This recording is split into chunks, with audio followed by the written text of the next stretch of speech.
Yeah, I missed out on some collectibles this time because I didn't realize like when I was gonna get like soft locked out of being able to go back, Yeah. and I was like, damn it. Same issue. Very same issue. It's exactly what happened. Freaking, they saw so that the valley, the one where the abandoned factory is, and where you first get the bolt thrower, you first get the rifle. It's after you've been kidnapped and given the tentacle juice, you know. Yeah, And the TJ Maxx. they actually lock you out of that very quickly, very soon, like Yeah. almost immediately, and it's such bullshit. I'm like, excuse me. Yeah, like give me like 10 seconds to actually It's so dumb. explore, please. Exactly, because then you get like you'll get the map later on, and you're like, oh fuck, there's like 5 items I missed in the valley. You fucking kidding me? Yep. It's so frustrating. I hated it. Thankfully, I got most of it. Yep. The only thing I actually missed was the key. Oh well, that's not too bad. Well, the problem is grand I scheme found of out things. 5 hours later. Yeah, So that'll happen though. I went out of my way to, like, literally, like, it was on stream, right? I realized it on stream, and I like spent the time after the stream I found out, like after like ended at like 3 or 8 o'clock at night until like maybe like 3 in the morning, getting back to the point I was before. Where I left Yeah, off I when just found did out. that on my second playthrough. I like went back and got the collectibles. I was like, all right, fuck it, who cares? Sick. Stop it. I could not be fucked. You still? Viper. We have room. Barely. I need the backpack upgrades.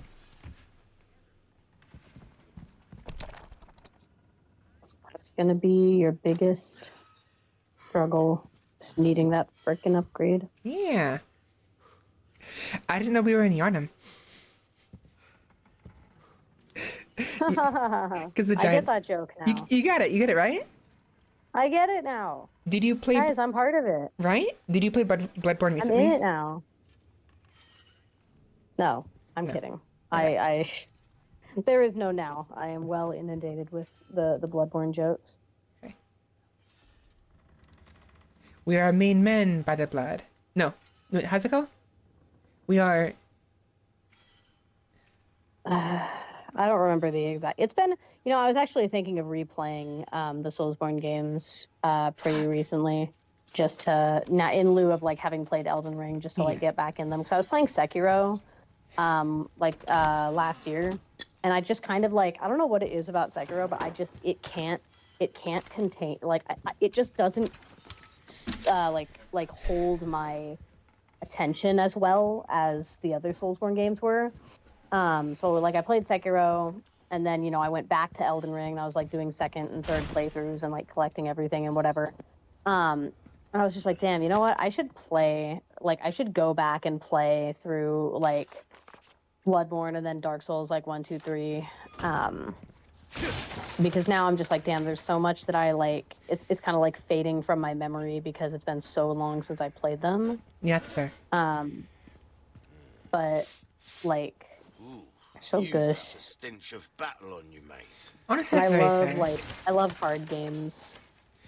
It's not like there's the joke that like it's because we're masochists or whatever.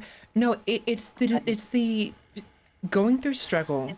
It's the catharsis of winning. Exactly. Like, that's what it is. And like I was going on this rant. I was going on this rant a little bit kind of with regards to Elden Ring when I was talking about how annoyed I was that like Elden Ring didn't have more satisfying side quests for the NPCs. Welcome. But I brought up I brought up to my boyfriend, I was like, one of the things that I love the most about the Soulsborne games, and that I think like resonates with a lot of people, is the theme of like persevering in the face of things like depression. It's like no matter how the world is, like as long as you keep fighting and keep trying, you will make it through.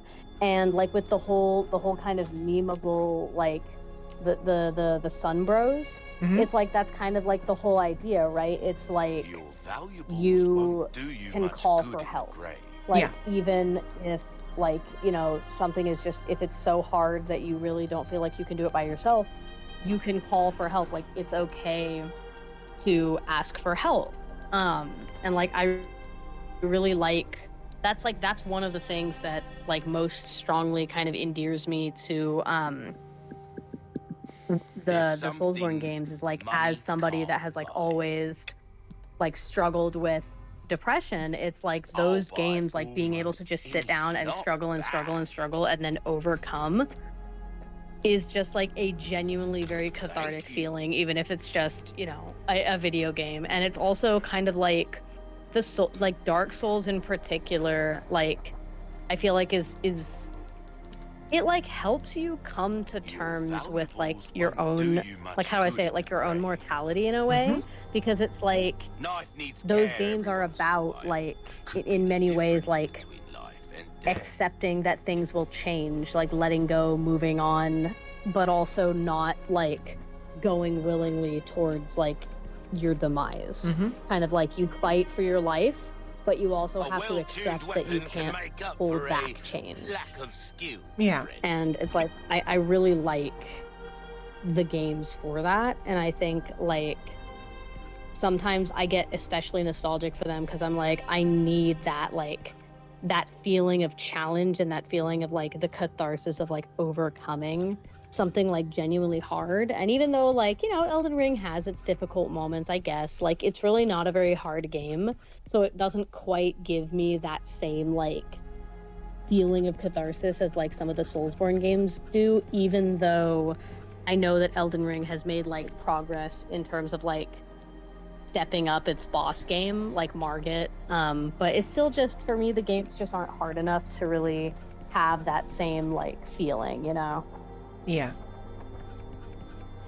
Okay, so what do I... Not seen Shit. I anything need you to upgrade like, the stranger? rifle to get its exclusive, which would be Uh-huh. very important for this playthrough. But I want to increase the damage and ammo capacity of the bolt thrower, so it's more useful for me when it comes to conserving ammo. Uh-huh. Fuck. I wish there was a kick button. Just like Leon. They're just villagers. They're not gonna be able to contend with you literally like roundhousing them. Just fucking tackle them. Yeah, I mean you can like shoot them in the leg to stun them and then do like attacks on them that way. But without spending ammo. Yeah, no, that's the problem. You do have to spend at least one bullet to shoot them, and then you have to guarantee that they're going to get staggered from it. We know Leon can fucking like power like pile drive these guys, you know? I And know. All the time. so what is stopping him from doing it at any point? He's tired. You know, he hurt his knee a little bit when he was dealing with Mendez for the first time. You know, he really slammed down on that chain. Yeah, he hurt it. He hurt his leg while jumping out of that helicopter, right? Yeah. he's a tired little guy. This sleepy boy. Yeah, clearly he's not up for the job. We should get a photographer to take his place. Yeah. I mean, I hear they cover wars. Right? Dude, I was so pissed. I was playing that game, Molding a and I was weapon trying to suit show your Jacob. specific needs. Try that I was on just for showing my size. boyfriend the game, and I was trying to get like the you know how you have to do 2 playthroughs to be able to get like the secret like boss fight with Kent's, because you have to rescue that one girl from the cult, and then you have to take like the Years sexy haven't been picture of kind to her. us. Yeah. And then in a follow-up playthrough, you have to show it to Kent, and then he'll like rage out because you took a better erotic photo than him. Right. I fucked up my first playthrough, and I accidentally didn't get to the girl in time before she escaped on like the helicopter with the other survivors, Right. which meant I would have to replay the game 3 times, Got a and I was not selection willing to of do good that. things So on sale, stranger. whoops-a-daisy, guess my boyfriend doesn't get to see the secret boss fight. Honestly, that is fair. That's very fair. I Don't mean, get yourself killed now. I was like, no thanks. I just had like a little craving to play Dead Rising like a little while ago. I wish It's I one of could those play like it. nostalgia goofy games. I wish I could play it, but, Oh but I'm still yeah, having your issues controller. because I You don't need want a to. new controller. Man. I mean, I don't even know if it's a controller. For all I know, it could be the it could be the game itself. Because sorry, hiccups. I had read online it's because the game is like a 30 FPS game, and having it run It on is. 60 FPS like PS4, it causes issues. The input. Yeah, is PS4 the only console that you have that you can run it on? Yep. Dang. I would love to I'm play it wondering if you on. could run like a rip of it on your computer because I've seen some people do that. I mean, I Like wouldn't. not with Dead Rising, but with Resident Evil. Yeah, I wouldn't even mind just buying on PC. The problem is, I can't run it. I mean, it's not that old of a game, but my computer's getting worse and worse, and I don't trust Yeah. it to be able to play games properly. No, it's Church. money! I made it. No, come back. The money flew away. Do I want Yeah, to? that's fair. At some point, you got to just save up for a nice new spicy computer. Yeah, it's difficult. I'm trying, but like. Oh yeah, I mean, gaming computers can get pretty expensive. Like my gaming laptop was pretty pricey, and I love the thing, but you know, it was like you know, it was up there. But I bought it because I wanted something that would just stand the test of time, that I didn't have to worry about like buying a new one anytime soon, and it's held its own.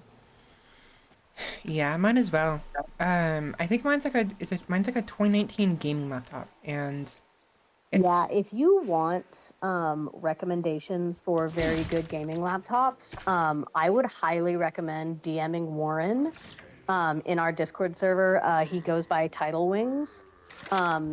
He actually majors in computer programming and computer science in college, and he was the one that recommended me my current gaming laptop. And he's also built PCs for multiple people. And he's very helpful with just giving like good advice for like what PC to get, and also if you have like any kind of specific budget, just telling him that, and he'll be like, okay, sure, and he'll help you kind of work within like the parameters of your budget, to make sure that you can get something that's like, even if you have to save up a little bit, like something that's at least like affordable for you. I would yeah. highly recommend messaging him and just like chatting with him. He's very good. If for I for do that kind of that, thing. I'd probably want him to help me with a desktop rather than laptop. Yeah. Because Yeah, that's fine. Um, He's helped my other friends build desktops in the past. Yeah, he's great. And he definitely knows more about computers than like anybody that I know. one of my friends, one of my mods actually, Sheppy. She's also been helping me with stuff like that. 'Cause she's also very Oh, nice. knowledgeable. So maybe I can ask them both Yeah, I and think see I what they met her think. once. I need Yeah, a hell room. yeah. I don't have a room. Oh, I need to reload my fucking bolt thrower. There we go. That could help. Yeah. I need to reorganize my inventory though. Sucks.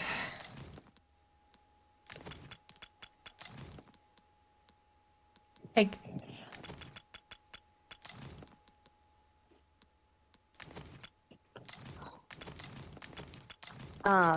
Without you disclosing too much beyond what you're comfortable with, are you still at the same job that you were at the last time that we talked? Or are you somewhere else now? Yes, I am. Somewhere else? Or are you still at the same? I'm still the same job, yeah. Out of sheer curiosity, how much, like on a regular basis, like drama would you say there is at your job? Like either like people being like at conflict with each other, like people being like jealous of each other, or like anything like that? Or just like bad mouthing each other, or are the vibes like generally good? The vibes are generally good. I don't think we really have issues with that. There has been a moment where okay. I'm good at my job. Okay. Yes. I wasn't obviously at first, and I've been there for 5 years, so it's 5 years of experience. Yeah. There was a slight, I guess it would be the closest thing to drama, where one of my bosses, okay, you know me, I'm chill with everybody. Like, Yeah. I don't Same. know if I've ever had beef with anybody, or if anyone's had beef with me, you know? Yeah. Um, No, I hear that. I'm like the same way. so, I don't like conflict yeah. in that way, like unnecessary drama. One of one of the managers, rather, sometimes, you know, I'll help them out. I know what I'm doing. And technically, I'm not supposed to. I have managerial privileges on the cashiers. Yeah. Because they gave it to me so I can do returns without having to ask them. Because they trust me. 5 years of experience. What would I steal? You know, Yeah. why would I even bother with that? Yeah. And Completely. the change in the drawer, that ain't worth it. I can make like more than that in a single week. What's in there? So Exactly. one of my managers is very chill. He had a brain. He had a really bad concussion once, and Okay. context, not important, not has to do with it, just the context. The one with the head scar, basically, because there's multiple different managers, and I don't want to say their names. Yeah. Okay. So Scar guy, Scarface. Sure, let's go with that. He is very I don't see it, but if I ask my coworkers, they would say that he's lazy. Oh, okay. I see. You know, I'm fine with it. I don't care. So he does his job, mind you. He does actually do his job. Don't get me wrong. Yeah. But there have been many times when, like, whether it's doing a return or trying to give information to a customer, like, that he's helping. Like, he will be helping them, and he'll call me up, or I'll happen to be passing by, and he'll ask me to answer the question. Damn it. And it I see. could be a number of things. It could be that he can't be bothered to go through the entire spiel, and he knows that I talk a lot, and I'm willing to talk, and therefore it's no big deal for me. Yeah. Hannigan, please shush. And what have you. So, you know, one of my coworkers saw that happen. You know, I happened to walk up, and when I walked up, the guy, the manager was like, "Yo, Svela," obviously not he used my public name, but Vel, you know, come over here. We have a question for you, or the customer has some questions and needs some help with. I was like, "Oh yeah, sure. Let me help him out." And one of my coworkers saw this and saw how what he did was basically pawned off the responsibility of handling the situation to me, even though he's a manager. Right, and so my coworker took offense to that, whereas I couldn't give a shit.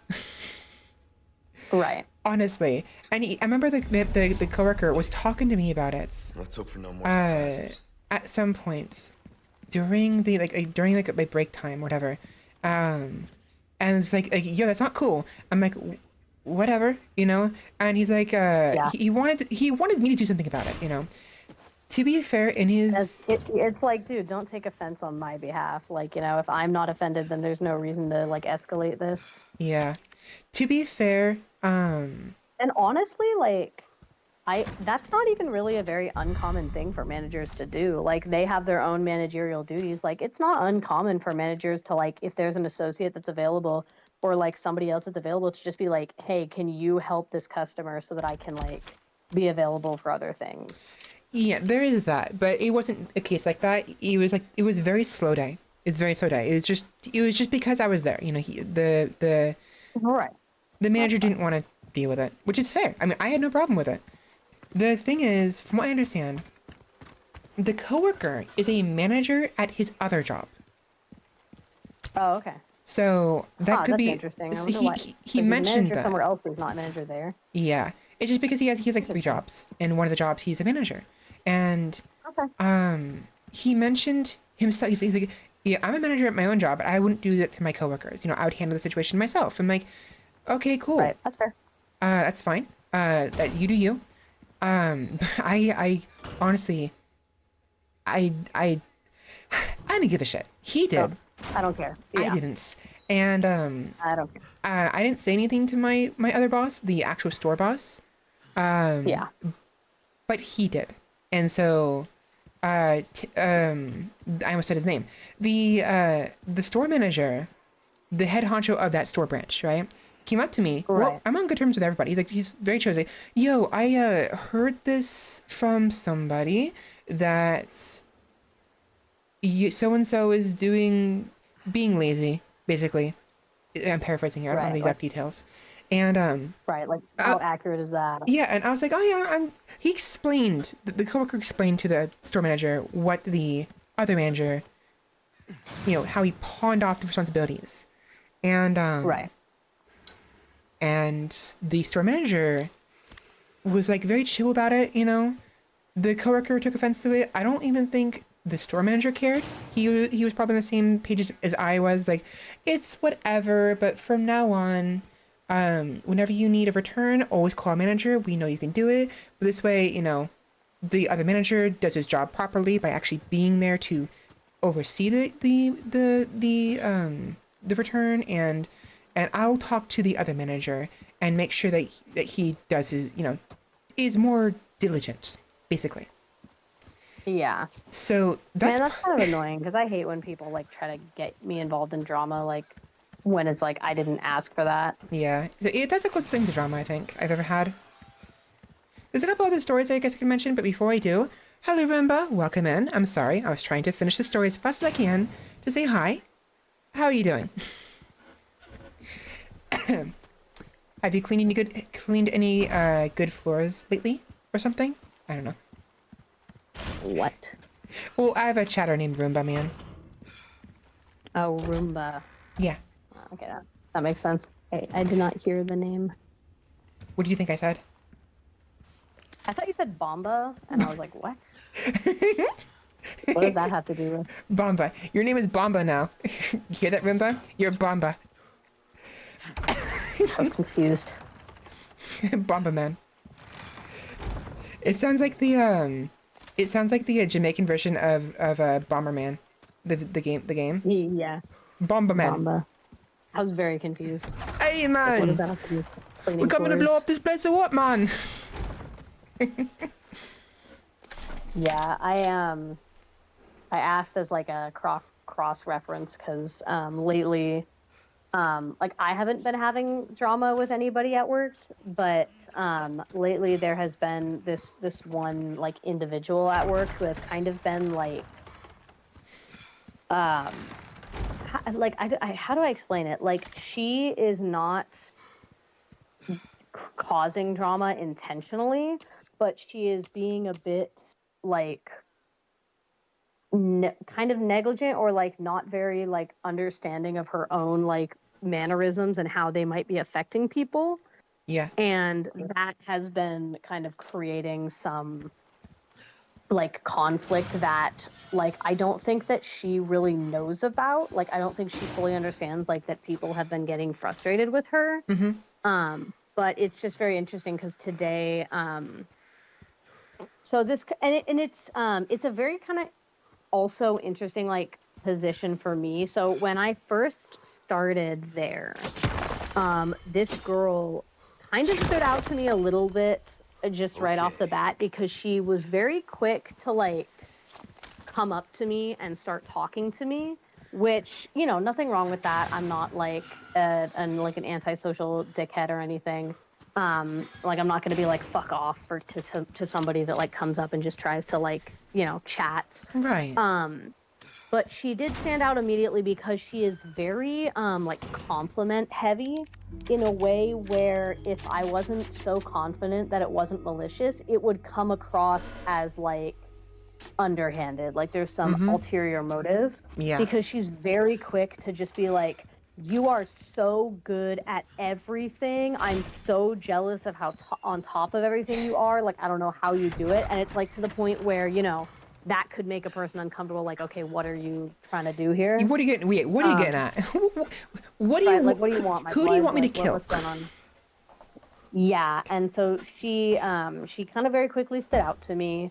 And one other thing that stood out to me, as somebody who is on the autism spectrum, has ADHD, and has like has a psych degree, has worked with people that are on the spectrum, I can very confidently say that she is on the autism spectrum.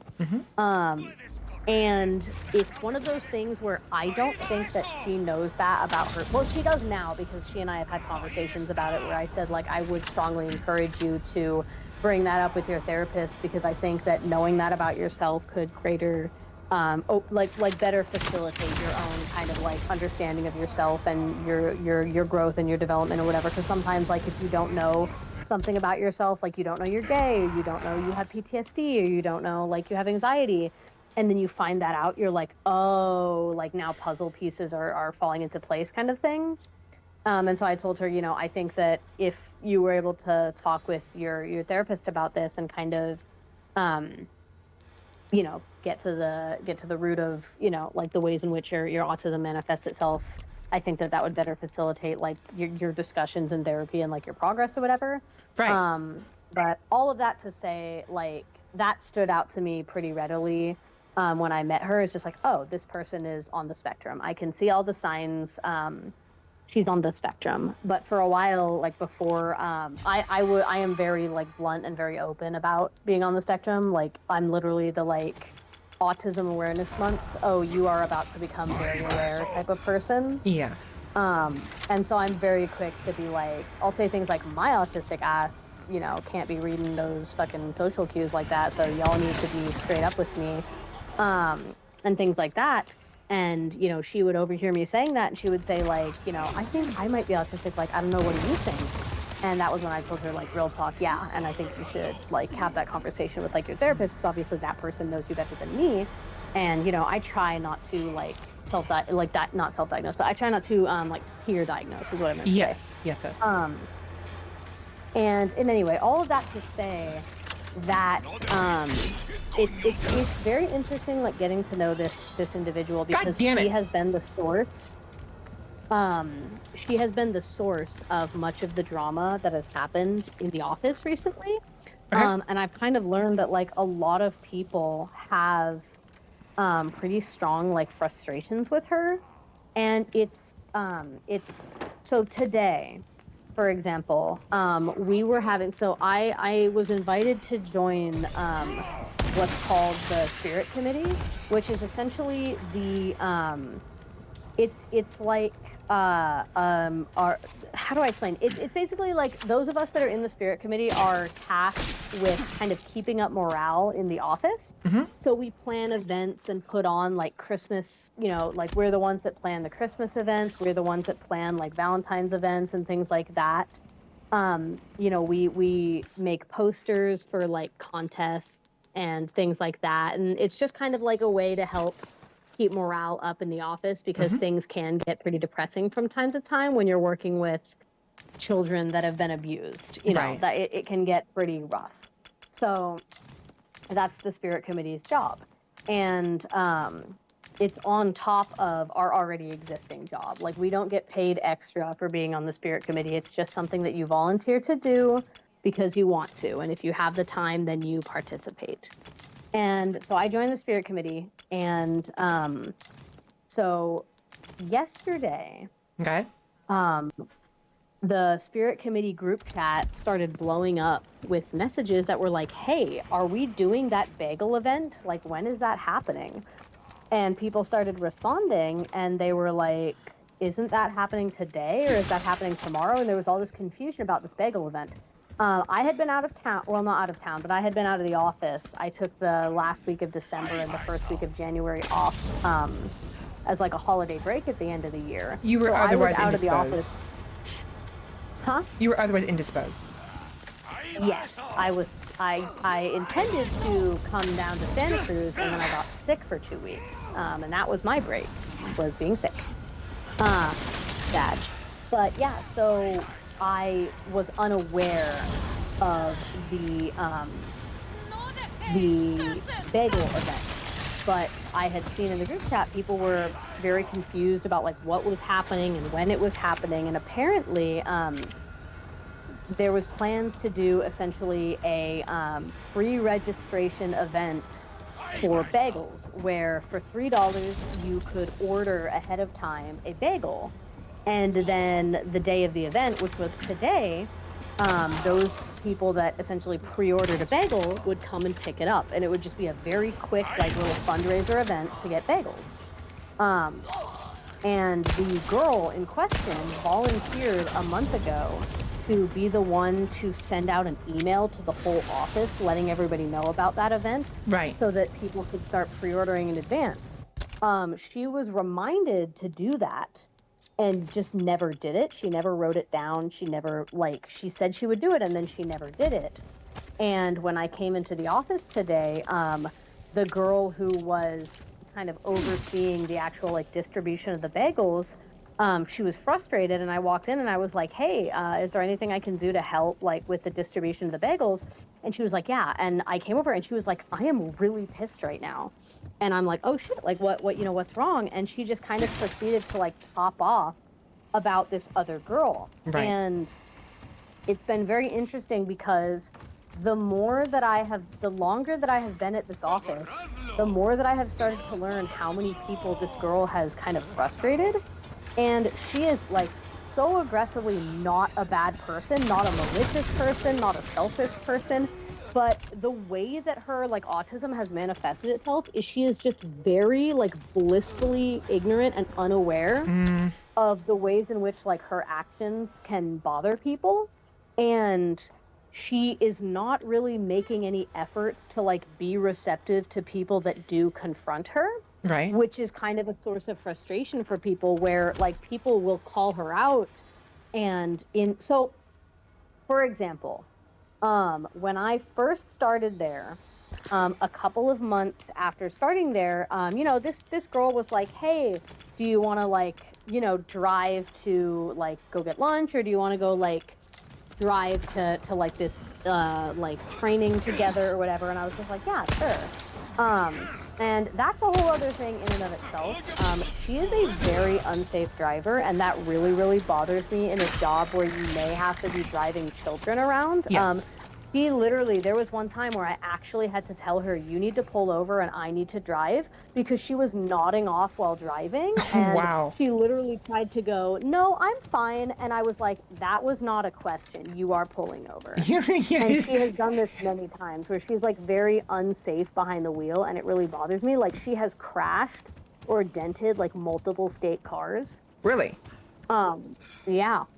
Like, and the way that she talks about it is very interesting, where like again, there was one point where um I was still very new to the job, so I didn't really know everybody. um Sorry, I'm eating a chip. You're fine. I didn't really know everybody. I didn't know like the office dynamic. I didn't know like, the quote unquote hot gossip, as it were. And I'm not really a gossipy person anyway, and I don't like to speak badly of people. Whenever I talk about it's kind of like a personal, I know I've already said this to you, but just for the sake of like consistency and narrative, I'll just repeat. But like as you already know, it's like a personal rule of mine that like if I'm going to talk about somebody and that person is not present in the room, whatever I say is going to be just a very like as objective as possible recounting of whatever they did, followed by like here's my kind of opinion or like how it affected me. Yes. And secondly, if I'm going to say these things, the person already knows that I feel that way, so I'm not saying anything that they don't already know. Good luck finding someone big enough to So use this thing. prefacing with that, I and all that to say, but regardless, I didn't know all of like the hot gossip drama, in the office. And essentially, I had spoken with her while we were driving in the car, and she had made a comment where she was like, I have to talk to the big boss sometime this week. And I was like, oh, why is that? And she was like, well, I like lightly dinged one of the state cars the other day while I was driving. Lightly But, dinged. I'm just really short. And it's hard for me to see what's in front of me while I'm driving. And she is really short. She's like barely 5 feet. So, she is short. But she had said but the way that she described the incident, she was like, yeah, I just, like I lightly dinged one of the cars, like just like a little dent. It And I had was a like, bit of oh, an well, that oopsie. sucks. You have to, huh? Bit of an oopsie. Yeah, pretty much like that. That was how she described it. And I said, because I didn't know the full context of the situation, I was like, oh, damn, that sucks that you have to have like a full conversation with like not our supervisor, like the big boss of our office. I said over like a little dent. That really sucks. Then I see the little dent. She had hit a pole in one of the gas stations so hard that it dented the door of the passenger side Oh front seat no. shut. You could not open that door. That was how hard she had hit it. And it was just like a very interesting like way of describing that incident where I was like, that's not a little dent. That is like actual damage. Yeah, that's a freaking And like you freaking yeah, like mauled that car. yeah, because what had happened was she wanted to come with me on one of my sessions with a kid to see how I conducted them. Okay. And I was a little bit iffy about saying yes, but I ultimately did and agreed to let her go. But the car that I had checked out to go and see that child was the car that she had dented, which I didn't know. But I had told her, I said, hey, yeah, sorry, we're going to have to go get a different car because the car that I'm taking was absolutely munched by somebody, not knowing it was her, Yeah. because the car was super damaged. And she goes, oh, well, I guess that was me. And it like, I put it together in my brain where I was like, whoa, whoa, whoa, wait a minute. This was the little ding that you were talking about. This is a full on, like, this car is not operational. You cannot use the passenger side door. That was how badly it was dented. Yeah. And I was just kind of like, oh my goodness. And that was the first incident of that where she, had very heavily downplayed an incident like that. Yeah. To the point where when I actually realized what the real incident was, I was like, oh my God. And I told her, I was like, girl, I would understand having to talk to the big boss about that. That's like real damage. And she was kind of like, yeah, I guess, like, didn't really, but that was kind of the end of it. Then I start to learn from other people in the office that that's not the first time that has happened, that she has dented and damaged multiple vehicles, and these things. And it's been very interesting to be there, because I usually, when I and all of this is more interestingly compounded by the fact that this girl is very nice. Like, she is very kind, like very friendly. She's always ready to compliment you. Like, she's never outwardly mean or malicious necessarily, like, to you.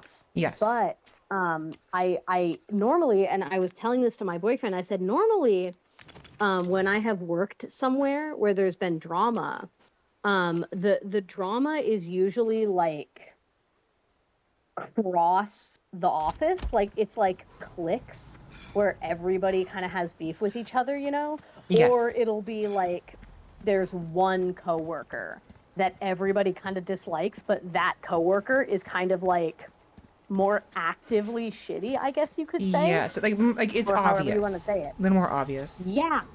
Whereas this is very interesting because it's really not that way. A lot of people have issues with this girl, but she herself is not like Aware. she's not like a bad worker. She does what she needs to do. She does her job. I think that she probably needs to step it up a little bit more. In the sense that there are some times where, like, we'll be having a meeting and she'll be late, and we'll be like all be waiting for her, and it's like she got caught up like talking to somebody or something, and it's like, hey, like, we're all waiting on you, like that kind of generic stuff. Yeah. But you know, she's really like, she's not like a slacker, she's not, you know, anything like that. But it is just very interesting because there are a lot of people in the office who have been like very directly bothered by like her behavior. Yes. And apparently she's the type of person that like likes to basically what I found out wound up happening, which was I was very surprised. Is like I'd never heard of something like this happening before. But basically, what I found out happened was essentially she the best way I can describe it, hopefully without it coming off as like bad, Right. but I mean it genuinely, because this is very much this is the best possible impression I could give, or like that I have is you know how in like I don't know how much you know about like My Little Pony. I know a fair bit. I've watched a lot of it. Most of the first season or two. You know how Pinkie Pie is the character who like is everybody's friend and everybody likes her, and like she gets along with everybody. The moment you said Pinkie Pie, I girl, understood immediately. But yeah, keep going. Yeah, Pinkie Pie. She's very much like the like everybody likes me and I know everybody and like I'm friends with everybody. This girl very much wants to be that. Like that is who she wants to be to everybody. But because of the way that her like autism manifests itself, she kind of goes about her interactions with people in a very for lack of a better word, kind of selfish way, where when she talks to people, she kind of only wants to talk about herself and like what she's doing. And whenever somebody talks about themselves, she doesn't really bother to remember what they tell her. And so people will often have to like repeat the same stories to her and like give her the same narratives multiple times.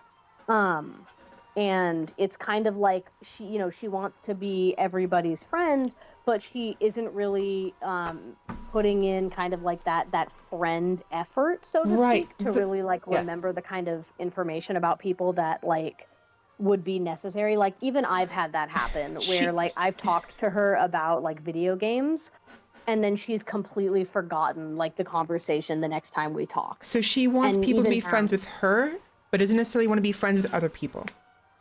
She wants friends. I honestly think so. She has a very interesting background where she was homeschooled, and so she never really had the chance to like make friends in like high school or like any kind of, and so now, and then she moved to Arizona and she's kind of all by herself, and so her friends that she has are friends that are like, she has like a few friends that are like back home where she's from. And I think that in a lot of ways, she kind of feels like isolated because of that, which is completely understandable. Yeah. I felt that way too when I moved here. But you know, I think she doesn't really know how to make friends, and she kind of isolates herself, where on the weekends, like she doesn't go out and place herself into situations that are social where she could meet new people. Like she really likes karaoke. And I told her, like, you should go and join, like, a karaoke club and, like, meet people. And, like, she really likes K-pop and J-pop. And I said, you should join some K-pop and J-pop groups. Like, you know, there are so many, like, Tucson is so big. It's like, I used to be, pre-COVID, I used to be in a knitting group. And I used to be in a bicycling group, or a cycling group, rather. Because Tucson is so big, like there's groups for everything. Like I'm in a Pokemon Go Discord specifically for Tucson, where like we can meet up, and like I still talk to people in that Discord. Like, you know, I'm not gonna sit here and pretend like it's easy to make friends in the adult world. It's very difficult sometimes, but I kept, you know, giving her advice on like ways to do it. But at the end of the day, she very much isolates herself. Like you kind of, you know, ask her like, oh, what are you going to do on the weekend? She's like, oh, I'm just going to stay home and like hang out and, you know, watch movies or like do something. And there's nothing wrong with that, please. Like I'm definitely a homebody, but it's like the juxtaposition of that coupled with like her very clear desire to engage with people and make friends that are like at odds with each other.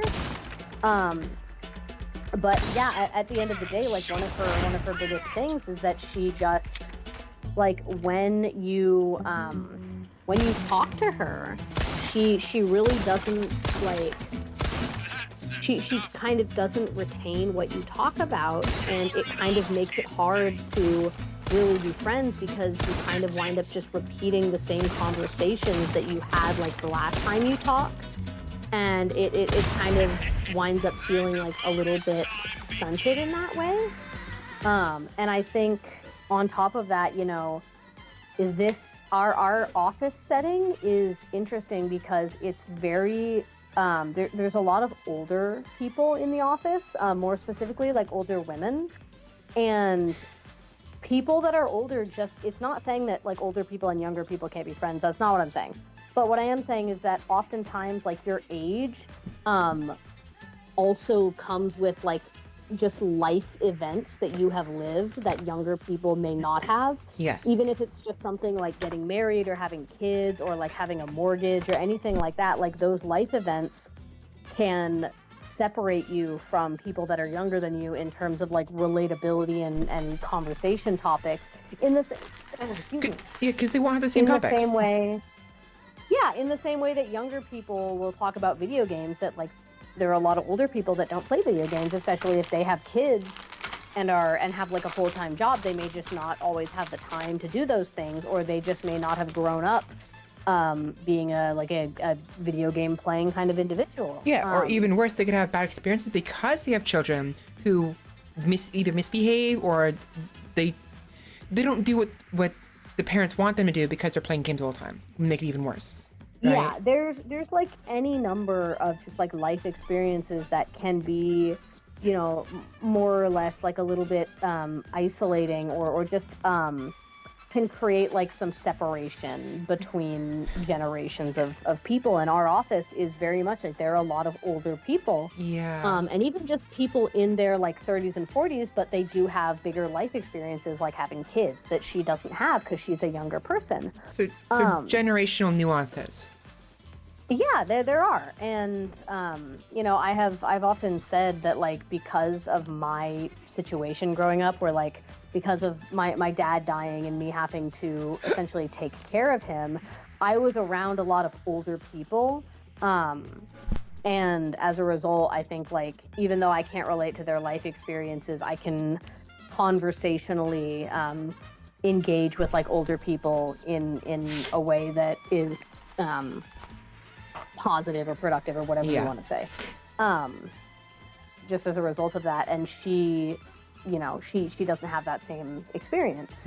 And so that, you know, and more recently, something that I kind of learned about her is that she simultaneously is a very nice person, but she also does facilitate or try to facilitate a very heavy amount of gossip in the office that really bothers people. Like they don't agree with what she says, but she still kind of tries to create that gossip. Okay. And that I know has, at least from what I've heard, gotten on people's nerves. And I say all this, like the reason why I asked about your office drama is because I've never before really experienced office drama like this, where it's like there's one person that really gets on a lot of people's nerves, but simultaneously that, you know, is not outwardly mean. And even though like she is a bit of a drama monger, like and likes the gossip, it doesn't seem like she's really aware that people are bothered by that, and it's like very non-malicious kind of. And like how do I say it? Like, I can't say that it's not loaded. I think that when she tries to gossip, it is with the intention of getting somebody on her side against somebody else. Right. So there is that kind of like maliciousness there. But I think it's all kind of born from more of a desire to like have that friendship bond and like be like and like relate with somebody than it is to like put somebody else down. It's like a benign. You probably already garnered this yourself, but as you were talking about this, like just now, the last like 2 minutes of how you're describing her with the gossip and everything, given the likelihood that she has autism, I'm assuming she hasn't been diagnosed yet. No. She got that from her other friends. I Right, promise you. She got right, that from and her other friend. that's something. Her autism makes her see that as, that's how you make friends. You know, that's what it Right, means to be friends. right. And she doesn't mean anything by it, but she sees the nuances, the techniques of gossip and how Yes, and she malicious it sees is. other people do it too. Yes, but doesn't She sees, understand like, how social bad it cliques. is, you know?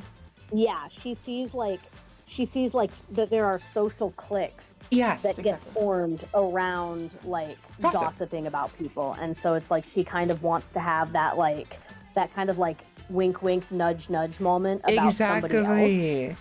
Like the situations where like you And joke about somebody at their expense, thinking everyone's gonna Yeah. laugh, including the person, and everyone's not laughing. No one's Yes. laughing, you know? And people are very bothered, and I think what she doesn't really, she seems to be coming to this office to make friends, and that's where I use the Pinkie Pie example. Mhm. Is that like she isn't really putting herself in a position where she's able to make friends outside of work, and so she sees work like as her social life and as her like that's her friend, resource. And that's like not a very good way of looking at It's not. this particular job. But she doesn't really recognize that. And as a result, she's very disappointed and gets very frustrated when people don't automatically gravitate towards being her friend. And what I had learned, which was very interesting, was that essentially our boss, I like our boss. I think that she's the best boss in the office. Mhm. Like I genuinely think like she's on it. She engages with you in the way that you need to be engaged. She really does put in effort to like know her employees, at least in terms of like what they need and how they talk. And she's very personable, but she's also human. And as a human, like she has other people in the office that are kind of her office friends that she likes to talk to, that she likes to gossip with, that she likes to chat with and hang out with on lunch breaks and stuff. Right. So what? Who cares? Well, apparently this girl cares. And she essentially got the kind of like inciting, from what I understand, like incident or like the start of a lot of other of people's issues with this girl is that she was bothered because boss would not was not inviting her out to lunch and like offering to hang out with her and stuff. And from my perspective, I'm like, boss, like lunch break is not boss's, like that's boss's lunch break. She's not obligated to be our boss necessarily like during lunch break, you know what I mean? Like that's her time. And Yes. if she wants to go and hang out with this person, like this coworker, that's within her rights. Like but this coworker essentially, again, that very kind of internally focused Welcome inside club.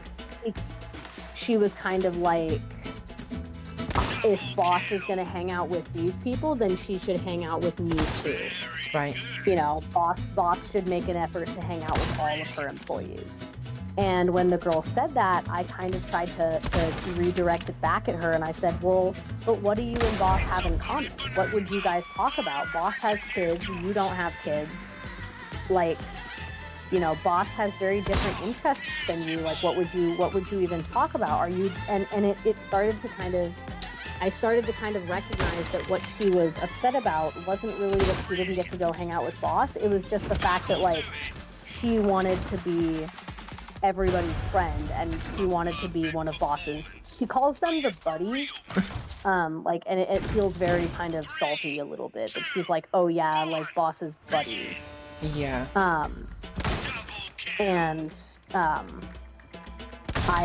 I did kind of have to be very clear. I said, like, I'm sorry, I affirm your feelings and your right to feel them, but I don't agree with you. I don't think that boss should have to go out of her way to hang out with us outside of work. I think that boss's job is to be a good boss, be there for us when we need her, give us, tell us what we need to do when we need to do it.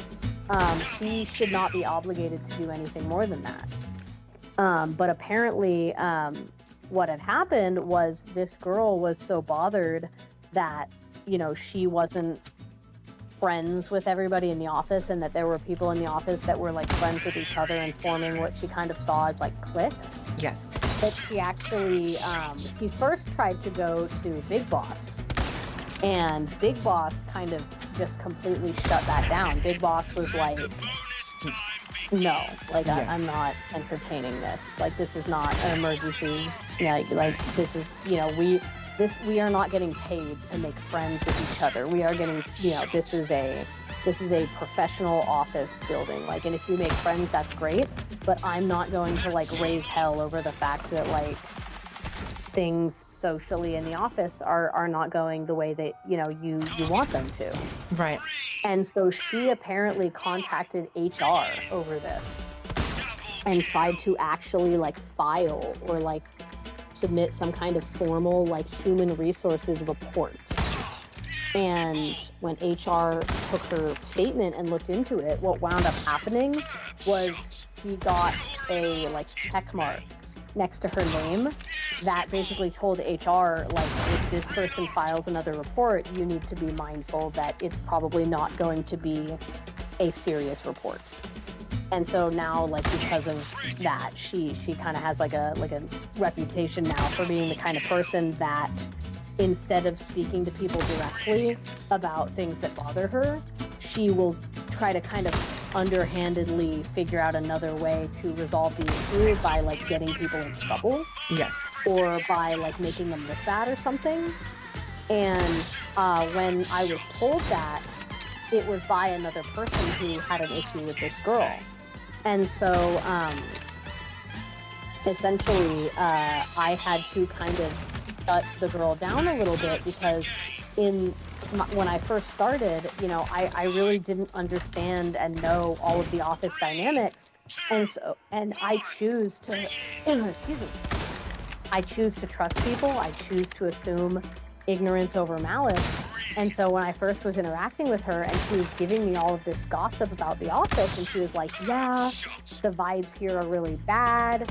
Like, you know, people are just cliquey, and like boss is just making friends with certain people and giving them special treatment. I chose to trust her, and I chose to be like, okay, well, thank you for giving me the information about the office. Like, I will try to be cautious about this and mindful about people's conduct. And now that I've been there for a year and a half, it couldn't be more untrue. Yes. I've made friends with everybody in the office that I care to make friends with. Yes. Like, I have good relationships with everybody. Like, I have a good rapport with all of my peers. I don't hang out with them outside of work. I don't care to be like quote unquote IRL friends with them. And I don't allow them too deeply into my personal life. But when I go to work, like, I'm always talking with people and chatting, and I have a good rapport with people. And now that I've kind of learned like the other side of the story, it's kind of very interesting, because now I've had to tell this girl, like, hey, I'm sorry, but like, I'm not comfortable talking about that. I now realize that what I thought was your truth and your own like venting, I now realize it's kind of you just not really seeing the forest for the trees and being butthurt that things are not going like perfectly your way. Yeah.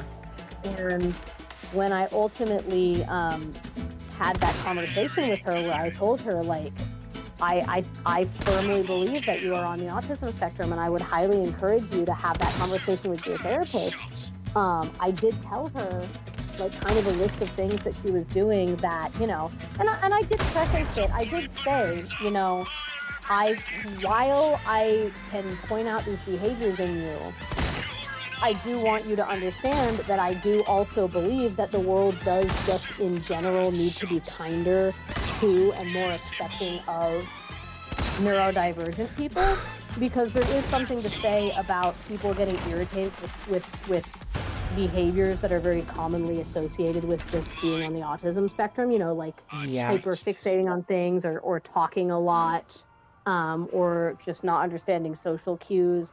And there is something to be said about like people just do in general need to be kinder and more patient and more accepting of people that are on the spectrum, and not just expect everybody to conform to like the same social behaviors.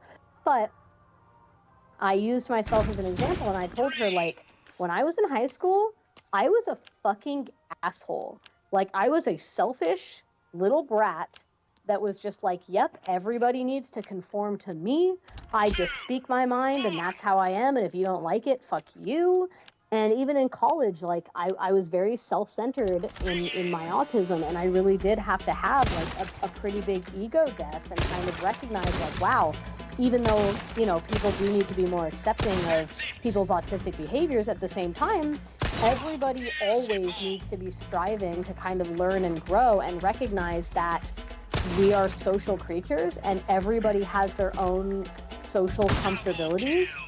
And part of existing in a society is collaborating in that way and making certain concessions and recognizing people's comfort zones. And like I told her flat out, I said, like, there are many things that I had to change about my behavior in order to just be the kind of person that was less, how would I say it, like that was less abrasive to people, in a way where like my abrasiveness was not like, it was not just, oh, they're autistic and people are being shitty. It was like, yeah, this person, you know, I was being very like uncaring about other people's comfort zones. And like I for example, I would just cuss really loud all the time in public.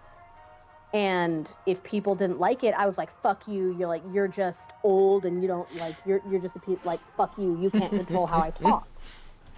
You know, and now I recognize, like, no, like, especially as someone that works with kids, I recognize now, like, no, you know, we do need to watch how we talk in public settings because it's a social thing in a similar way to like how you shouldn't just watch very loud videos on your phone in public because that's affecting a public space. Yes. Where like it's a neutral public space.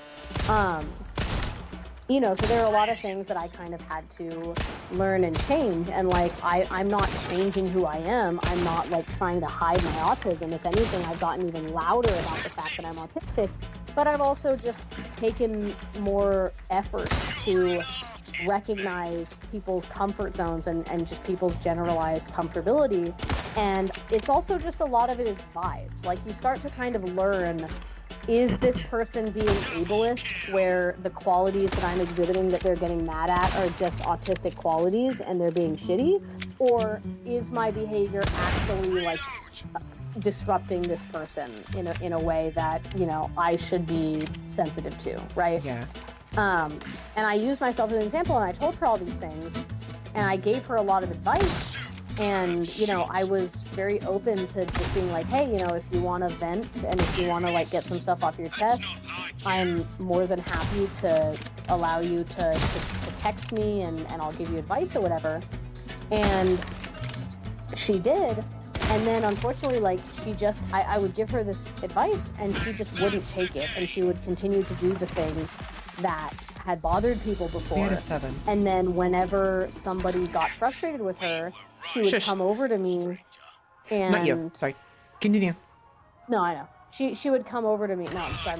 My boyfriend was like talking while I was talking. I couldn't hear what he was saying. She was... she wouldn't take it, and then when people would get bothered by her, it was very much like they would express what bothered them that she was doing, and she would essentially just flip it around and essentially like justify her behavior and why they were wrong. Right. And it was like very much just kind of like a lack of that kind of accountability. And so what all kind of blew over today was that every year, so I've been told at the department, there's like a theme that everybody tries to follow and strive by. And this year's theme is accountability. And so with this bagel incident that happened yesterday and today, it led to like a pretty big conversation where people were like discussing like, how do we deal with this girl? Like, what do we do about this? How do we confront her? Because she really isn't taking accountability. Anytime that somebody expresses a concern about her behavior, he creates excuses for why that behavior was acceptable. And that's wound up really bothering people. And it's just been very interesting because, like I said, I have no negative opinions necessarily of this person one way or the other. But I have, in the time that I've been there, actually started to notice and kind of affirm everybody's concerns. One thing that really bothers people on the spirit committee is like what I've been told, or like the how do I say it? The energy floating around that I've kind of heard about this girl is that she is on the spirit committee for what people feel are like the wrong reasons. Where like she's on the spirit committee not because she actually wants to like participate in the creative process and like participate in like decorating the office and doing all that stuff, but she's on the spirit committee because other people are on the spirit committee and she wants to make friends. And she wants to be part of the people are group. like really irritated. Yeah, like she wants to be part of the in group. And people are irritated by that. And unfortunately, like I really have been able to see and affirm what people are talking about because there have been times now where I have been doing like an art project for the spirit committee with another member of the spirit committee who I really enjoy. And the girl in question will come over to us and she'll offer to help. And I'll tell her, like, yes, here's how you can help and here's what you can do. And then she has quite literally stood there and narrated how she doesn't know what she's doing without actually like trying to do the task. She just stands there and goes like, oh man, I've never done this before. I don't know what I'm doing. And so I tell her how to do it. And then she kind of just stands there and goes like, oh, okay. And then proceeds to not do it. And I'm kind of like, no, you do it like this. Like, here's how you cut this cardboard. Like, here's how you do this. To the point where, like, I very much hate to assume like anybody's own level of functioning. Like, everybody learns how to do something for the first time, but it gets to a point where there are certain tasks that she just will pontificate about how she doesn't know how to do them. Where in the time it takes for her to talk about how she doesn't know how to do it, people could have finished showing her how to do it. Yeah. Like there was one day where I walked into a room while we were setting up for Christmas, our like holiday party. And there was a girl that was trying to teach the girl in question how to cut paper snowflakes. And the girl spent 45 minutes cutting one snowflake, just repeatedly turning to the other girl who was cutting all of the snowflakes and going, is this right? Do I do it like this? How do I do it? And it got to the point where the girl, like, I could tell she was trying to keep her composure because at one point she just flat out said, you just cut shapes. Just cut shapes in the paper. And it's like I felt bad because I was like, you know, this girl and the way that her autism manifests, like it's clearly non-malicious, but at a certain point it feels like she's just like not at a place where she's really wanting to actually put in the effort to do the task in question. It's more like she just wants the kind of social aspect of it, and like her making kind of like a almost like a thing of being taught how to cut a snowflake is like her, that's like the social interaction, that's kind of like the fun. Yeah. But the other girl, like she couldn't tell that the other girl who was trying to focus on cutting like hundreds of snowflakes was getting kind of frustrated having to stop what she was doing and keep in mind, like we had like literally like 20 minutes that morning to decorate an entire wall of cut snowflakes. And this girl was kind of like stopping that process to be like, I don't know what I'm doing. Did I cut this right? And the other girl was like, there's no right way to cut a paper snowflake. Like, you just have to cut shapes. That's all you do. And it was like, the girl was not getting it. And yeah, and then there was the bagel incident today. And it's just, it's like very interesting where like I was telling my boyfriend, I'm like, I'm not a drama person. And yet somehow like, I feel like I have been like, made to watch this very odd drama unfold itself, where Yeah. like this girl is non-malicious, not a bad person, not any of those things, and yet unfortunately like she's not at a place in her functioning right now where she's able to see that, you know, there are parts of her behavior that also needs to change. Like, she needs to stop trying to incite drama. She needs to stop trying to talk badly about people. She needs to stop like imposing her own opinions of how things should be onto other people and expecting that they agree with her. And she's not doing that. And as a result, there are a lot of people in the office that really don't like her. And it's kind of sad because that's all she really wants, is to be liked. And she's kind of created like a sort of self-fulfilling prophecy in a way. And that's like, I've continued to have talks with her about this. Like, I've stopped recently because I don't really want to involve myself too much in any kind of drama. So I've kind of just backed off and told her, like, hey, you know, I've given you the advice, all the advice I can give you. Like, that's all I got. Like, I'm willing to keep listening. Like, if you know, if you have anything like frustrating on your mind that you want to vent about, like, that's fine. But I don't really have any other advice to give other than what I've already told you.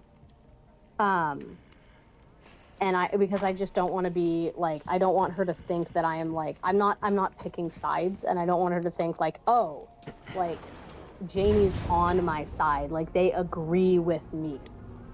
Because I've already told her, like, I don't. And I had to bring a lot of these things up. Like, there's a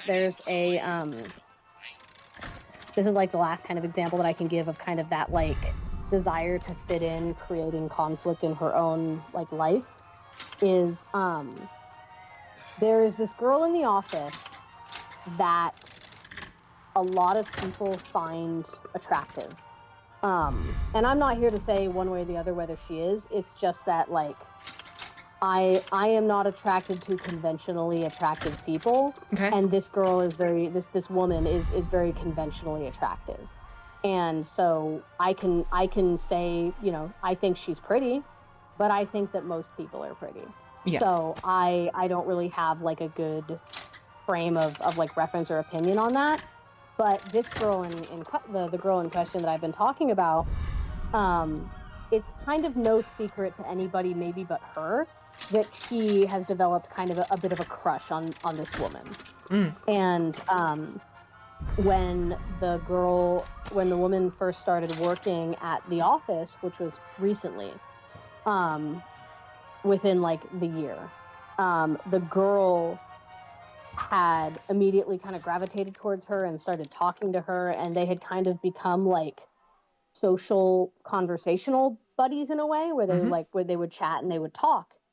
But it was kind of clear that the girl had turned it into something more than it was. And now more recently, there's this other guy that works in our office. Okay.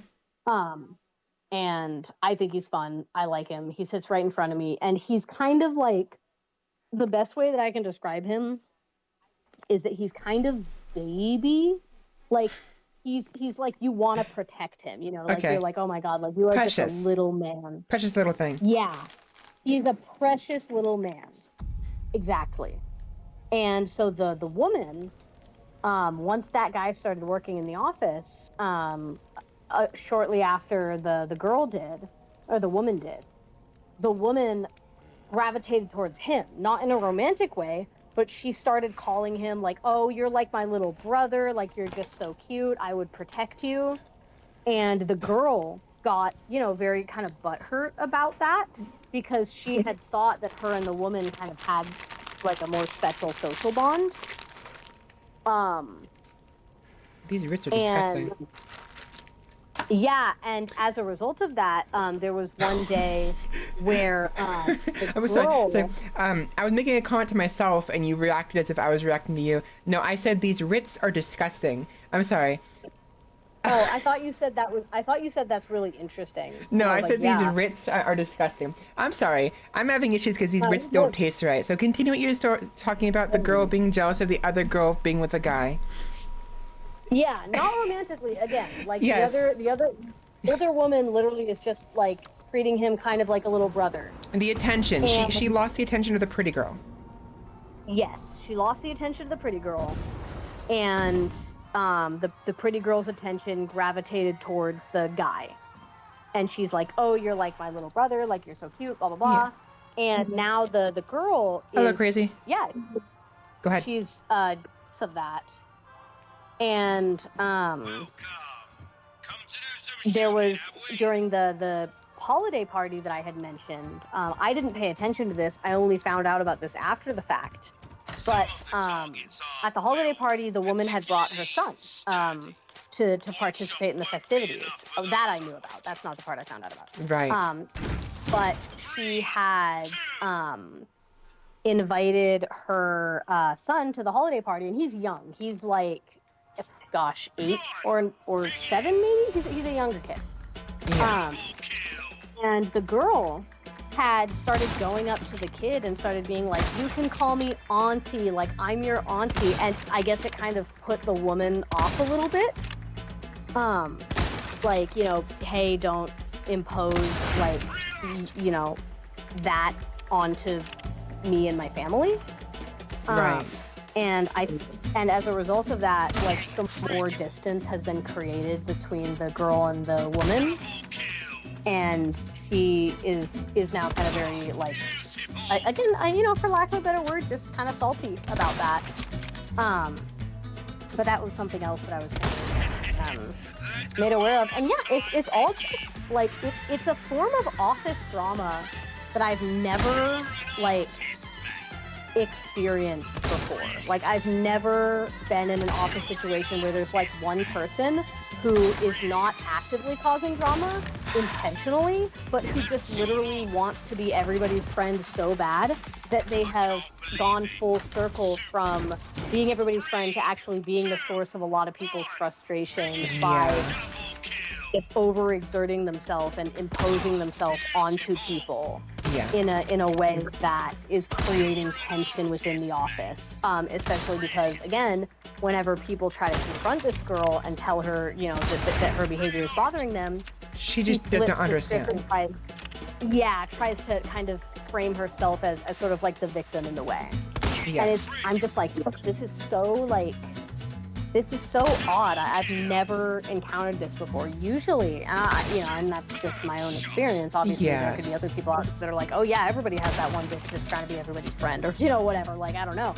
But for me, all of the other office drama that I've had is either one, there's just a bunch of different cliques and they all hate each other, and it's just, if you're with them, then you're against the other thing or whatever. Or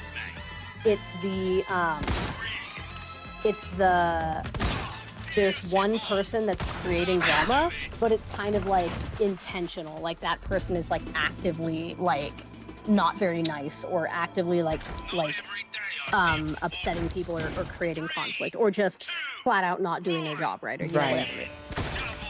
This is like this is very much like the exception rather than the rule to like my experience with office drama, and I'm kind of just like, gosh, this is like so wild to like observe and kind of be a part of. Yeah. Well, not a part of, to be a part of in so much as I work there and therefore observe, you know, the situation at hand. It seems like she's just unintentionally like, I mean, it's hard to say for sure, because again, you said she has autism, and it's possible maybe subconsciously she knows what she's doing, but at the same time, it does seem like she just doesn't, and therefore doesn't understand when people get upset with her, you know?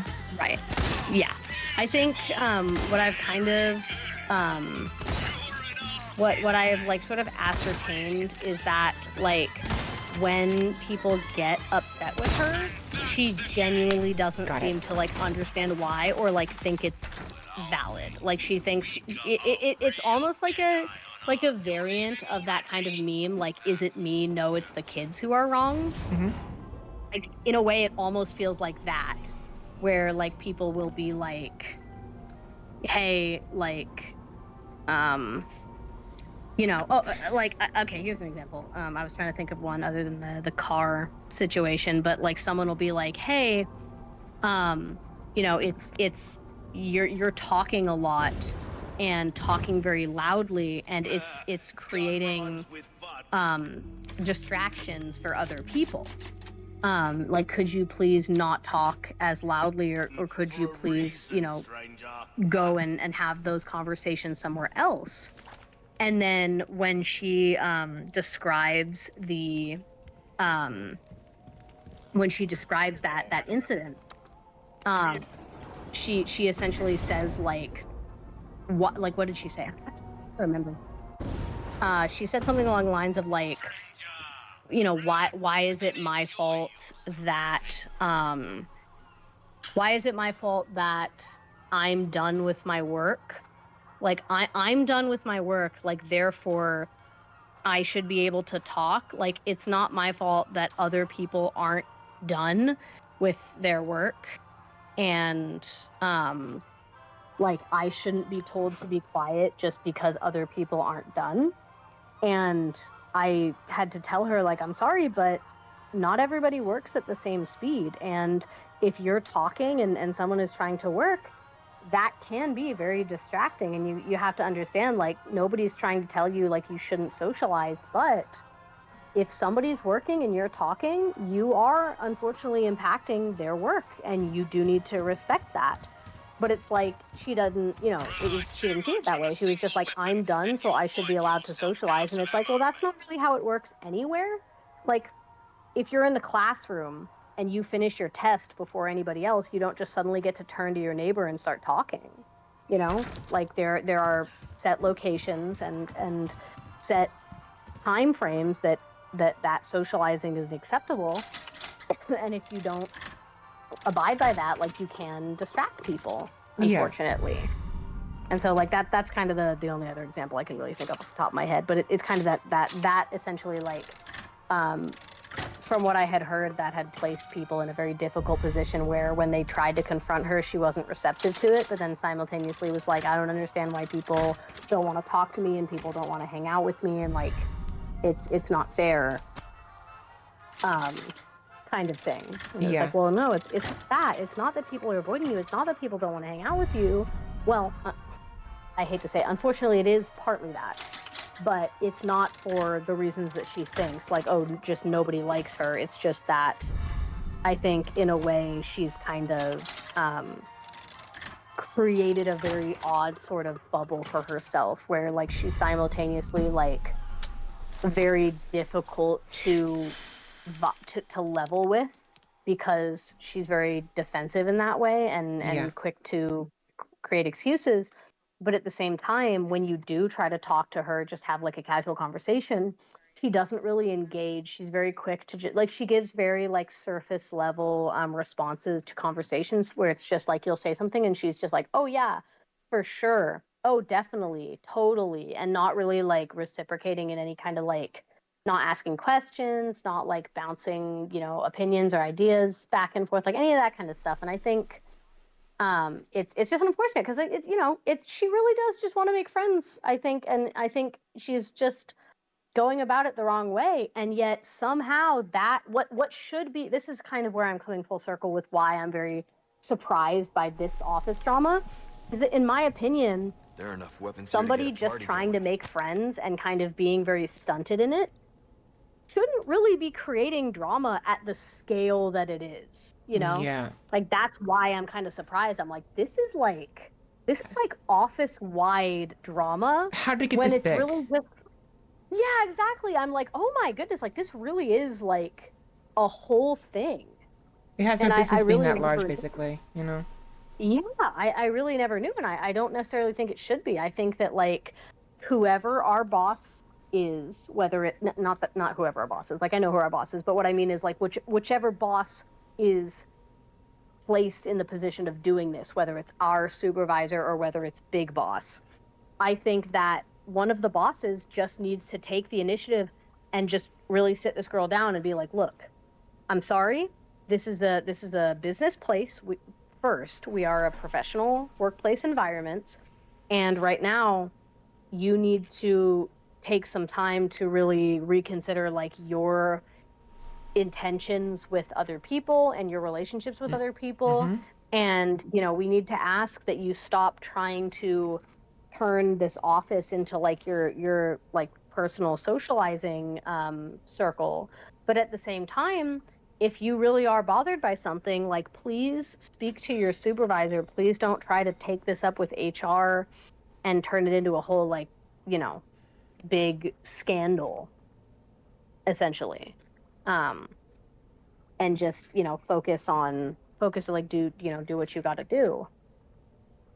It's really, really interesting. I've never experienced like anything like this before. Yeah. It's gotten to the point where I'm very uncomfortable with like shit talking. Like I said, if I talk about somebody and they're not in the room, A, I've already had this conversation with them. They already know I feel this way. But B, I'm not speaking negatively of them. I'm just very objectively stating, like, this is what they do and this is my interpretation and this is how it's like made me feel, or this is my recounting of events. And it has actually gotten to the point where I've had to shut other people down who have come up to me to speak negatively about her. And I've had to say, like, look, I understand that she's frustrated you. Like, I understand that there is something going on in this office regarding this person, but I'm not here for that. Like, I'm not a drama-oriented person. I'm not a shit-talky person. I'm not a, like, let's badmouth somebody behind their back kind of person. You're not a fan of mushrooms? No. I'm sorry. The way you said it was perfect. I'm not a shit-talky person. Oh, you don't like mushrooms, do you? Shit-talking. I know, but Stop that. I'm sorry. I had to. Anyways, you're not here for that kind of stuff.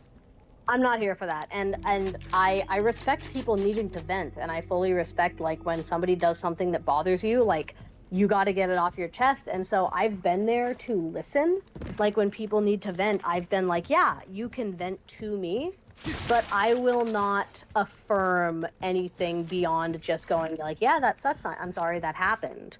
Or, like, you know, that sounds very frustrating or whatever. But the second that they try to go like, you know what I mean about her, I'll be like, sorry, I'm not, like, that's not my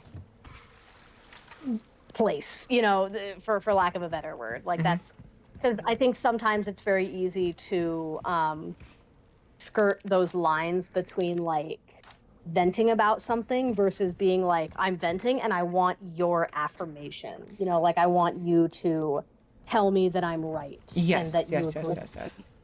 And I've told people, like, I will not do that for you. Like, I will say that you are within your rights to have your feelings.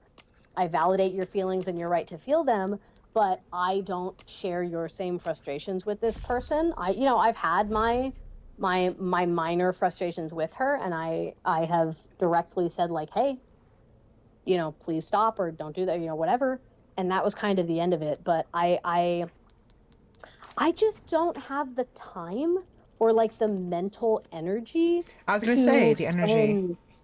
Worrying about that kind of, like, this. I've told people, I said, I'm sorry, but the second that I step foot out of this office building, I have forgotten all about, you know, any negative things that happened here today. Like, I have a lot going on in my own personal life right now that I just don't have the time or the energy. And I envy people who have so much, who are going so right in life that all they really do have to worry about is, like, petty office drama. But I've told people, I'm like, I'm sorry, but I just don't have the time for that. I've just got too much going on. I can't spare the mental energy to worry about this.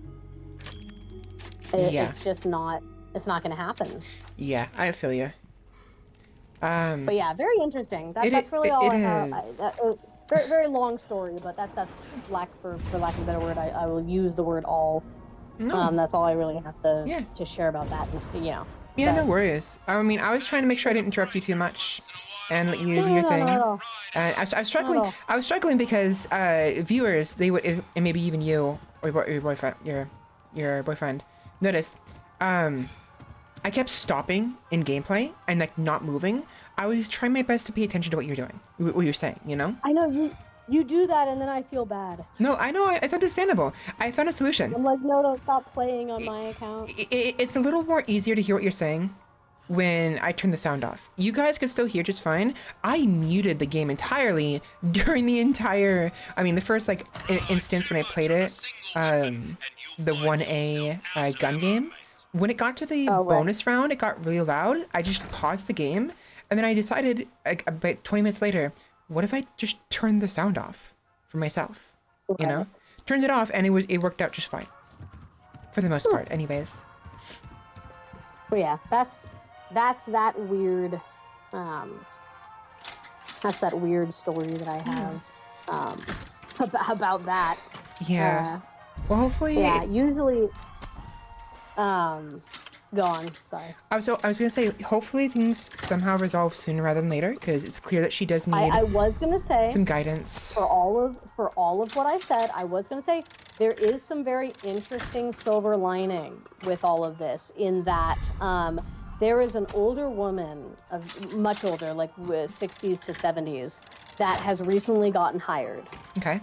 And that older woman has, like, she's pseudo adopted me in a weird way. She keeps giving me things. She's funny. No issues with her. But she is also a bit of a gossiper. Oh. And she's also like a bit of a, like, very opinionated, like, when you tell her, like, hey, this you shouldn't have done it this way, or you whatever, she's very quick to defend herself and kind of make excuses. And that woman, the older woman, and this girl that I've been talking about have started going out to lunch together and hanging out. Oh no. So it's kind of figured itself out in a way where it's like, oh, okay, it's a good like, thing, but guys, also at the same time it's like, oh no, now there's two of them. It's kind of figured itself out. It's like, oh, okay, like, you guys are hanging out, like, you guys are chatting with each other. Yeah. And great. Like, I hope that could, like, I hope that you two can kind of be each other's, like, vessels for the like, smack talking or whatever. Mm-hmm. And has that been going well? I don't know. Like I said, I'm really not in it that much, so I really haven't, like, cared to focus too much on it. But I sit right by the sign out board, so I just so happened to be at my desk typing up a report when one of them walked up, the girl walked up to the sign out board, and she was signing her name. And then the older woman was like, so where are we going? Like, all right, like, where do you want to go for lunch? And I was like, okay, they're going out to lunch together. Like, oh, awesome. So, she has made an office friend that kind of has a similar vibe to her, and that, like, they both like to gossip. They both mainly want to talk about work. They're both kind of in that space. And I was like, okay, well, good for them. I hope that friendship, like, gives her kind of more of what she was, looking for in terms of, her click or whatever. Yeah, that kind of reciprocity. Because this girl is very she's how would I say this? She's very easily influenced. Like, she's very quick to base her opinion off of whoever the strongest-willed person in the room is. And so she often, like, looks to other people for, like, guidance. And this older woman is very, very, very headstrong. So it kind of works out. Like, there you go. So she found someone to gossip with, to be chatty with, and also to headbutt with. Not to headbutt, but to kind of be the person to, like, to make the decisions and be, like, the headstrong one to, like, guide the flow of the conversation. Right. But you mentioned she basically likes, I actually forgot what you said. I was paying attention and then I got distracted. But the headstrongness, right? She's putting her, like, comparing herself to someone else who's headstrong. Or can you repeat what you said about that? She's the type of person that kind of often is very quick to just agree with whatever the most headstrong person in the room will say. That's what you meant. So, like, okay. if so, like, for example, and she will quite readily switch on a dime, which I think is partly another reason why people have a hard time socializing with her, is because she will just agree with whatever they say, and so it's hard to know what her opinion is. And she will switch on a dime, where there will be 1 minute where someone will be like, yeah, I hate chocolate. And then she'll be like, oh yeah, me too. Like it makes me bloated. And then someone else will be like, really? I love chocolate. And then she'll immediately go, oh yeah, we in this house we love chocolate. We love chocolate in this house. You know, that kind of thing.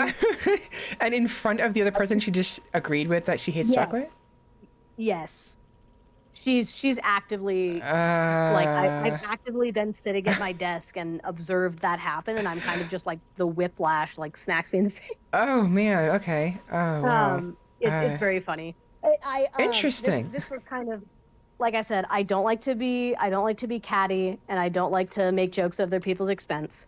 So the closest that I ever came to that was the other day. We had our monthly unit meeting, where we go over like our numbers and what needs to change, and like who's doing well, and if there's anything anybody needs help with, and blah blah blah business crap. Yeah. And at one point, before we got down to like business, so to speak, and really started like talking about actual office stuff, we were all just sitting around like shooting the shit. And the guy who is kind of baby, he and I have sort of become like office buddies, where like we'll talk and kind of like, you know, poke fun at each other and shit, and like he'll like take the piss or whatever from me. Damn. And Look at the size of that. so there was one point where somehow I don't know how the conversation got to this, because I was playing Pokemon Go. Looks like there's not something really over paying there. attention. And but somehow the conversation got to the subject of what are they called? Zodiac. Yeah. And everybody was kind of like, oh, like what's your zodiac or whatever. And the What's your woman sign, that, right? yeah, what's your, like, oh, interesting, like what's your sign? And the woman who the girl has kind of like a crush on, the woman was like, I'm an Aries. And I popped my head into the conversation for half a second to go like, oh, me too. And then put my head back down. But the woman, apparently the girl, the girl that I've been talking about, she's also an Aries. Interesting. And the woman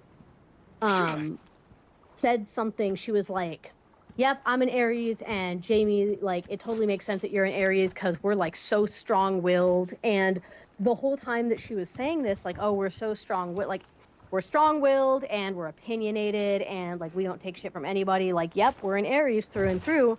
The girl in the background, who is also an Aries, was just in the background literally going like, yup, we're so headstrong, like through and through, like I'm an Aries, like we're and it was I kind of turned and looked at the guy who he and I have kind of become friends with, and I just kind of made like the tea sipping hand motion. And he started laughing, but it was like kind of that very like that's kind of the best example that I could give of like a summary of this individual, was like that instance where it was like very much like oh yeah, I'm so headstrong, like I think for myself, I'm so opinionated, but she was just repeating what the other woman was saying. So like how in Roomba's words, what he was saying earlier during the conversation is, this is some good fucking tea, huh? Because I kept seeing that, and it's like I was trying not to say anything, but like he kept saying, "This is some good tea." Oh, I've been reading. And like, what is he talking about? I've been reading Roomba's very good, like you know the two old puppets in like the Muppets, the two old guys that sit on the balcony. Like, yeah, those guys. Yeah. Roomba's been kind of like that for me, where I look and I see the commentary and I'm just like laughing internally at like what they're saying.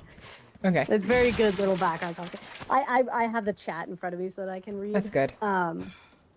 Yeah, it's very funny. So yeah, that's the best kind of example that I can give of what I was talking about with the girl in question, was that one instance where it was the woman would say something like, yep, I'm an Aries, I'm so headstrong, like I'm so opinionated, like I don't take anything from anybody.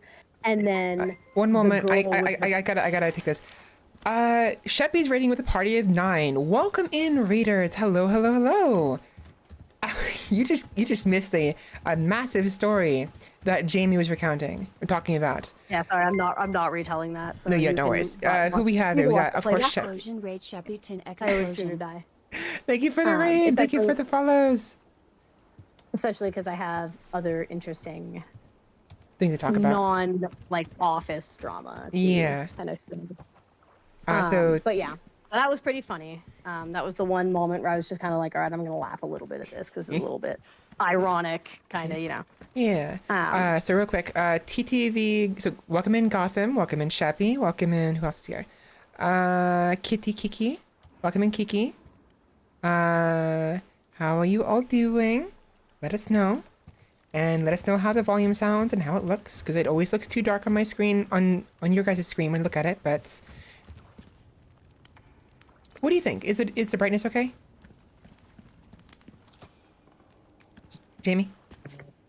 Oh, you were asking me. Sorry, I thought you were Yes. asking them. I mean, I'm asking everyone, but since you're here, I figure, is the brightness okay? Because, like... If you... it's hard to tell because you're in, like, a darker location. I mean, my projector screen, which I'm watching it on, does have a tendency to just kind of, like, make it harder to see, things. So I don't want to speak for everybody because they're all probably watching it on, like, actual monitors. I think it looks fine to me overall. Okay. But that's just based on, like, my own projector screen. Every time I look at the capture on the other screen, I swear it looks way darker than it does compared to what I'm looking at. And I'm always worried. I'm like, can people even see what the hell I'm looking at? Bye, Gotham. It looks fine to me. Okay. But I don't want to speak for everybody just because, like I said, I'm watching it on my projector. Yeah. That's fair. A little bit, but I can see everything. It's just that. Can you turn the light on, please? Really play. Resident Evil on VTuber. What do you say? That's why, yeah. He's just talking to me. Yes, I do. I usually play dark games with brightness up, so that's also why it probably looks different. Oh, I'm sorry, Go-Go. I thought you said... well, you confused me. Okay, Gotham is telling me that they go by Go-Go is their name. I thought they said, I go by Go-Go. It's like, I go by Go-Go. Like, bye-bye. It's like, so I said bye. Like, okay, bye. God damn. God damn, mate. Give me a break. Okay, sorry. Hi, Go-Go. I'm sorry. But we're okay? Visually? Everyone? Seems fine to me. But I will defer to chat on that one. Okay. Yeah, I have already played this game multiple times, and I'm also just organizing Pokemon cards, so I'm not the one to be asking about the appearance of the game. It would be the other people. Okay, I'm trying to conserve my just take a nap. Take a nap. Take a nap. Take a nap. Take it. Wrong weapon. Wrong weapon. Okay, you have to hit the circle button, not the block button. My bad. I hit the beep. You are. I hit the button. It didn't work. Okay, now you go. Now you're leaving. Go. Are you sure? Are you sure? Are you having a laugh, or are you actually being serious? Go sleep. Make sure I don't get confused. Okay. Okay. Go is signing out. Go is go. Go. Go.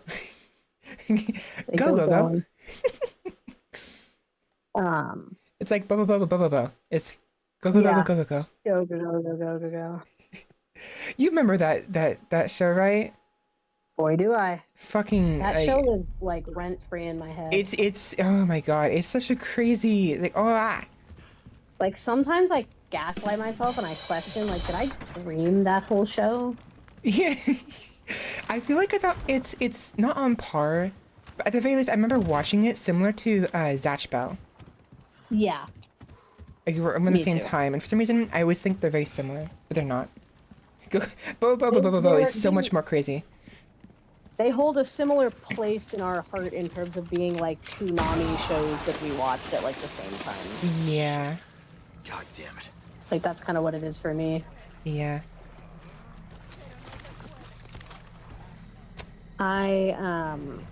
What was I gonna say? I So can never figure out where that's the silly office drama.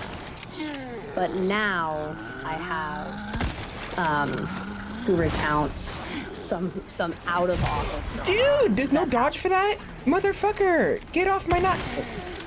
No dodge for that, I'm sorry. I have some like external like out of office drama that that happened the other day that like totally floored me. I was like, is that allowed? Like, can you do that? Okay, well, before we get on to that, let me go take a quick break. I need to get up and see if I can Go find for it. a better batch of Ritz, because these Ritz don't taste very good. Go for it. I don't Maybe know your what's... dad has another sandwich you can steal. Yeah, another one. So, speaking of the chat, I will be right back. I will return. In the meantime, Jamie should still be vocal. You should be able to still hear Jamie just fine. If you could speak for me, please. Oh God, I have to entertain. Shit. Yeah. Double checking the filters are correct. Yes. So I'm not. I don't know. I'm not really an entertaining person. I don't know, man. you and me both. You're putting a lot of pressure. Which is I've ironic picked up- considering my current profession. I've picked up these Pokemon cards in like a bad order, and now I've broken my own brain because I can't figure out what I was doing. Yeah. Anyways, I'm gonna be happy. I need to get up. I need to walk around. My legs are my blood. I need to get my blood pumping and get some more water and get some better snacks. So Yeah, I have also been sitting on my legs for a while. Like I said, I'm organizing these cards. right. So be I had to pull my happy. leg out from under myself. Bye bye. All right, I've been requested to entertain. All right, what is everybody's? Everybody list your favorite Pokemon, and I will rate them on a scale of mid to absolute banger. Absolute. That's not true. There are bad Pokemon. Mid to wood fuck. I don't know. The limbic system flight or fuck scale of rating Pokemon. Torterra is pretty good. I don't have any beef with Torterra. I feel like I don't know how fuckable Torterra is though. I feel like you would just be crushed and maybe die. Unless you're like into the tree hugging thing and you just go for like the top part. Yeah. My boyfriend likes Torterra.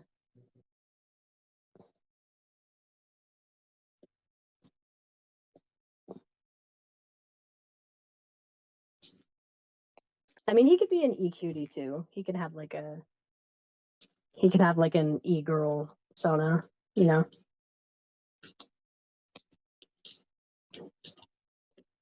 Turtle Chan or whatever. Do we still do that? Do we still put Chan at the end of everything? I'm behind the time. Oh, not since Earth Can. Well, but what about Black Hole Chan? She came later. I don't think you get to make that call. You haven't been on the internet long enough. You barely even know what Twitter is.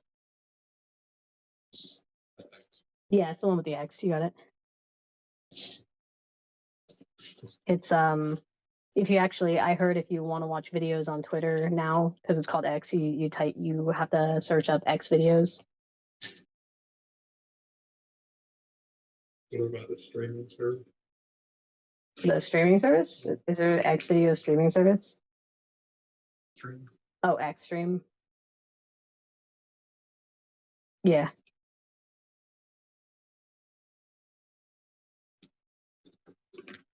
Yeah. I fluctuate between favorite Pokemon pretty readily, but I'm really into Nose Pass right now. I'm really into Nose Pass and Probopass.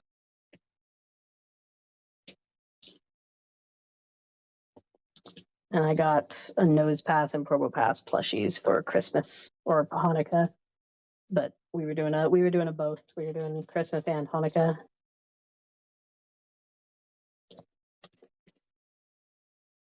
So I got the nose boys. The only thing I don't like about Promo Pass, though, like, it's hard sometimes for me to decide which one I like more between Nose Pass and Promo Pass, because I don't like that they gave Promo Pass like super big, wide eyes. I kind of think Promo Pass should have like the cute little slanty closed eyes that Nose Pass has, because Promo Pass just kind of looks like he's staring into your soul.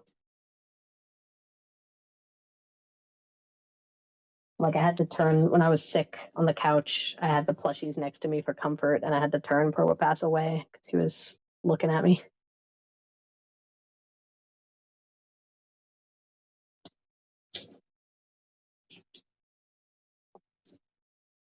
I was not here for that.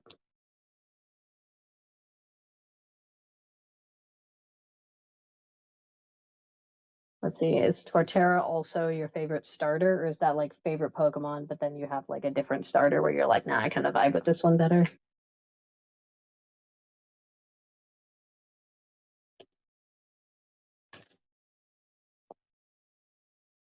Yeah, I figured, but you know, some people are like, yeah, this Pokemon rips, but like, because some people do the thing where they're like, this is my favorite Pokemon, and it just so happens to be a starter, but then they kind of also look at like the whole like starter line, like not just the Pokemon, but they're like, you know, the whole three, and they're just like, even though this is my favorite Pokemon, I like this starter better because it has like a good lineup, you know? Like that for you. Like Blaziken is my favorite Pokemon, but I wouldn't say that like overall it's the best, like it's my favorite starter, because I kind of feel like I don't like Combuskin very much. Like, I don't like how it looks like a dick and balls. It's really weird. Like, I think Cyndaquil, I like the fire starters usually, and I think Cyndaquil has like the best line of like fire starters. I will agree with that, though. Torterra does look very huggable. Torterra has the vibes of like, I have a Great Dane Mastiff mix, and sometimes when he wants attention, he just walks up to you and like lays his head in your lap. And Torterra looks like it would do that. Like, it would just put its head on your lap and like want you to pet it.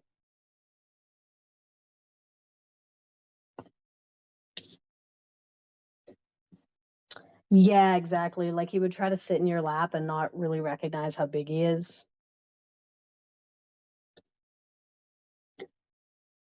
That's what my dog does. He tries to like sit on you, but he's like 170 pounds. So it's like, boy, stop it. Torterra is like 2 tons. You would probably be crushed, but I mean, worth? Like, that would be the way to go, right? If you're gonna go.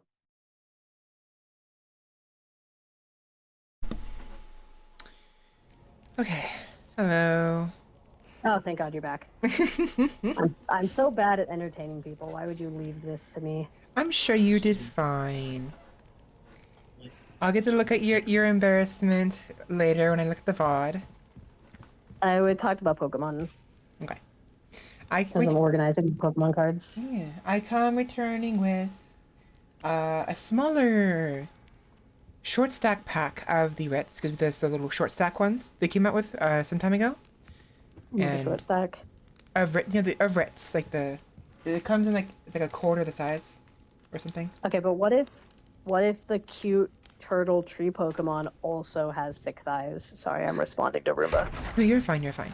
But I return with that, and I also return with a plate of Cheetah Puffs. I mean, Torterra looks like he's got some pretty thick thighs. But will they save I'm lives? just saying, they gotta hold him up.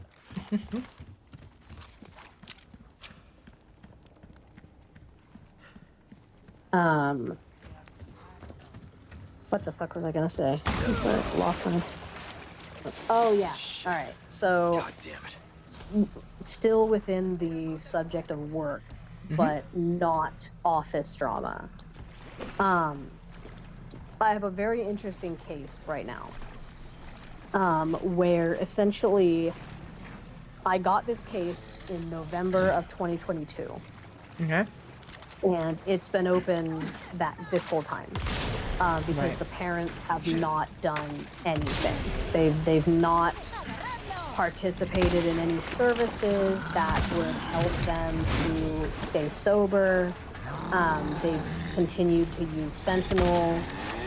They're just not really doing what they have to do to be safe parents for Right. children under the age of 3. Right. These are very young children, and when we first became involved, the reason why we became involved was because the youngest child was born substance exposed to fentanyl, Fun. meaning that the Motherfucker. mom was Continue. using fentanyl. Meaning that the mom was using fentanyl while she was pregnant, and the baby was born exposed to fentanyl. Wow. And, he had withdrawals, and he was also born premature, so there was a lot of really big safety concerns for him, and it was a whole thing.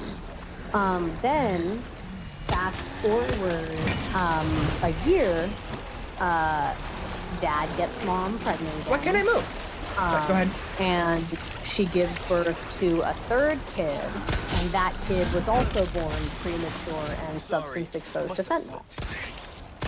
So we've been dealing with that, and unfortunately, because of how long this case has been open, Oh my god.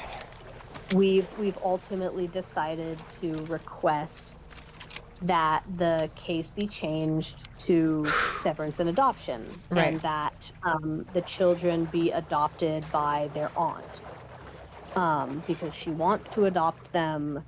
They've been living with her this whole time, so they kind of see her as their mom. They're very they're very bonded to her, To begin with. etc.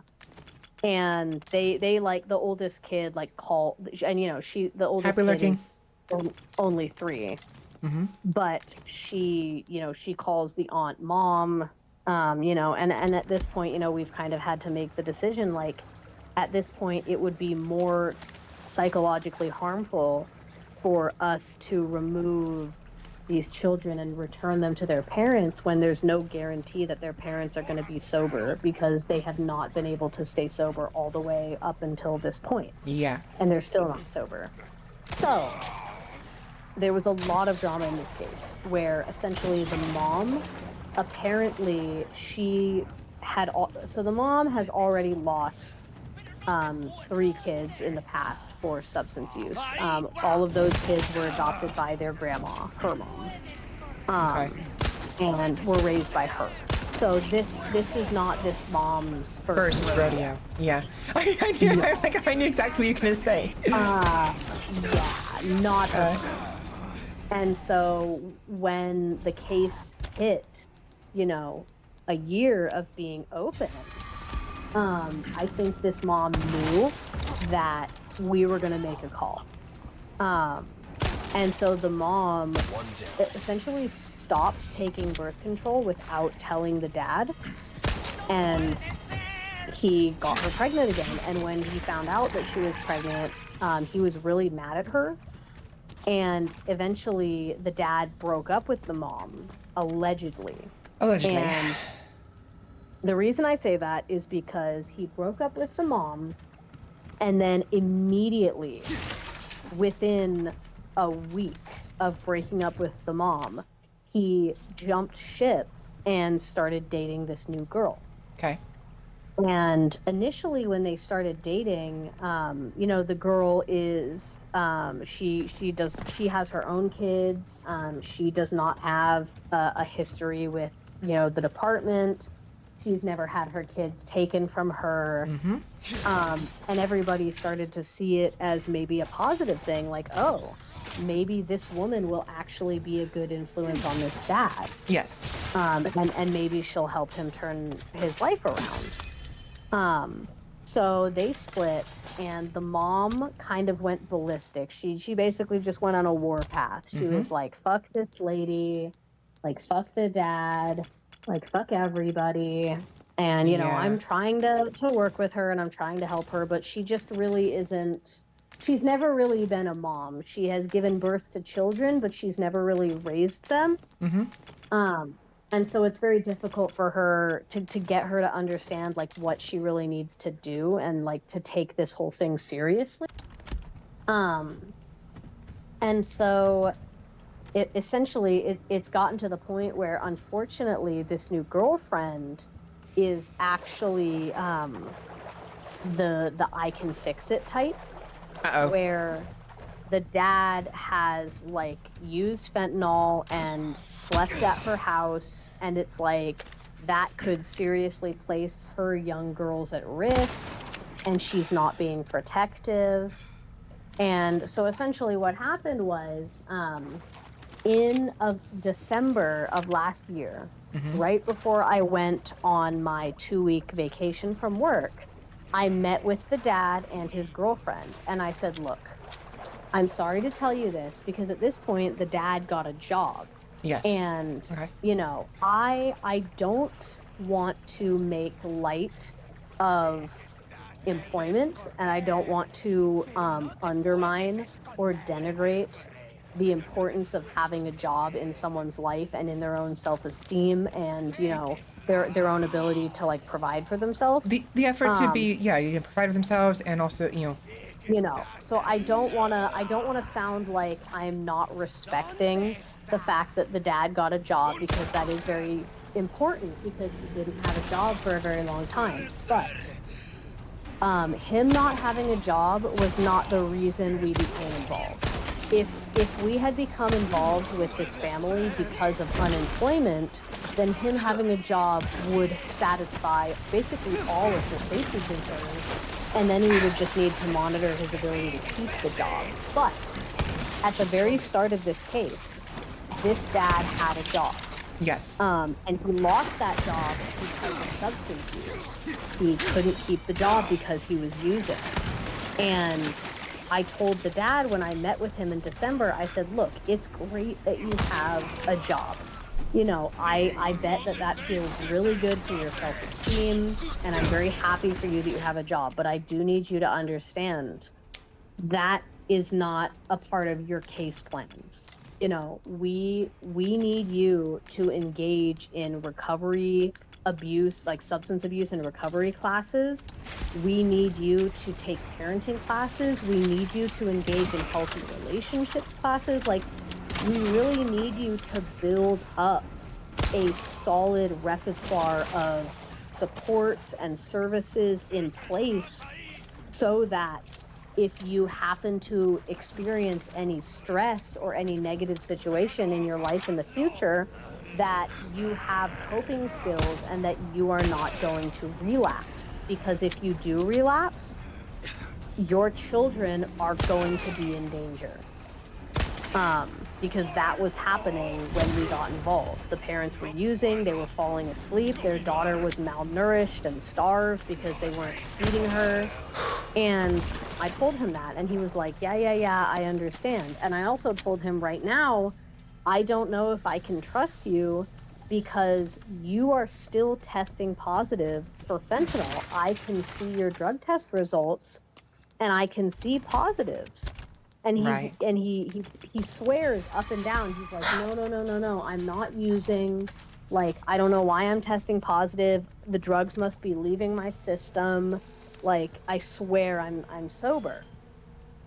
And I told him, well, look, unfortunately, I you know I don't know really what to say to that, because the drug tests that I'm seeing are showing positives for fentanyl in your urine. And typically, urine tests that show positives for fentanyl indicate that the person last used at the latest 72 to 80 hours ago. And I Right. said, if it's showing up in your urine, that means you used recently.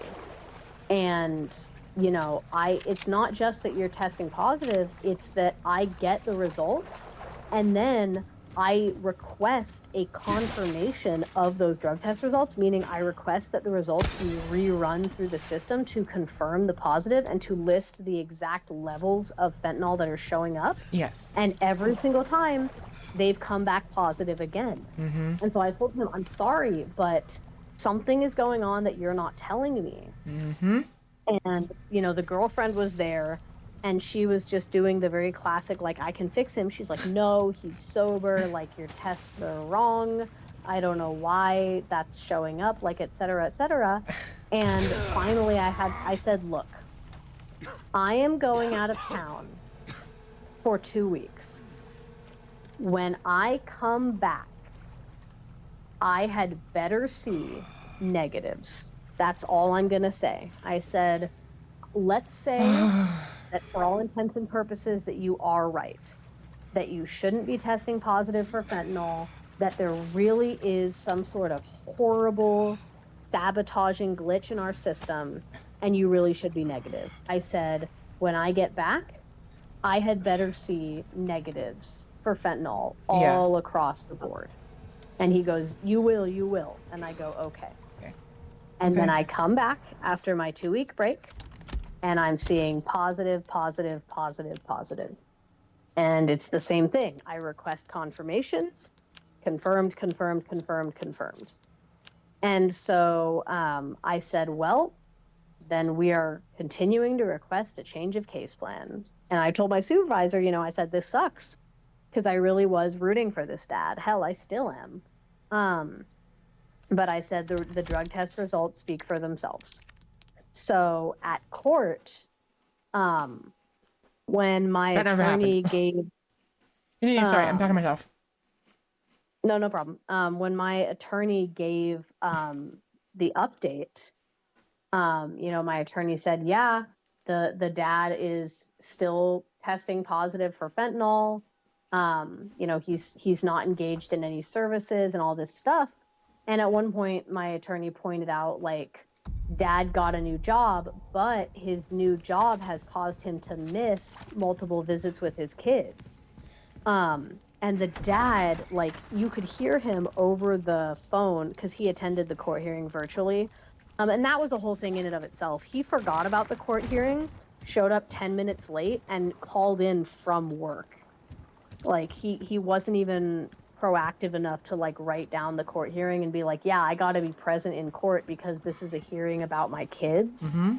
Like, he literally just called in like 10 minutes late over the phone, and then you could hear, like, he didn't even mute himself, so like the whole time we were in the hearing you could just hear like the construction equipment from his job like in the background. It was very rude, Right. and very like negligent on his part, like as a parent. Yeah.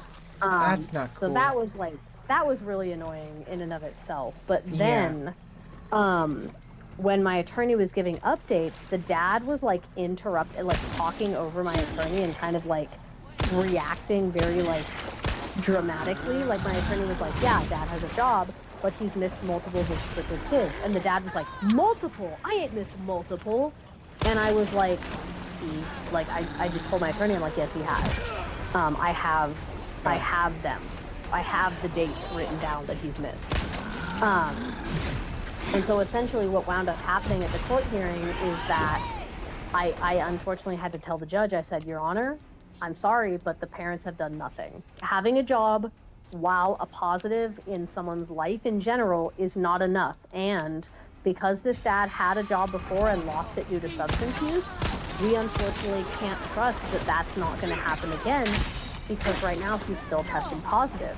And so the judge had told the parents at the last hearing, if we don't see significant progress from you guys, we are going to change the case plan to severance and adoption, and you guys are going to have a trial against the department. So at this hearing, that's what happened. The judge said, yep, sorry, we're going to have to go to trial. And the dad literally lost it. Like, over the phone, he started cussing at the judge and was like, this is fucking bullshit. Y'all are fucking lying. Like, he literally like yelled at me over the phone in court. He was like, Jamie's fucking lying. Like, I ain't dropping. I've been clean.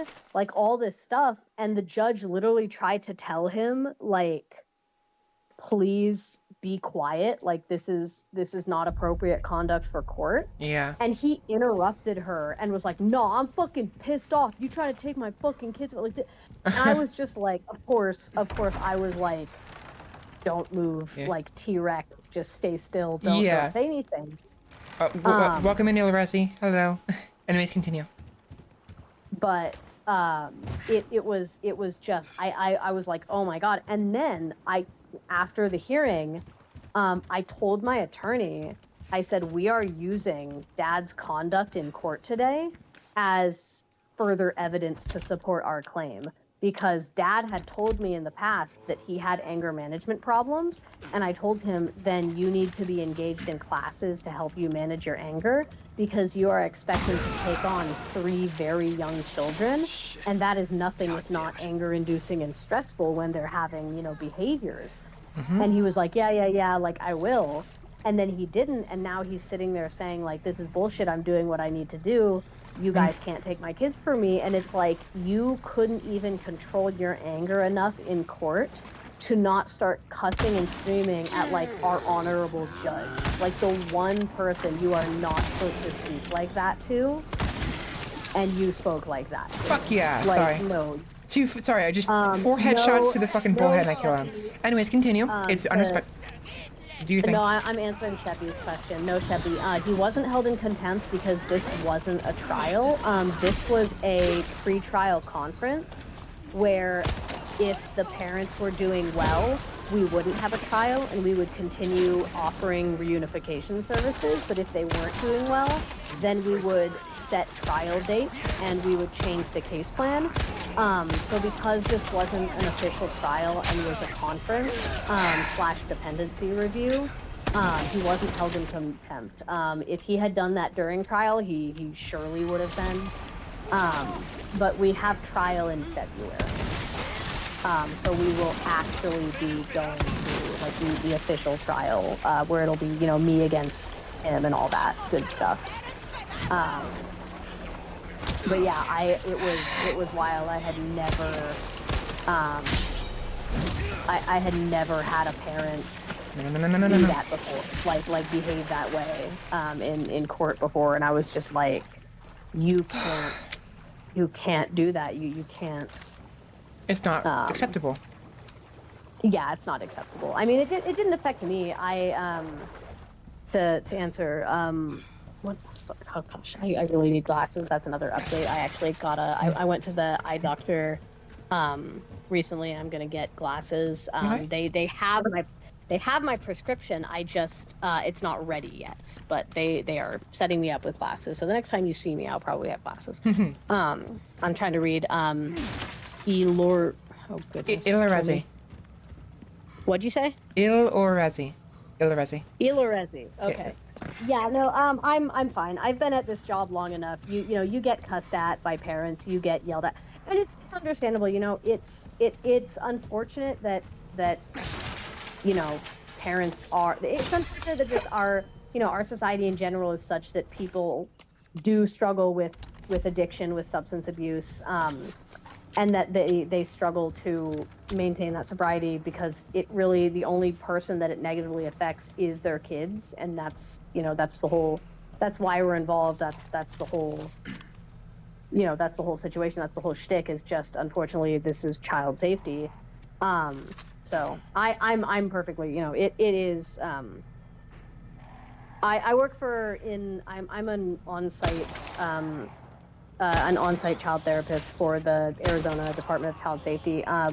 Although at this point I have very quickly learned that there are many titles: ongoing case manager, child safety specialist, on-site therapist, whatever you want to say. Ongoing in general. Essentially, when we get a report from the DCS hotline, which is the Department of Child Safety. I don't remember if I said that. When we get a report, there are 2 types of cases. There is a in-home case, which is when investigations, goes out, they meet with the family, they recognize that there is a safety threat, but the safety threat is something that can be managed with in-home services and doesn't need to involve the children being removed from the home or anything like that.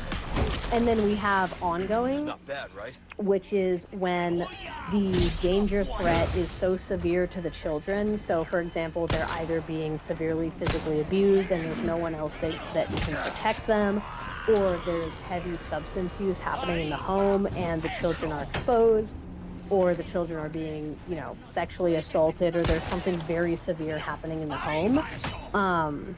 Then the children will be removed and placed with a relative, or worst case scenario in foster care, which there have been some very nice foster homes. I say worst case scenario only because we always want kids to be with their family, and it really sucks when there's no family that can step up for the kids and they have to go into a foster home.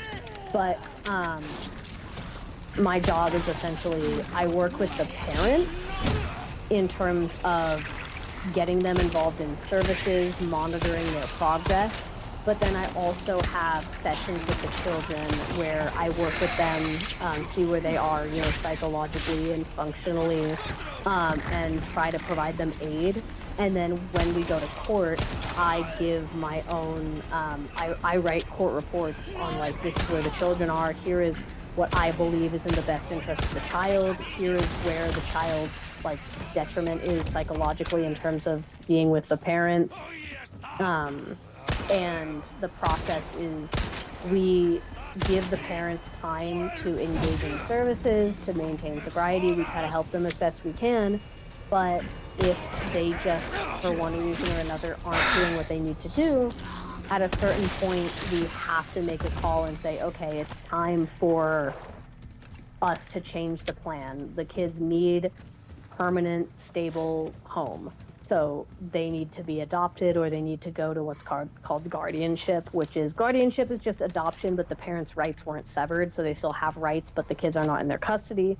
In any case, that's what wound up happening was we got to a point in this case where unfortunately the parents were just still actively using. We had 2 children born substance exposed and premature.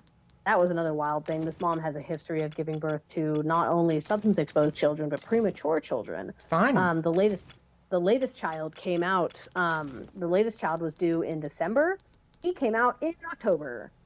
So he was tiny. Oh gosh. It was pretty wild. But yeah, so unfortunately, what really sucks with this dad is that, he got very upset at court and he was cussing and he's like, this is bullshit, like, I'm sober, blah, blah, blah. And so, I felt bad for him because I was like, damn, like, he really seems to be adamant that he's testing sober. But I mean, I'm seeing fentanyl every single drug test. I don't know what to say. So I went and I double checked his drug test results, and I saw that every single time that he had drug tested for fentanyl and tested positive, he had also tested positive for marijuana. Uh-oh. And I was talking with my supervisor, and I said, he's not getting his marijuana from a dispensary.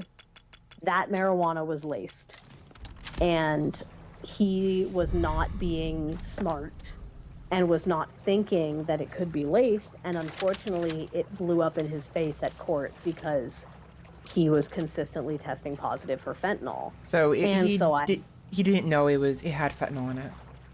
Yeah, and it's very unfortunate because he really should have known. He really should have been more. First of all, he shouldn't have even been smoking weed when he's trying to get his kids back anyway, because he has a history of addiction. And when I asked him, why are you smoking marijuana? He said, oh, because I'm stressed. And I said, well, I don't mean to sound crude, but if you're stressed now, just wait. If you get your kids back, that's going to be a whole new world of stress. It'll be even worse. Yeah, so I said, you need to develop different coping skills. You can't just turn to drugs every time that you're stressed. And let me be clear, I'm not against weed. I love weed.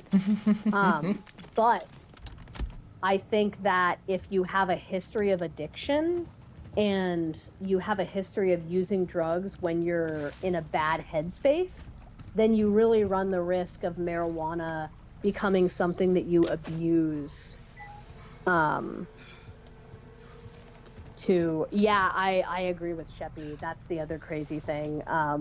Is that like my supervisor kind of was trying to get on this dad's ass and was like, how could he not tell that it was laced? And I said, no. Like being from I can't say the name of where I'm originally from because that's where you're from too, Vel, but Yes. being from California, I will say that where I'm from, it is very, very common for people that sell weed on the streets to lace it with fentanyl and other things. Well, that I because it didn't know, gets but I know. people. Yeah. Yes, Ilarezi, laced essentially means that there was fentanyl mixed into the weed and he didn't know. Laced usually just means there was something hidden put in there. It's they basically do to the marijuana what they used to do with Coca-Cola.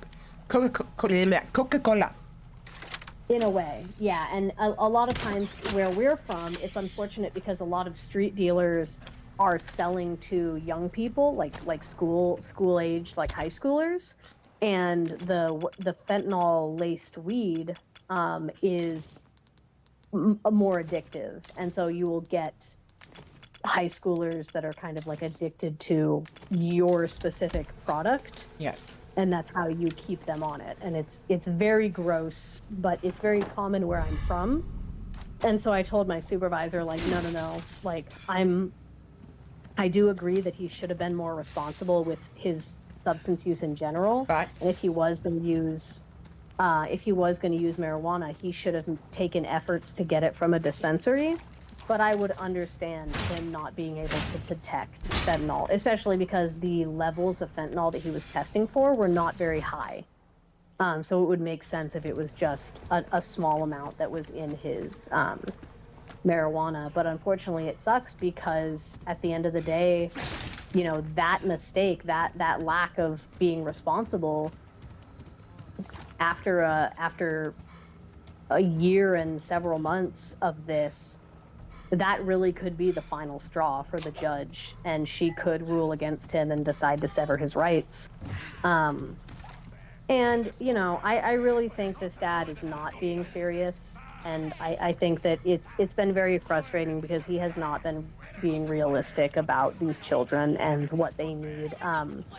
There was one point where I was talking to him, and the person who is currently taking care of his kids in this case is actually the dad's sister.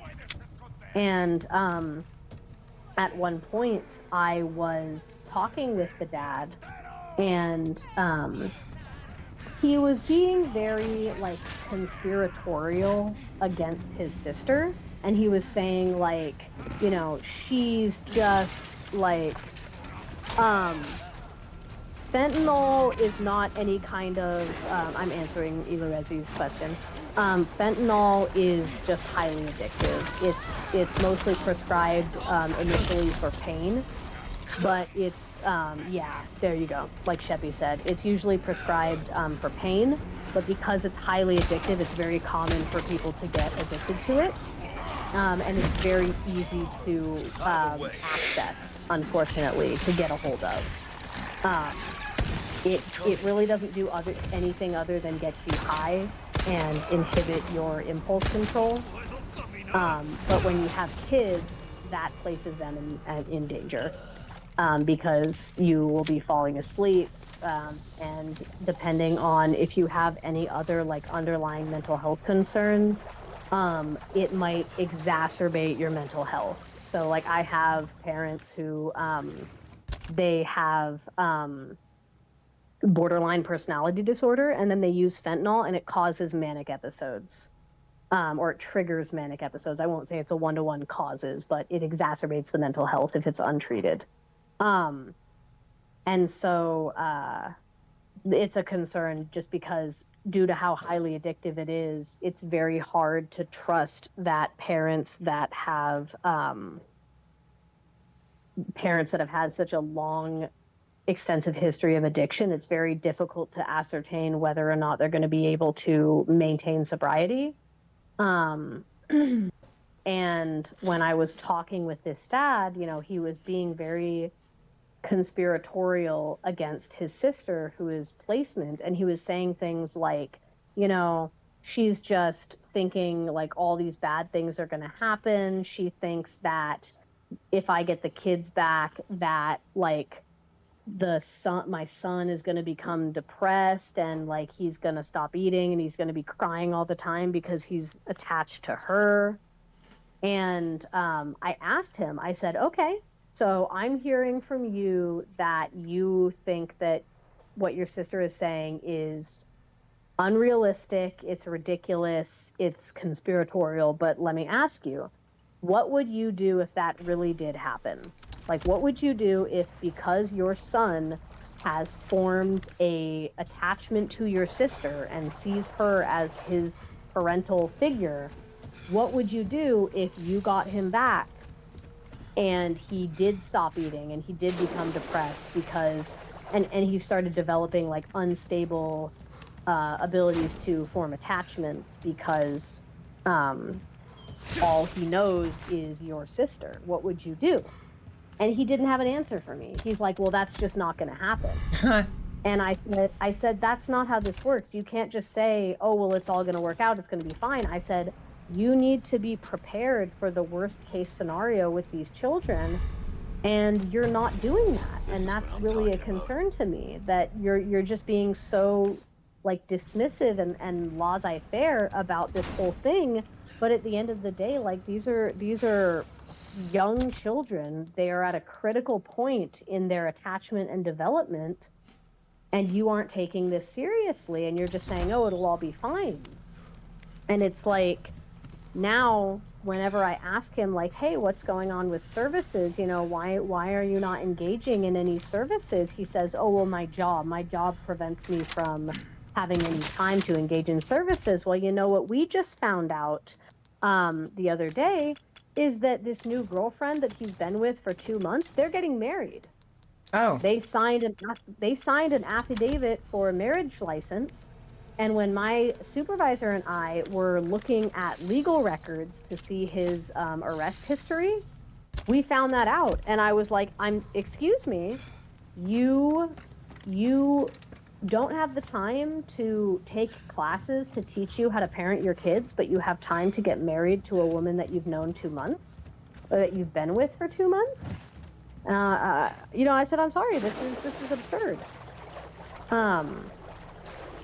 Yeah, it's very frustrating, you know, and I kind of just to like sort of address what like Ilorezi said, like I really do firmly believe that like everybody should have the right to have children and start a family, but it's just very unfortunate that like there are really not a lot of regulations in place to prevent things like this from happening, where people get injured or something goes on, you know, they get prescribed fentanyl to help with the pain, and then the next thing you know, they're addicted, and all of a sudden, like these kids that they have, it's like, I believe that he loves his children, like I would never suggest anything otherwise, like he obviously loves his kids, but it's just this drug is so hard for him to kick that he's just not being realistic about his ability to actually stay sober and care for these kids. And like, they could die. Fentanyl is not like marijuana, where it's just something that you smoke, but it's not really terribly harmful in the grand scheme of things. Like, fentanyl is a substance that, when smoked, can disperse into the air and then settle back down onto other surfaces. And if you have young children that touch all sorts of things and put their hands in their mouths, they can overdose on fentanyl. And that's something that's happened. Like in this job, kids have overdosed, gone to the hospital, and some have died because their parents were using fentanyl in the home. and the fentanyl got onto something that the kid touched, and then the kid put their hand in their mouth or licked something or ate something, and the next thing you know, the kid is being run to the emergency room.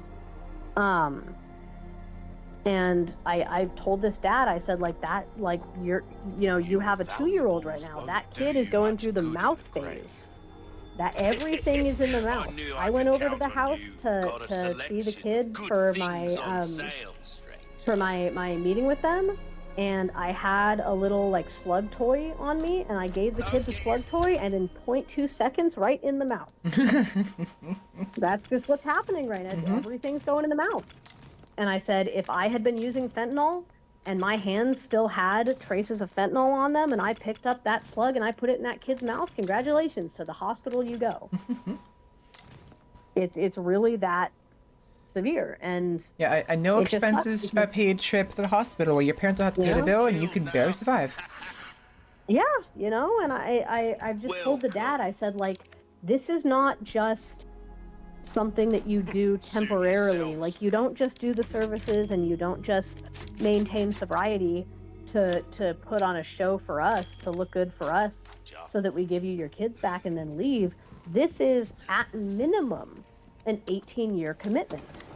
You have these kids, and for the 18 years that they are minors and legally in your care, custody, and control, you are going to be expected to provide for them and keep them safe. And every child that you have after that will reset the timer.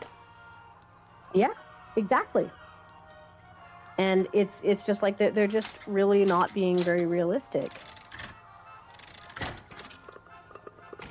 Yeah, and I second what Iloresi said. It's the same thing for us. I have a kid right now who's only 5, and he's already, like, he shoved a girl. He's just having all these behaviors. He shoved a little girl down some stairs, and she bruised her forehead.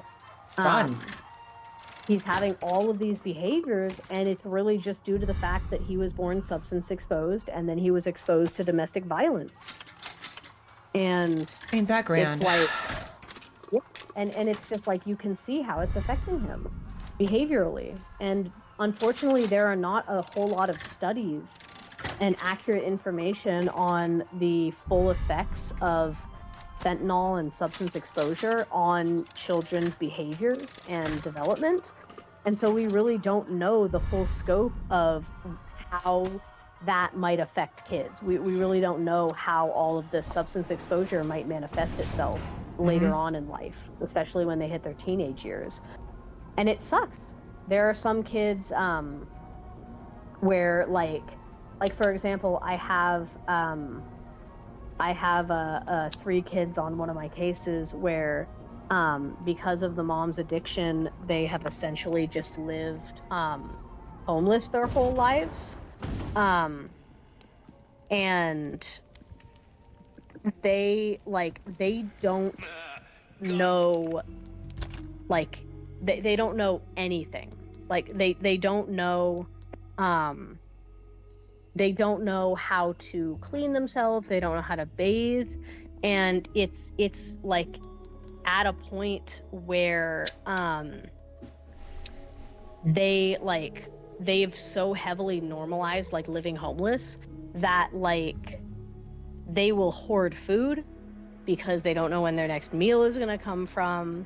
Like, it's all of these, like, very, very unfortunate, like, traits that they've developed. And when I try to talk to the mom about it, and I'm just like, look, like, these are all things that we see in these kids because of the way that they were unfortunately raised when they were with you. She's just not fully capable of, like, really recognizing, like, the severity of it. Like, she's in full support of her kids, and she's like, yeah, I want them to, like, I know they need help, and they need these things.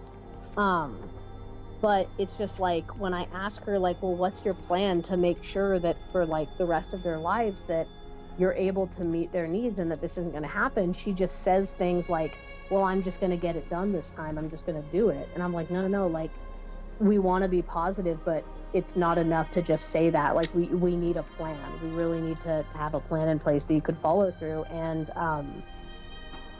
there is my coworker. So there's something that can develop in children, which is very, very morbid and unfortunate, called reactive attachment disorder.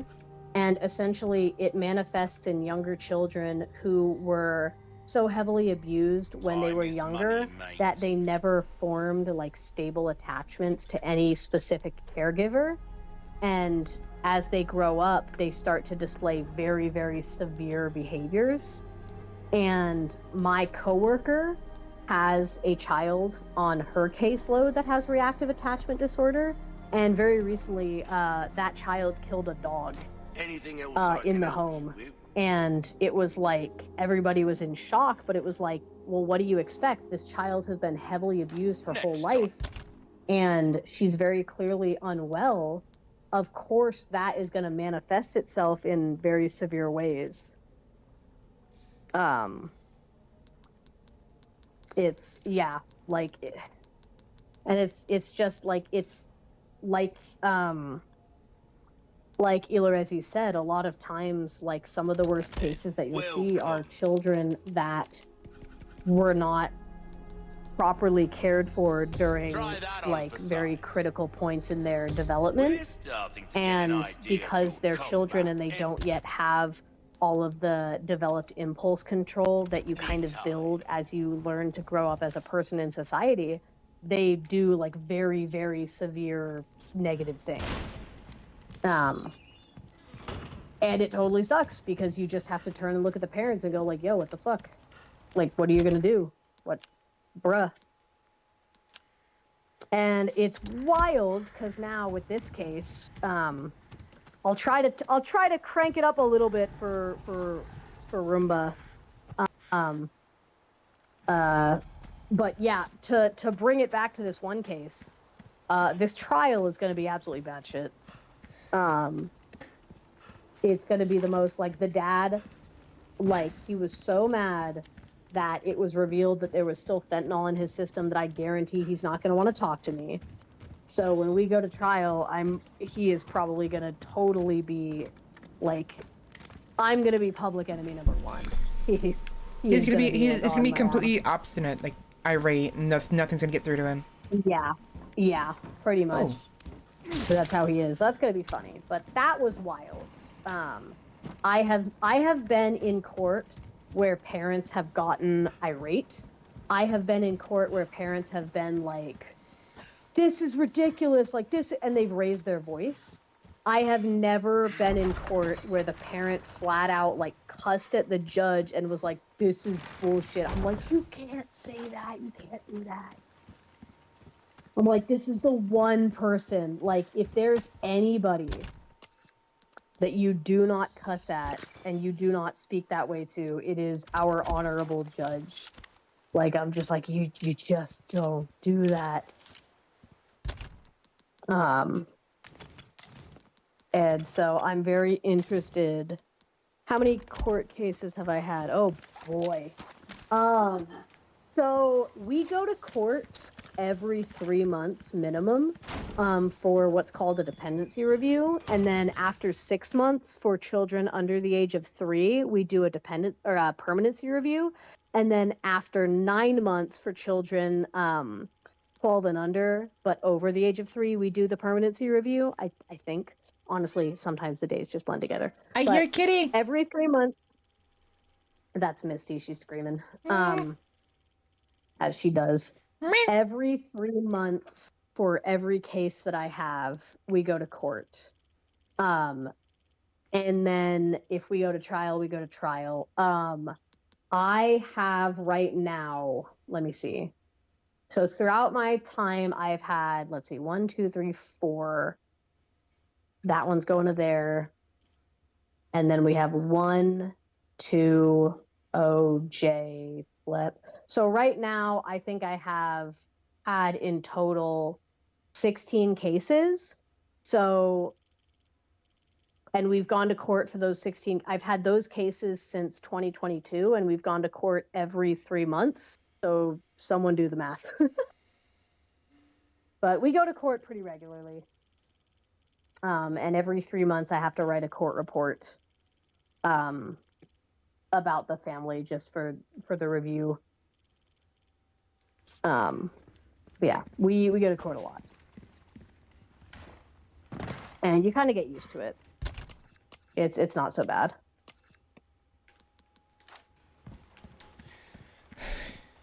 Yeah, it's only honestly, court itself isn't that bad. Trial can be a bit more stressful just because, you know, it's you versus the parent. It's like the stress of just having to essentially go to war with somebody. But I think the most oh, hello. The most Hello. Welcome in, Warrior. How's it going? I continue. The most? The most. Oh no, I was saying hi to the same person you were. Yes, The I'm following up on that. The most taxing that I think court has ever been is I currently have a case with 6 children, and so my court reports are like 50 pages long because there's just so much to update. Yeah. And it's just like I just have to write so much. But yeah. Vel, you want to give your spiel to this person? I think they're new, and I am not usually part of this. This was suggested what you do? I don't understand the question, unfortunately.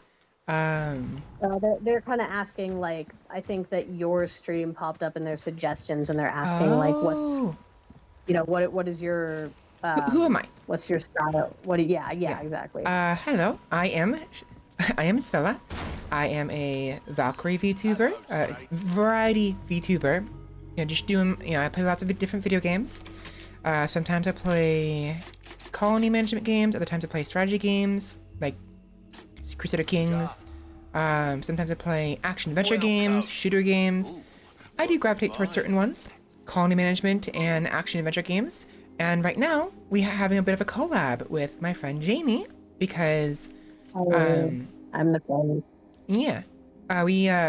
I failed to properly follow up on trying to play this game with them, and I figured since I'd beaten it, we played again on the hardest difficulty, so Jamie can talk, and we can conversation, while I get my ass handed to me on several silver platters as a full course meal over the course of several streams. So. And I show up sometimes. I'm a psychologist, so I come here to talk shit about the people that I work with, LOL. Yeah, and then for me, I actually don't normally collab or play with other people very often because I don't have the mental, emotional energy for it, but I do enjoy it a lot. So I always look forward to playing with Jamie. That's me. But for the most part, we just hang out. I'm here talking shit.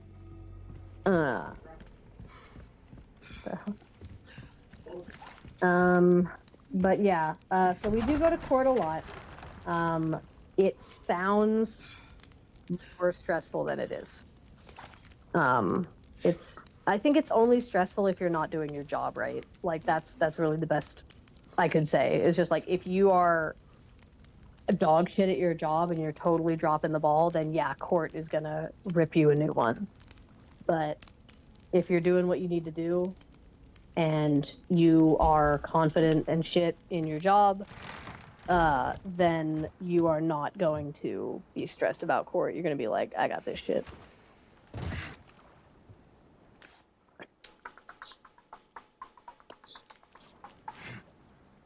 So, Jamie. Yes, sorry. I tabbed over to my Pokedex online because I'm still organizing my Pokemon cards. No, you're fine. I have 2 questions. One is related to the question that Illerezi just coined, and the other one has to do with Resident Evil.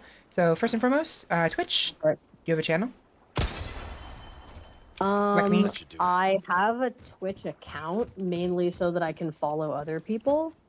I've never streamed before. I've actually been told in the past that I should, but I just never have. It can be very taxing. I mean, I've streamed for friends, but yeah. I have. Yes, that is true. There was those are like meme. There have been a couple of times where I've streamed Elden Ring, but that was like I used Twitch to stream so that my other friends could just casually watch. And there was a couple times where um I what was I streaming? I was downloading. Oh, that's right. I was doing it was like 3 a.m. and I was downloading Cyberpunk. And while I was waiting for the download for Cyberpunk, I was streaming Cuphead for Clem, and I just forgot how Twitch worked. So I was streaming for her, and all of a sudden someone joined and just started talking to us. And I was like, surprised Pikachu face, where I was like, what the fuck, who is this fucking person? What's going on And here? Clem was, yeah, and Clem was like, well, this is Twitch. Like, Yeah, this is what Twitch does. You know, this is how it works. This is its thing. And I was like, oh shit. And then I had to like talk to this person, and it was very stressful. I don't know if I'll ever recover from that. It was traumatic.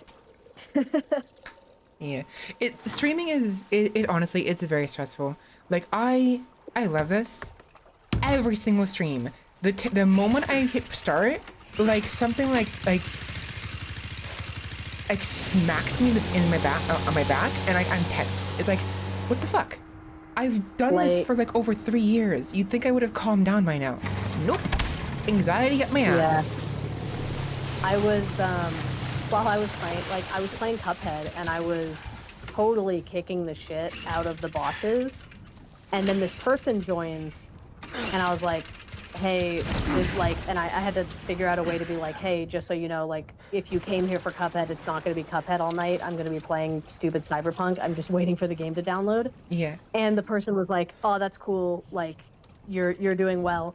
And then I died at one point, and I was just like, oh God, how do I recover from this? They just watched me die. I'm not used to dying in video games unless it's like kicking around in Elden Ring or something. I'm usually like, all right, I'm gonna clutch this out. Yeah.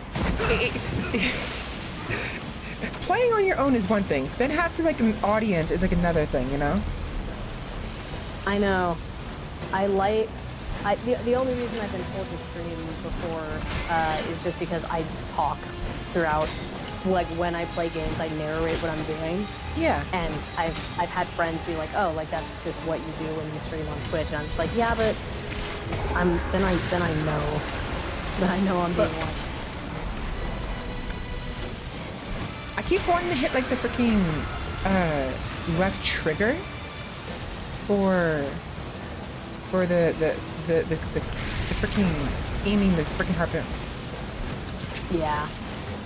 Yeah, I've just never done it before. And the only other reason is, like, I guess I'm not going to sit here and, like, make a hard stance, like, oh, I'm never going to be willing to do a stream. But the only other thing is just right now, my job, I am just too, like, it's like the whole day I'm at work, and then I come home, and it's like, okay, there is a limited amount of time to do some things, and right now we have a lot of house projects going on that we're trying to do, and just a lot of like real life stuff where I'm just like, shoot, I don't want like, I would feel bad if people were like joining a stream and then it's just like they're like a low priority, so I'm just like, yeah, sorry, this is gonna be like bullshit because I don't care or whatever, I'm doing other things. And then secondly, it's just because like when I play video games, I like to just sit down and play for like a really long time. And lately, I just don't have quite as much time to do that. I mean, shit, I guess while I was on break in December, I couldn't stream because I was sick for 2 weeks. So all I had was time. Did you have the Rona too? I did not have the Rona. I don't know what I had. I think I just got like the turbo flu. No. I got extreme turbo flu, and I was like throwing up and having migraines and everything. So I just because my toxic gamer trait is saying that I will play one game and then immediately getting distracted playing another game that I never intended to play, and then just like, oh yeah, now I'm playing this. So I was going to play Spider-Man, and then I started playing Skyrim for the first time, and that's all I did for 2 weeks while I was sick. was just experience Skyrim for the Yeah. first time in And- 2024. And now Jamie understands the wonder and travesty that is Skyrim. Elerezi. I mean this with no disrespect. I would sooner die. I would sooner commit society in Minecraft than do that. To be fair, you're the one that introduced me to League of Legends. The Albeit, fuck I am. That was my friend group. I will not take I was gonna say by responsibility for- proxy, okay, just like indirectly. By proxy. Look, How I have killed people for less. I have killed men for saying less by proxy. I've never played League of Legends in my whole life. I drew Kog'Maw for a friend of mine once, and that was the extent of your experience influence. with League of Legends. Yeah. Yes. I refuse to take. I watched Arcane and thought it was mid. And that's my only other experience with League of Legends. You know, even though I am a fan of League of Legends, I don't play it very often, and I actually haven't even watched Arcane yet. It's mid. I think I'd enjoy it then. You know me, I'm very tolerant when it comes to my consumption of media. It's very overhyped because the animation is good. Yeah, I It's feel like that. the new TMNT movie. Elerezi, are you okay? Do you need, like, blink twice if you need us to, like, send someone? Yeah, is Riot holding a gun to your head? Are you stuck in the basement? Yeah, Fun. like, seriously, like, start typing, like, dots and lines. We'll find a way to get to you. We'll send somebody. Yeah, I'll send a Think you can swallow me whole, huh? Ezreal. I'm sure he'll find you. We can help you. I promise. There's always a choice. In my field, we call that addiction. Oh yeah, I wouldn't know that. Not at all. Elerezi, you just have to dose with other games. You have to like dip your hands into like something else. Yeah, like Play the war crime simulator. Elerezi, peer pressure. Yeah, play Rimworld, the war crime simulator. I can't fucking speak. No, play Minecraft. Minecraft. Honestly, I want to enjoy Minecraft more. It's just so fucking boring. No. That's why you download 7,000 mods like I do. I actually did enjoy some modding, but my computer sucks. Okay. The correct way to experience Minecraft is with it's like the Minecraft of Theseus, where you install so many mods that you start to question whether or not it's really even Minecraft anymore. Mm-hmm. Like my Minecraft currently has dinosaurs and dragons in it that I ride around on, and I can also transform into dragons. So sometimes Jacob will be mining and I'll appear behind him as the Ender Dragon. Where'd you go? And that's how I play Minecraft.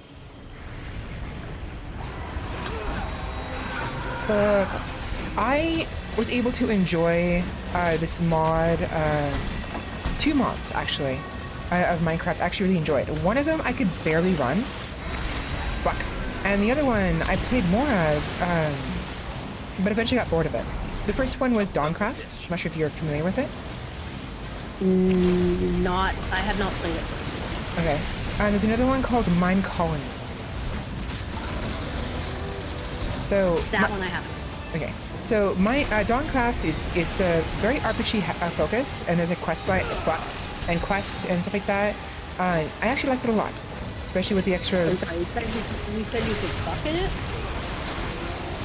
It's funny. I'll play that one. I don't think it's all for taking another hit like that. I'm in the middle of a fight here. I can't speak. Point is, I've played both of the games. Mine Colonies is colony management, which you know I like, and Dawncraft is more RPG adventure focus. You speak for Yeah, You're the speaker here. I'm trying to focus on the gameplay. You speak. We're speaking. You do it. You. I can't focus.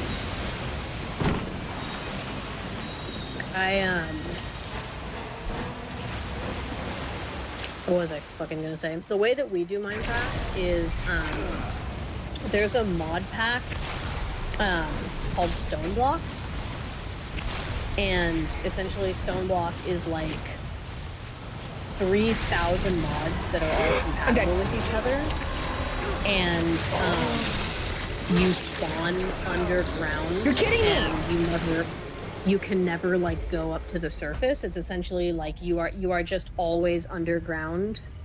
So what we do is we take Stone Block and we remove the part of the mod that keeps you trapped underground the whole time. And that way we essentially have 3,000 mods that we already know are compatible with each other. And then we just add more mods to that. And then we have Minecraft with like 4,000 mods. Like Jacob is doing alchemy right now. Like as we speak? He's like creating other dimensions and shit. As we speak, actually, yeah. He's just turned my dinner into gold. Have a good night, Roomba. He's already gone, but I didn't notice that till just now, Sheppy. Anyways, We continue. said goodnight. Thank you. Yeah. So, and then I downloaded the greatest mod of all time in Minecraft. No arguments, no exceptions, no gender, no men. Cat girls? We downloaded a mod called Ratlantis, or the Rat mod. And it basically just puts a bunch of rats in your game, and there's like boss rats and like giant rats and like all sorts of stuff. And you can build a portal to Ratlantis and fight the rat god, and it's the most important mod. Speaking of... It has watered my crops and cured my diseases. Speaking of rats, I didn't show you it, did I? There's a game, a kingdom management game that I became aware of recently. Played it. I actually really enjoy it, although I don't play it very often. Called Ratopia. Never heard of it. Sounds amazing. You should look it up on Steam. You will love it. Okay, send it to. I can't exactly send it to you right now. Are you kidding me? Really? I choked on a tip. I'm sorry. Are you okay? Send it. I'm okay. My pride was ruined, but I'm okay. But I feel like you like it. I don't know if you enjoy the gameplay, but I know for a fact you will enjoy the aesthetics and just it is adorable. It is the most adorable fucking thing. I do love a rat. To be My fair, desk at work is literally like just rat stuff. It's basically like there's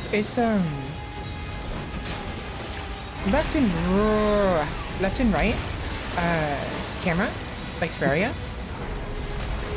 but rat people instead of humans. I do love me my rat people. Now, to be fair, I think they look more like mice than rats, but this is called Ratopia. So. Okay, well, if it's called Ratopia, I'll accept that, but we do not stand mice in this house. Mice are violent. They're violent monsters. You know what I'm talking about, though, because it's the art style. It's all cutesy. And there are zombie rats that show up sometimes.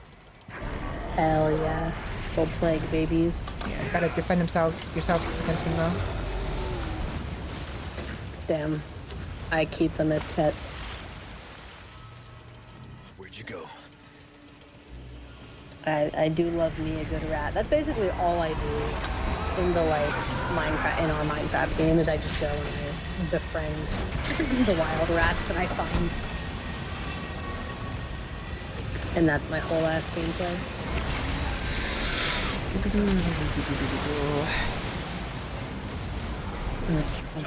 If I ever decide to organize my Pokemon cards the way that I did the last time that I did this, when I'm now fixing that mistake again, just take me out back and fucking kill me. Yeah, get a pillow and just go pop pop. Yeah, just like old Yeller style. Like just No, even better with the shoddy. yeah, just like of mice and men. My ass just face me the other way. Like, look at the rabbits, Folks, taking Lenny. out a hit like that. Just shoot me. Son of a fucking bitch! That is cheap. That is cheap. That is garbage. Oh my god. Haha. How are you supposed to do this? Yeah. This fight is kind of tough on hard because you have to spend more time navigating through the logs than you actually can spend throwing the spear things. Yeah. And so it's you kind of have to just spend most of your time avoiding the logs, and then when you have a clear shot where you're not about to be like dragged in, then you just want to take it as quick as possible and then just kind of rinse and repeat. It's very tedious, but you can do it. Yeah. There is, if I believe if you put in ! Discord, it should give you a link to my Discord channel, if you are so inclined. Talking to Warrior. Oh, I know. That's why I was quiet. I saw their message, so I figured I'd let you respond. I think after this, I want to kill this thing before we end stream, but if it really goes too far, I may have to just end it before we kill it and continue this next time, because I'm getting very tired, and it's almost 11 o'clock for me. Oh yeah, it's almost. It's almost midnight for me. Yeah. Pussy. Also, Jamie, if you're interested as well, that link should work for you if you wanna. I'm not sure if you joined my Discord or not, and I'm not trying to coerce you into it. Just saying, it's an option. I don't message very often. I can. I never talk. I'm so bad about talking in Discord. That's my toxic trait. That's fine. I do have the same issue as well, because I'm not. I mean, I didn't even bother with social media until I became a VTuber. You know me. Right. I didn't have a Twitter. And I still don't. I think you mean X. Remember, everybody. Remember, funny. guys.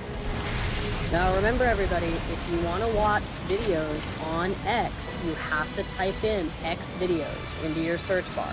Even though it That's how says you Twitter do it. in the search bar. Remember, no, it's X videos. Remember. It needs to be exterminated. Anyway, can you DM me the Think you link? could swallow me Because I whole, will huh? forget. Oh, do you mean the Discord link? Yes. Sure. Yeah, just. Nah, that's fine. Or just send me an email, or just like DM me and invite me. I can join. Yeah. What are the color breakdowns in this Discord? Am I gonna get to be red, or do I have to like throw hands, or what's going on here? My brain isn't working right now. Sheppy, are you there? Do you remember the Discord roles? Can you tell them what the Discord roles are, please? I'm a little distracted here. Assuming Sheppy's still here. Sheppy's here. They said night to somebody else, but not to Yeah, to Roomba. the car at large. Yeah, sometimes people will go lurk, they'll lurk in the background, and I like to them. You're doing something, Leon. Shut up. Aficionado. I need to do something. What have you been doing the past like 20 minutes? His goddamn best. Leave him alone. He's baby. Exactly. That's the problem. He's a baby. Stop bullying him. I will bully. God, you have to believe in him. You have to tell him he's a good boy and a pretty boy. Is he a good boy? Well, we'll find out. But by default, yes. Where'd you go? You gotta bring it back to life, Destruction Warrior. Like the phoenix from the ashes. So Sheppy, Jamie was curious about the Discord roles, because Jamie likes the color red and was looking to get a red color role. I believe there is one that's red. I think it's the trusted visitor role. Tough son of a bitch. Although Jamie, when you join, you'll get there'll be like a rules channel. You'll get tossed into first, and you have to react to the role at the bottom after reading the rules to be able to properly join, Yeah. Fuck. I want to be like destruction warriors kind of rig. I need the quad F00. Well- No, the 2F and 4 zeros. Well, if Sheppy's able to give you the trusted visitor role after you join, or I can do it, you know, whenever we do it. Whenever I help you with that. Yeah. Works for me. Yeah. So you wanted the direct link from me, right? Son of a bitch. Yeah, you can DM it to me. You asshole. I'll join at some point. I'm gonna go I don't think the folk can after take another hit we like that. after we're done here. We'll get ready for bed as well. Cause we're gonna go to a stamp show tomorrow. My boyfriend's a nerd.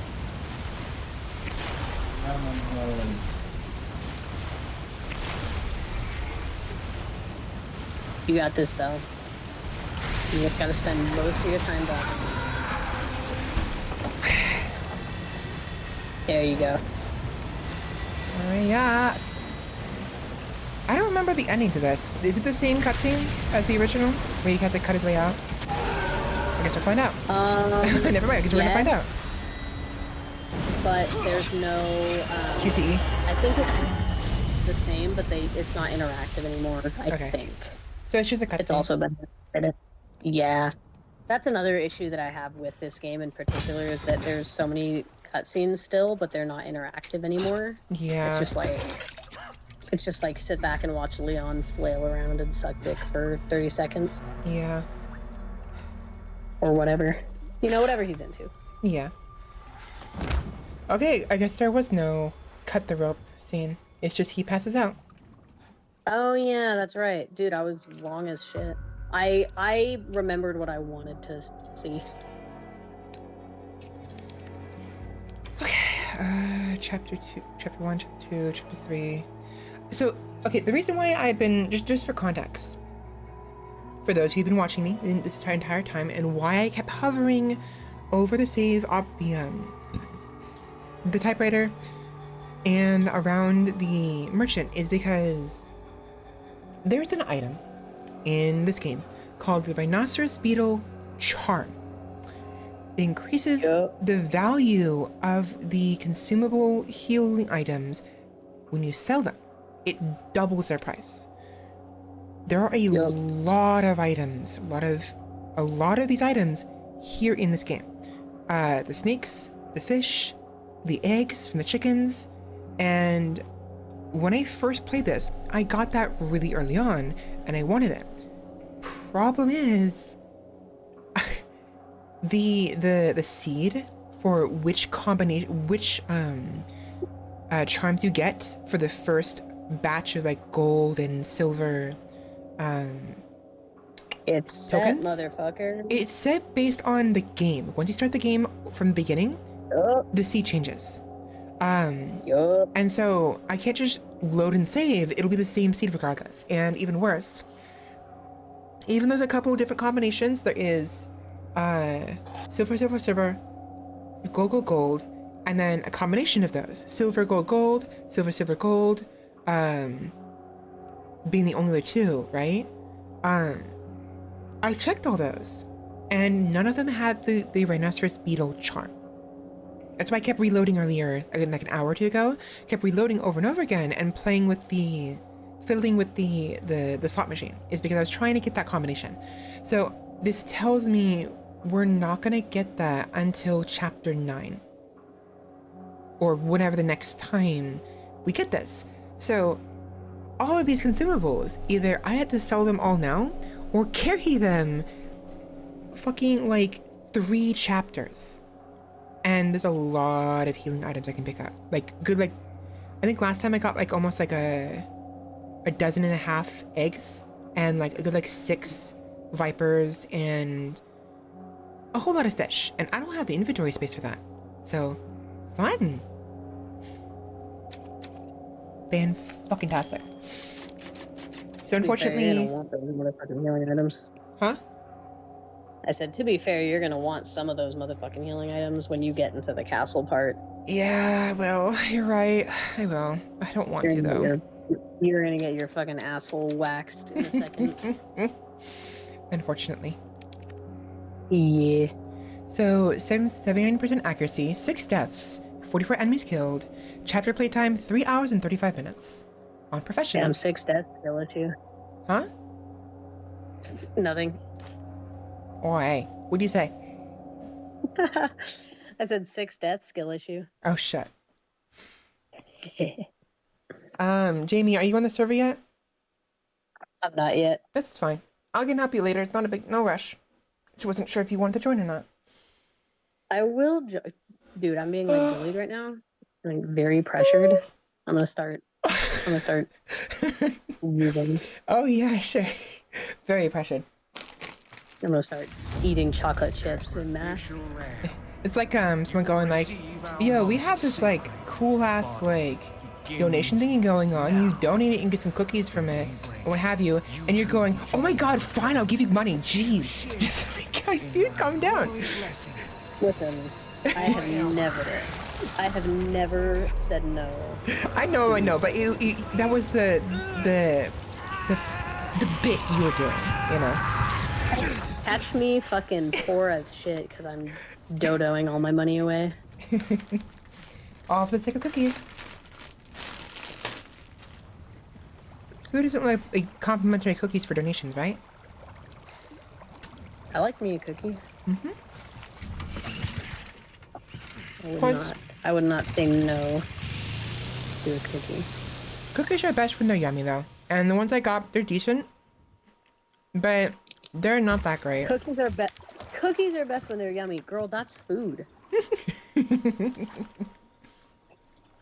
Things that you put in your mouth are usually best when they taste good. Won't be going anywhere in this. Mm-hmm.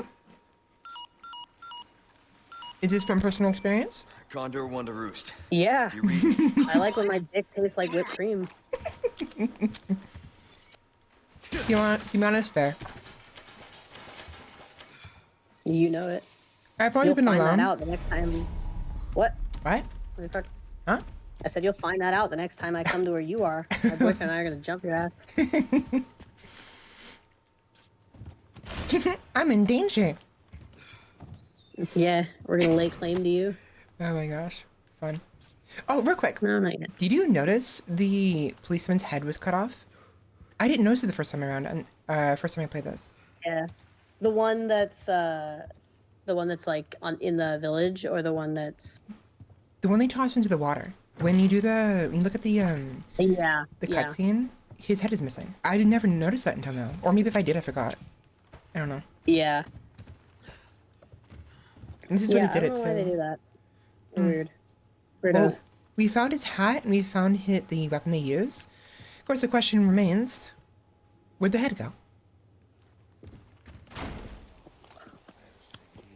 You know, don't ask questions. It's a lonely village. Yeah. Okay, I want to keep going. Go ahead, pussy. You But won't. it's really late. My issue, honestly, I would be doing like really late streams. I'd have no problem with it. The problem is, I live with family Word. and I like to be considerate.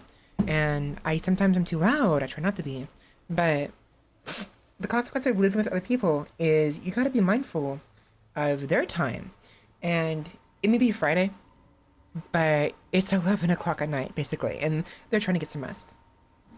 So Well, why don't we like? All right, it's like low chat challenge now.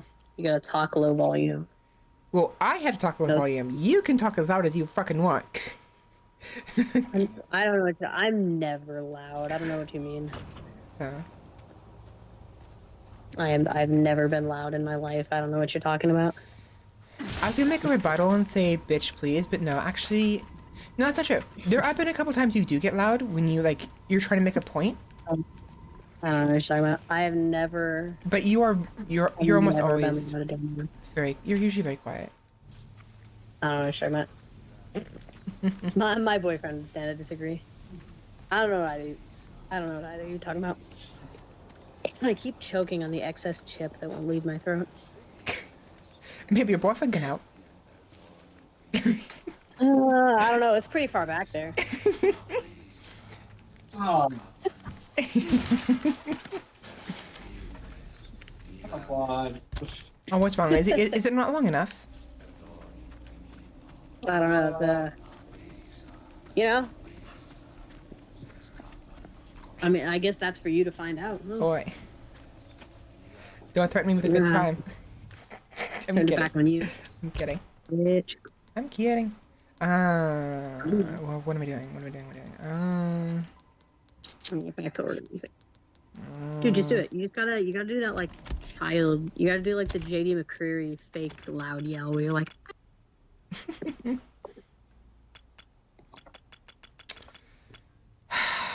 when you get angry. Yeah, that's the Lion King 2019 kid. That's the Mufasa dies, and he's like, You know what? I'm gonna just get. I'm gonna get rid of judge you. this bolt. oh, never mind. Huh? I reacted too soon. I apologize. I thought you were said, I'm gonna get ready for bed, and I was like, I'm judging you, but you were getting rid of something. The Oh. G came from getting, not. Yeah. No, I understand. It was a different get. I rescind my judgment for now. Okay.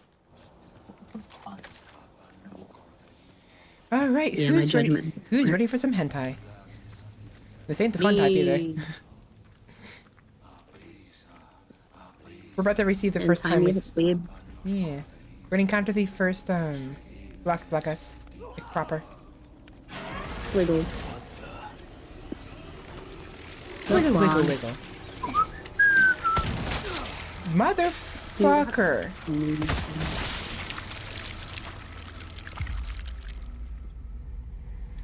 Do I want a tissue? No, I just have to sneeze really bad. I don't need a tissue to make that happen. Do I want black pepper? No. Jacob, stop trying to force the sneeze out. All You right, lean, it needs you to lean your happen head back and naturally. look at the ceiling. Is this like a fetish thing? Stop trying to force me to sneeze. No, I'm just saying to help you get rid of it faster. Uh-huh. He's trying to help me. Sacrificial lamb. You will receive. I mean, they do Just say for that, I'm gonna... they do say I'm that a gonna hold sneeze in is the my equivalent of an orgasm. Who says that? I would like to meet them. They do. Who's the they that says that? They do. You know, they. Yeah, the royal they. Yeah. I'm gonna have a talk with them. Send them my way. I'll tell them a good thing about I don't know what kind of bad sex they're having if an orgasm feels like a sneeze, but I can help them. No, it's a sneeze what can feel like an orgasm. You got it backwards. I can fix them. You sure about that? Yeah. Just like I was gonna bring up the clients from before, but I wasn't sure if it'd be appropriate. You know. I mean, the difference is she's wrong and I'm not.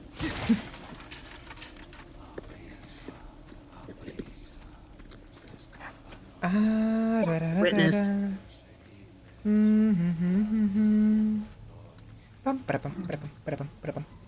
I know there's a treasure here somewhere. I thought no, actually no, I don't know there is. I thought there was. I'm gonna hear about this for the rest of the night. What? My boyfriend pinched his finger. Now the night's over. What? My boyfriend pinched his finger on our collapsible table, and now that's gonna be the rest of my night. Oh. He's kissing his finger better. Aww. Kissing the boo boo. Yeah, he's sucking on it. His poor little fingy. I mean, to be fair, it hurts. It's always the small wounds that hurt the most. You know. Well, don't do that then. You are a glass human. Is it? You have glass bones and paper skin. Every morning you break your legs, and every afternoon you break your arms. Where's the violin? We're missing a violin here.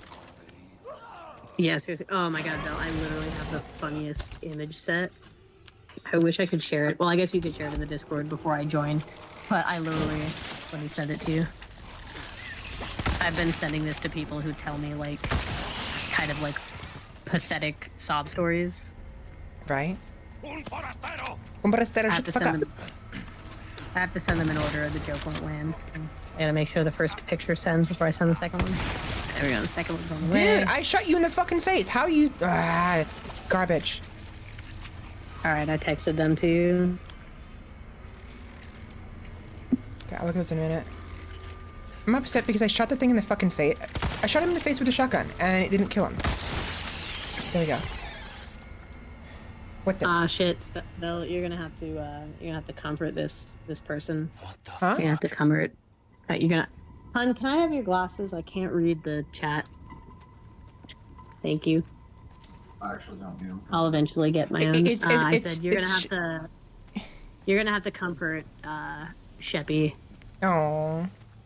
There's somebody shooting up in the car. You're gonna have to get a little kissy. Better. God, I can't wait until I have my own glasses and I don't have to steal my boyfriend's like it's a fucking shirt. Can't fucking read anything. It's Well, like see, that's what happens when you try to fuck the car. Lightning McQueen isn't gonna come alive. No matter how much you ask him, he's not gonna suck your dick. you don't know that. Wow. Live your dreams. To be fair, unfortunately, I've To be heard fair, we've all tried stories of like people like actually trying to fuck cars through the exhaust pipe, and like, how fucking stupid do you gotta be to do that? Like, Yeah, What is this new place? experiences, isn't it? What? it's like, TNT. They d- try d- new things. do you like the smell of burnt sausage in the morning? Excuse me. You just gotta put no. See, Some kinda this is the thing though. They're shrine. doing it wrong. What you do is you put like one of those, one of Someone the from church. like fleshlight things in the exhaust pipe, and then you put your dick in that because then when you rev the engine, it vibrates the car Is and this it the vibrates key? the fleshlight. Or It's the so gra- I've been told. So you've been told. Oh, right. Are you sure about that? So I've been informed through the grapevine. Yeah. So I've heard. Did I not? Oh, whatever.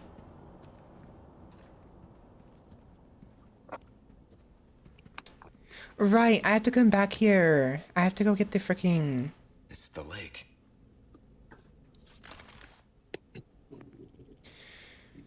I have to go get the freaking heads from the different parts. We getting ahead? Yep, 2 of them actually. Damn. Ah, my eyes. Ah, fuck. Fuck me. Dude, I hate this. I hate like getting shit in my eyes. The freaking worst. What even went in there? Pour one. Oh my god. Blah. Pour one out for Vel's eyes. Seriously. Here we go. Tragedy. Old shrine. The fucking what? Old shrine key. We have the key now to open the stupid door, the stupid chest we couldn't open before. I What is don't have everybody? any ammo. I know some people might be like behind in the gens, but in everybody's own personal opinion, what is the worst Pokemon? I was gonna say. Okay, I don't know. I was gonna say. Fuck it. I was gonna say your mom, but I was like, do I want to go there? What it fucking got me? Your mom joke in 2024. That joke No will one never would get old, expect- honestly. No That's- one will expect that. To be honest, the mom jokes are like, they're like from time immemorial, like before time even existed. That existed. So I was like, this is peak comedy. Yeah. And stage 1. Yeah, you do hate the pan sage line, like the this monkey line or whatever it is. I can use the harpoons in this boat still, right? Yes, I can. Perfect. Perfect.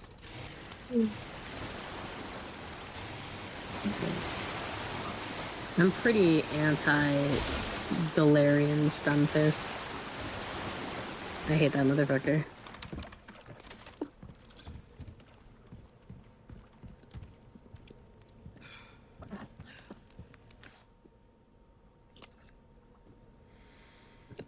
I still only have one key. I'm trying to find all of these small keys.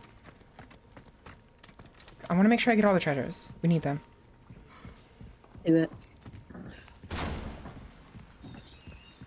Remind me, the giant fight, is it triggerable even before I get the medallion? Or does it only trigger when it's like I've gotten the medallion proper? It's the fight with El Gigante only triggers after you're going back to the church. Like with intent. Because I can go back now if I wanted to, but I don't have anything to bring with me. After you have progression. Okay.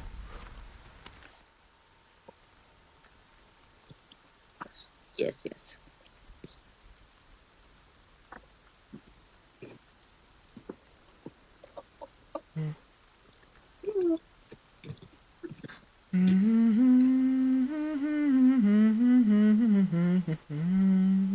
I have half a mind to just go through the entire map treasure hunting now that I have the way shrine key, but that's gonna take way too much time. I'm just gonna have to get it on the way.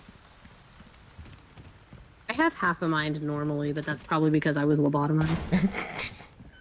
Got some new way. At least you have half a mind. Yeah.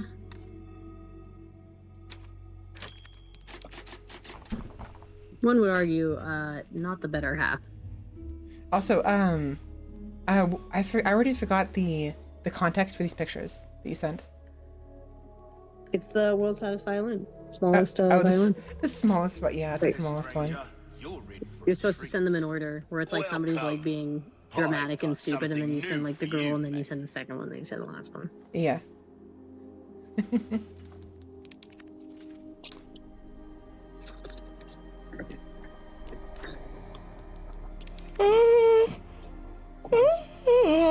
Remind me what the black Itachi case does? Never mind. Increases the drop rate of large resources. Never mind. I remember now. We like our herbs. We Never mind. heal a man, kill a man. On this episode of Resident Evil, Vel learns to read.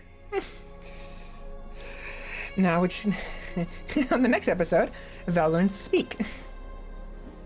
No, I don't know. That might be like the season finale material or something. Like season Like a really 5. rough- Season 5, more like. Okay.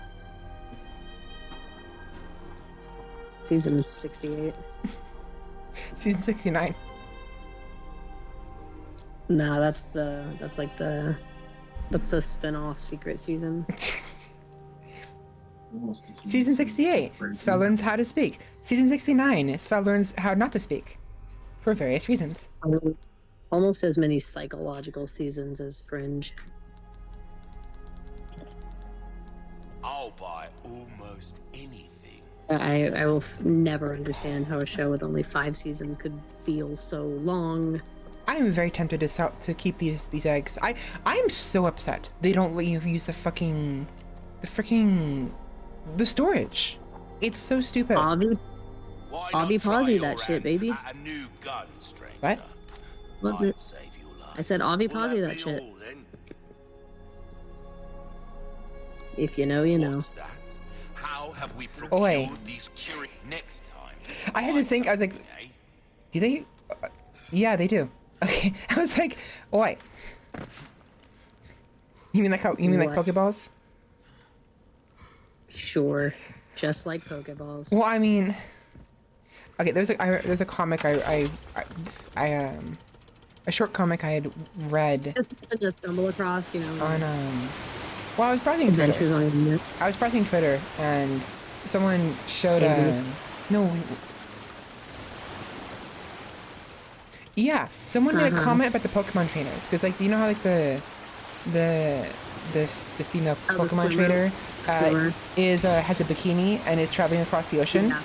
Where did the Pokeballs And go? she's like, where do I keep them? LOL, TP. Yeah, exactly. And I remember someone actually like posting. It was Kylo. It was Kylo. So, do you browse Twitter? Me? Yeah. I mean, I go on Twitter, but I think Hey, I don't go on very often. I go on Twitter, but I think you and I are in two very different circles. No, it's just there is I this don't think you're in person named Kylo Twitter. who posts these like these photos that have a scene, like a story usually, and there's usually something going on here that isn't quite like right or like something off about it. Like for instance, they've often posted the literature club characters. Oh, the Doki Doki. Yeah, and so they'll have like like sometimes like clearly sus scenarios, either sus in the uwu side or the the sus way of like, oh no kind of side, you know. Right. And I'm sure you know exactly which character I'm talking about when I say, oh no. Can I hear this from here? I mean, that could be most of them, but That is true. I'm assuming. I'm assuming you're meaning the one. Yeah, the sailor, the one who likes tying knots. Fuck. Oh, you're talking about fucking Sayori? I thought you were talking about Monica. LOL.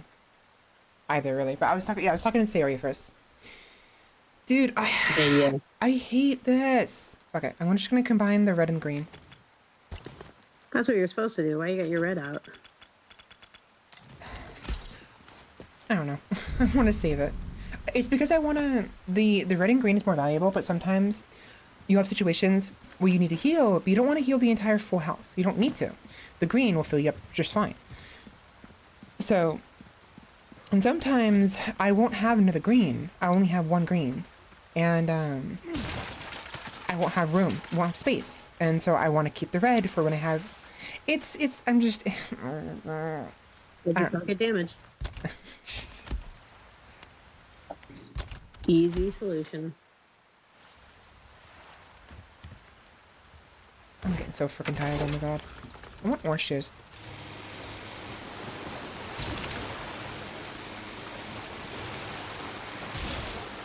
Really? Really?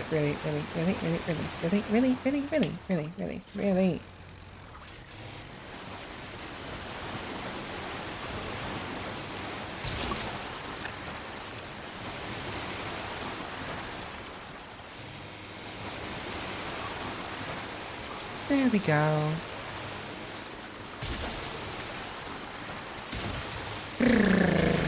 Thank you for hanging out with me today, Jamie.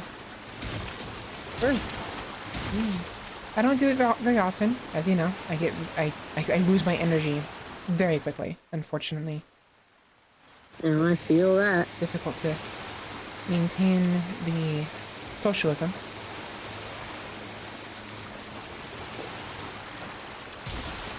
Yeah. You gotta keep the chill vibes. Dude, I got a cramp in my side. I am being so brave about it, but I'm actually dying on the inside. Yeah. Again, it's the small ones that hurt the most, you know? You wake up in the morning, nice and fresh, go to get up, grab your leg, oh, you're done for the rest of the day. You're paralyzed. Yeah, that's my boyfriend. What? When you get a cramp and then the rest of the day is ruined. Mm-hmm. Yeah.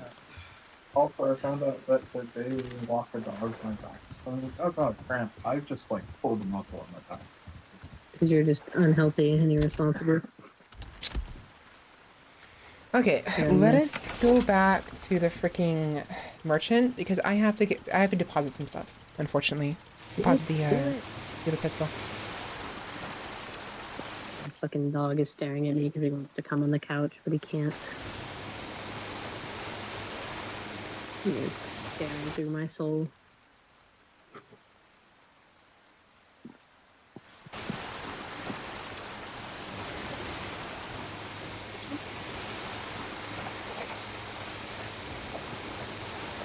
Sorry, dude, I'm doing Pokemon cards right now. You can't fit. Yeah. Okay.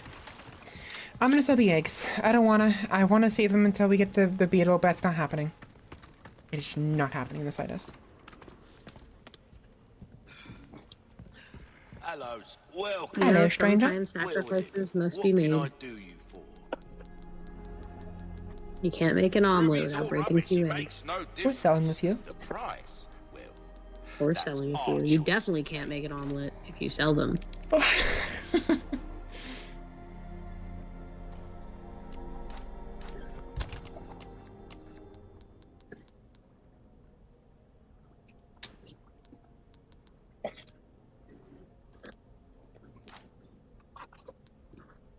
Damn it, I need red ones.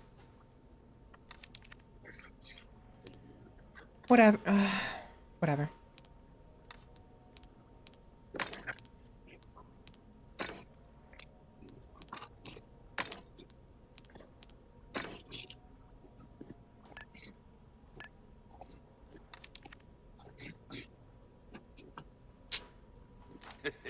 Welcome. Got a selection. Good things on sale. A deal well struck. Bum, Do you bum, think bum. trees ever grow A up and they're like, decent fuck yeah, size. I'm gonna be made into a Besides, ghastly, ain't everything. Come back What? anytime.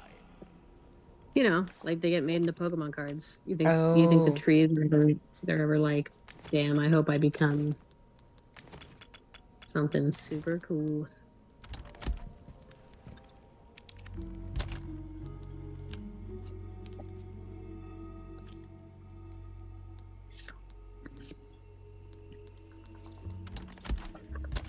I need to make room for the red 9. Don't know how much room I'll need. Guess we're gonna find out. I think he needs 3x2. 3x2? Okay. I thought it was longer. I thought it was 4x2. But I might be thinking of the scope. I mean the freaking the stock. We all wish it was longer. Always.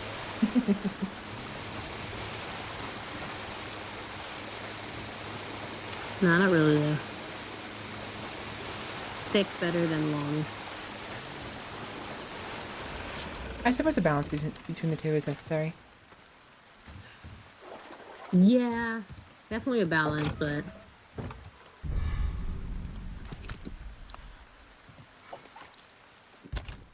You were right. 3x2. It's the same size as the pistol.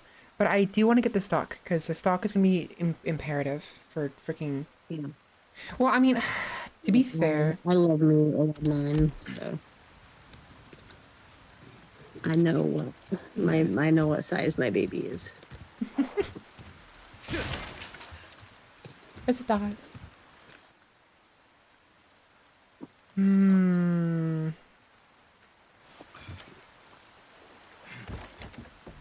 I'm gonna double check. I want to double check when the next shooting range is. The next shooting range is going to be in the castle. Yeah.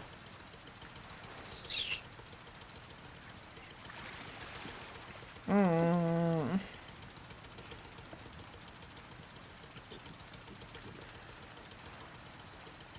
Yeah. Fine. I have to sell these eggs without, well...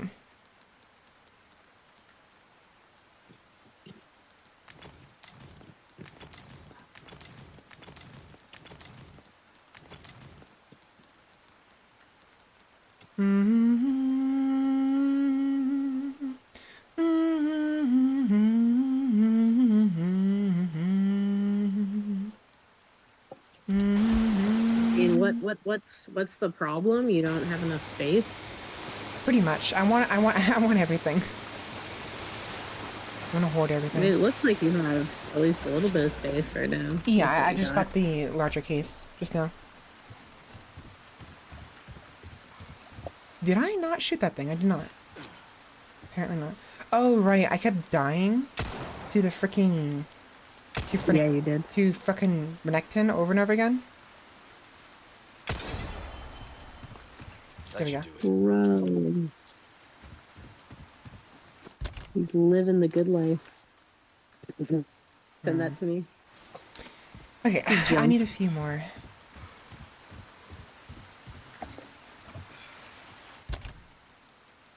Do I have enough space for the fish? Fish. Maybe. Wishful thinking. Fishful thinking. Fishful thing is funny.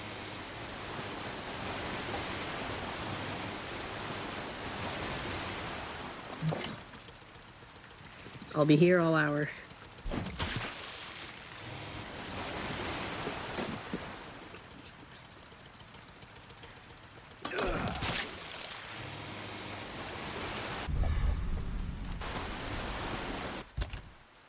Okay, so the black bass take up 3 slots.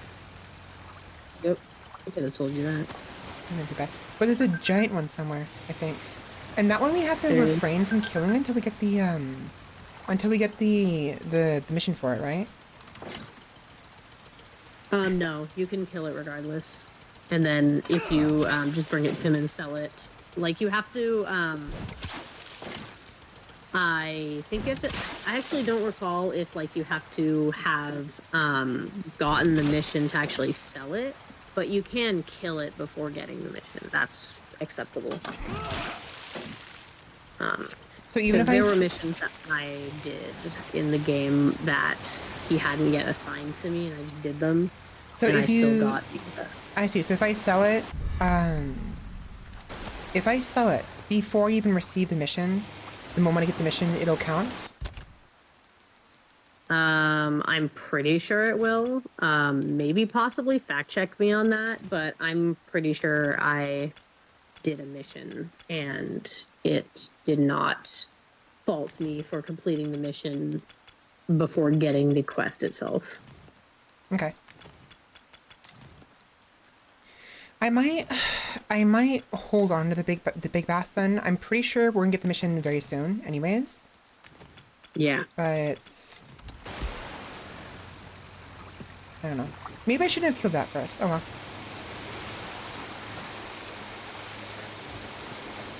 Let me. You know what? I'm gonna look it up.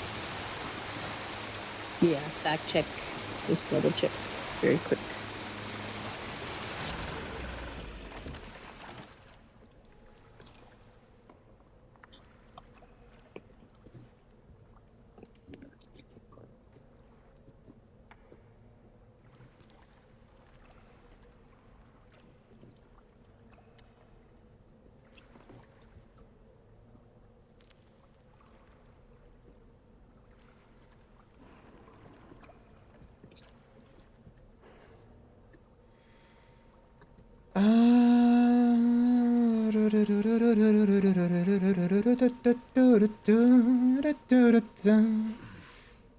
Coming up with anything?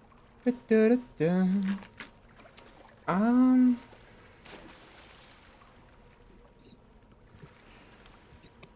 Okay.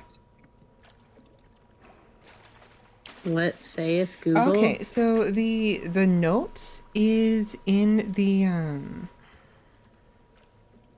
Do you know where the path that leads to that sacrificial altar, in the woods? That was actually the intro to the game. Yeah. That's where we have to go. Oh, cool. The note is before going up the ladder to that area. It's behind the locked door. Well, there you go. You know where it is.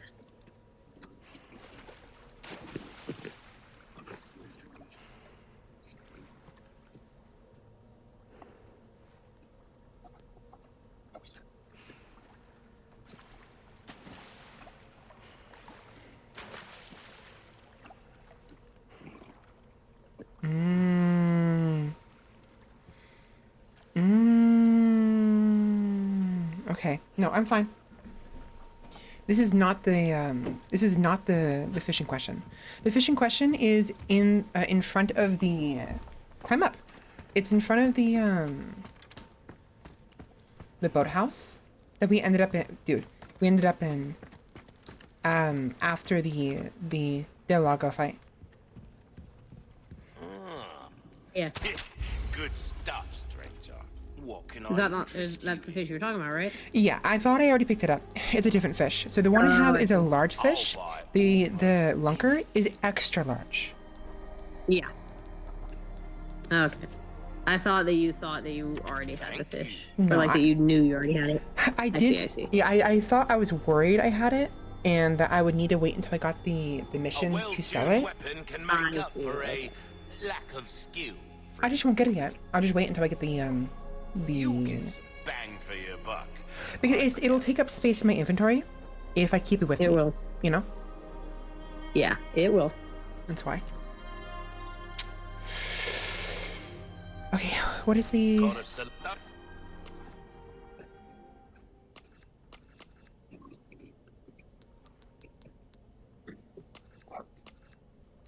Don't get yourself killed now. Okay. Okay, case perk increase drop rate for handgun ammo.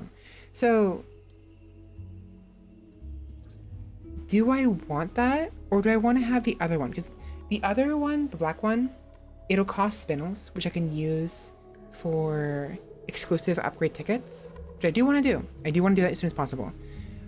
And the case perk increased drop rate for handgun ammo is not the same as increased drop rate for large resource. And large resource is useless if I don't have gunpowder. Whereas handgun ammo I can use literally immediately. So yeah, I'm not gonna bother. Welcome. Okay, I'm gonna focus on tune-ups and repairs then.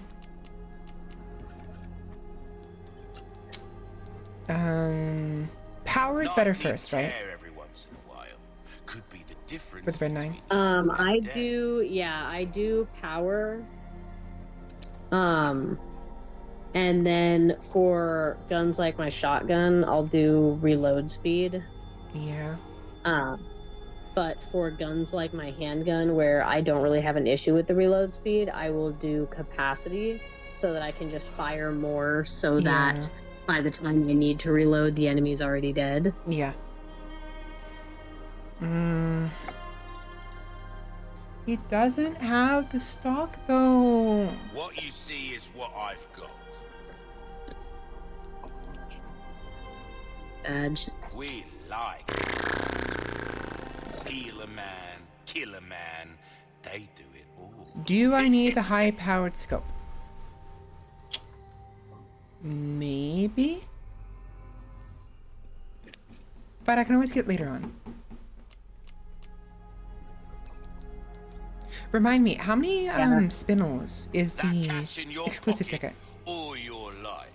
Oh god, the exclusive ticket is like 20 or something. It's pretty expensive. Yeah, I'm gonna wait then. I'm gonna save my spinels until I can get Well-tuned weapon can until I make can up get for the a lack of skill. exclusive for the rifle. 'Cause Yeah, the- it's either 20, it might even be 50. I can't Molding a attest to weapon exactly suit how much it your is. Okay, well the M19, Unfortunately. the 1903 is gonna be my go-to weapon because the damage outperforms all the other rifles, and is on par, if not better, than most of the other handgun, the magnums, save for, I think the broken butterfly deals like a little bit more damage. I think. Mhm. But the rifle has extra damage for headshots, Yeah. which the Magnum does not. So it's even more damage. Although I think the Yeah. the damage it deals that's on par with the butterfly, the broken butterfly, is the headshot. So The rifle is nice to power up like a little bit for just those long range like dickheads, but honestly, I just continued to power Not up seen anything you like, my little stranger? Magnum handgun. the red 9 or the other one? Yeah. Well, next time then. But that's just how I do it. Usually when I play video games, I'm a pretty big like handgun stan, Mhm. where I just like power up the handgun, and then once my handgun is like a beefy boy, then I give some attention to like a secondary gun. That's fair. I prefer the rifle, mostly because of Resident Evil 8. That game spoiled me with the rifle. Because I mean I've talked about it with you before. CQSC, close quarters sniper combat. Yeah. It was a lot of fun in that game. This one it's not as great. I've long since determined it's just not as great as Resident Evil 8, which sucks. But it's not bad though. Yeah. I could agree with that. I think I also mostly used my handgun in RE8. I'm pretty predictable in that way. I love a good handgun. Everyone does. Everyone loves a good handy, right? Yeah. Dead Space conditioned me. I mean, to be fair, the laser freaking pistol thingy, whatever it's called, Yeah. it's very powerful when maximum rank. Like, I do say it's probably more powerful than any other gun. Can I interest you in? I love it so much. It's my good boy. Ruby's all rubbish. Where's the Makes fish? no difference. The price. Excuse me? Well, that's I passed our him. choice to make. Thank you.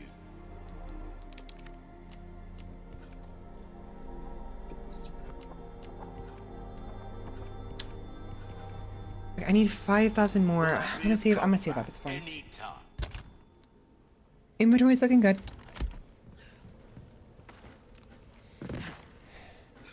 Is the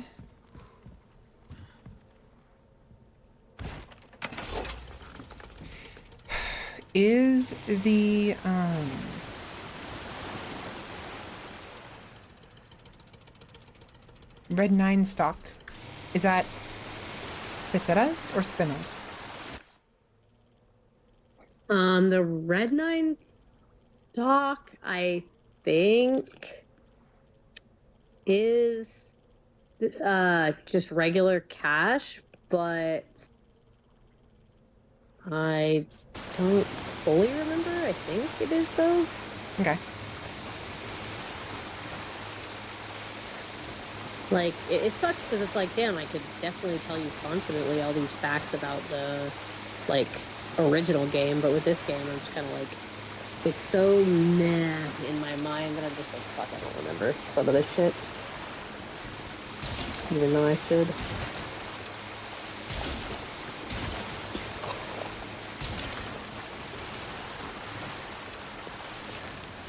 I wish I could praise this game more. I really do, because I genuinely really enjoyed the gameplay, but the way they did the characters is just wrong and bad. And I cannot abide.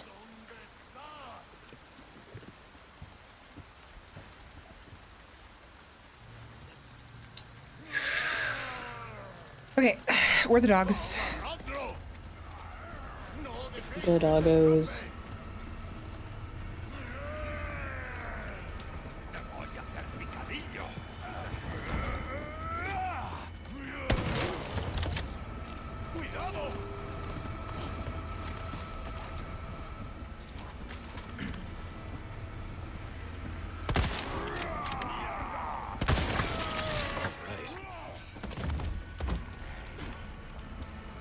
Come on.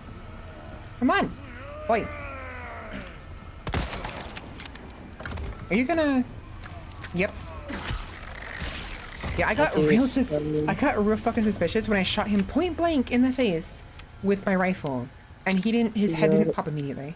He had one of those, like, stupid, like, wrigglers. You know, you wiggle. You wiggle. He's a wriggly boy. Yeah. Oh, the dogs don't show up until after I go through this door. And then I come back out. Yeah. Okay.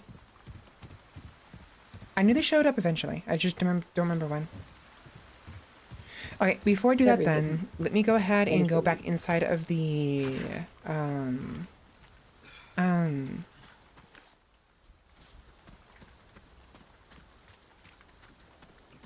shack that we met the big cheese in. Let's do it.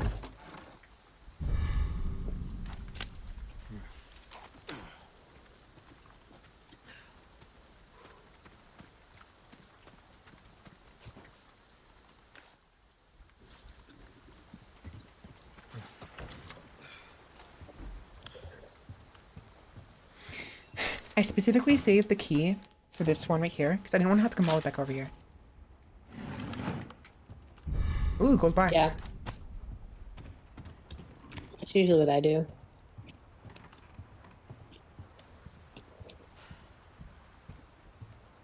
Okay, so question. Who is Yes. the boy in the picture, in the portrait, that we sometimes see in the village? The boy in the picture in the portrait. Yeah, there's a story that goes like his family like dies or whatever, and That's he Luis. that's Luis. You He talking like about the Don Quixote kid? yeah, in the picture, there's an old man with a Yeah, boy in that's his Luis. lap, and apparently the boy is very smart, and eventually after something Yeah, that's happens, he Luis. just disappears. Yep, that's Luis. That's Luis. Oh, I wasn't sure if I made that connection the first time I played it, but I wanted to ask you since I couldn't remember. Yeah, that's the like Don Quixote story. That's why Luis has his whole like, oh, Don Quixote thing. It's so funny how much they tried to like give Luis more of a backstory of this game, and yet I still like this Luis in this game has like twice the amount of dialogue, twice the amount of story, twice the amount of any interaction in this game than the old Luis does, and yet I like him less. That's fair. Like they somehow managed to take Luis and turn him from like, hey girl, you look pretty in that outfit, compliment, to hey girl, you look pretty in that outfit, derogatory. Yeah. Like I am calling the police.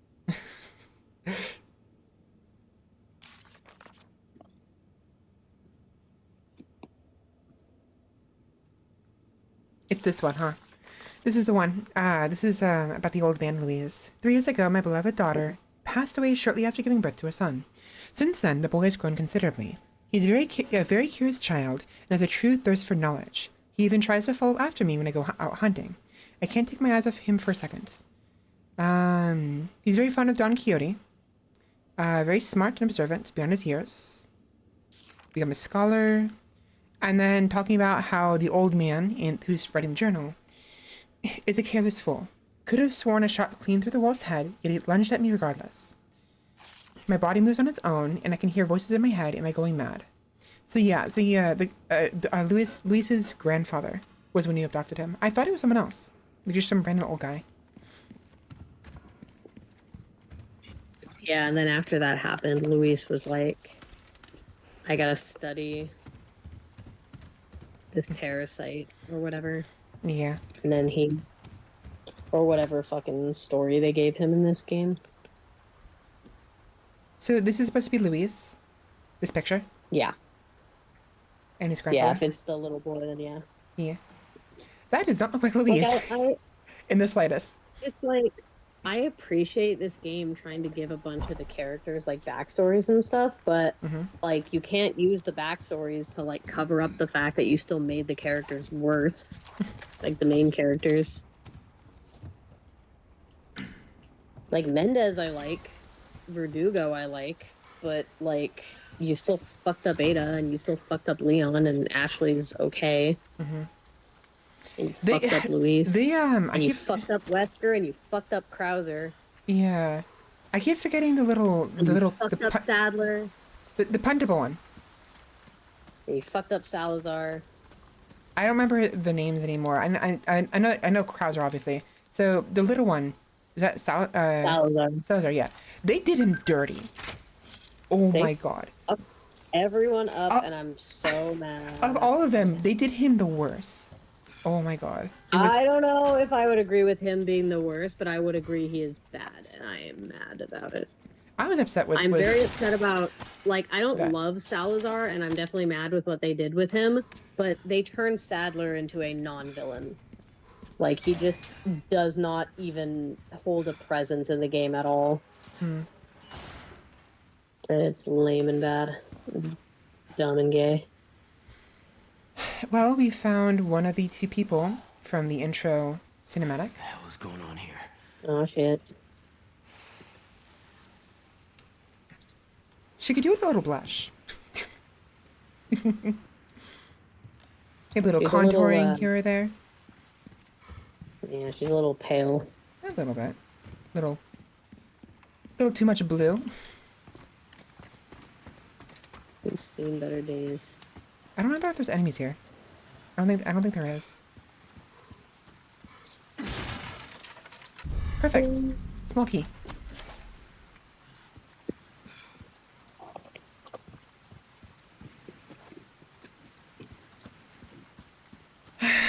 I think I'm gonna end it here after I finish this small area and then save because That's I'm fair. I'm getting a little sleepy too. The monotony of opening these Pokemon cards has made me tired. Not opening, but sleeving them and yeah, organizing them. that's fair. For me, I don't know what's wrong with me, but I'll like start to have issues breathing from sitting for too long Do you want me to like while create a list while or streaming. Look, I don't need. I know I have lots of issues. I don't need that much of a reminder of how many issues I have. Okay. no, like I don't need the peanut gallery, thank you. Not the dogs. We'll let them out. Was me. Haha, you can't climb ladders. Get fucked.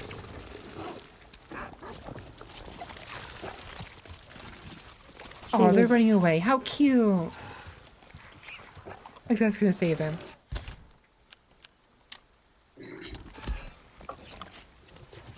They actually do make them kind of smart by having them hide behind the rock. But like, if you angle right, you can get them regardless. Yep.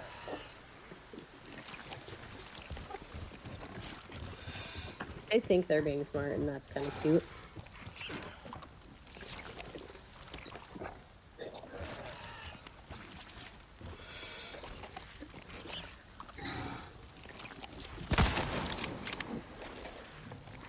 Really? Give me a break already. Did it die? It died. Ahí está. Ahí está. Cállate. Ahí va eso. No.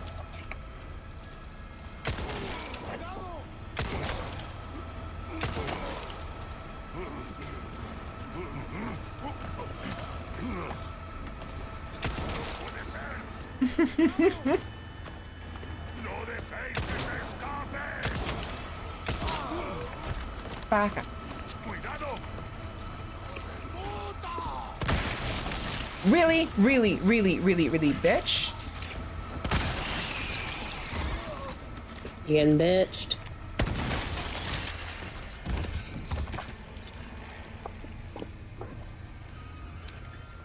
That's it? Now there's one more dog hiding somewhere. I think it went further away. No, no, I hear it. Where's it? There it is. Hello. I'm running out of rifle ammo. That's not good.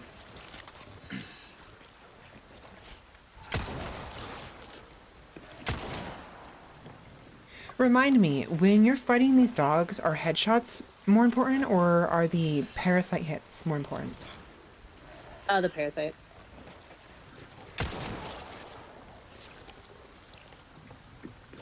You always want to slap that parasite.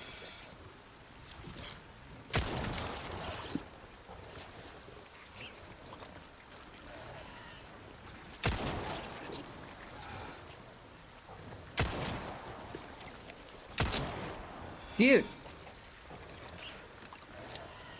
Where's the accuracy?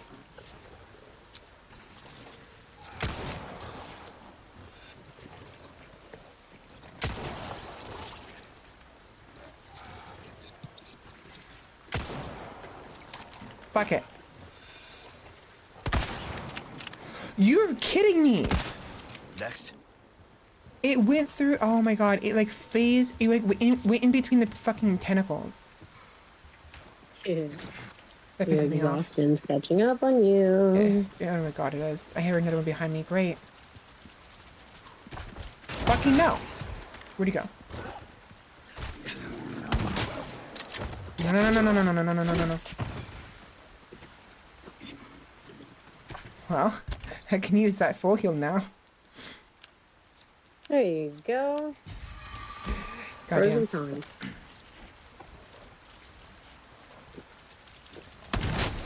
Fuck off.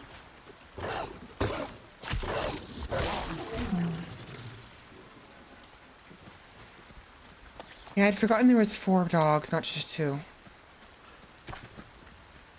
Also, isn't there supposed to be like little beetles, like collectible beetles? Because I've been looking for them in the same spots I found them the first time, and I can't find them. Yeah, I was gonna say there might be some, but I don't know if it's just like they carry over or what it is. I think they might. Like it's just like, congrats, you found it. Yeah, I don't think I'm allowed to. Bleh. Because they were in the second to hardest difficulty, in hard mode. Because this is professional mode, right? Which is the hardest.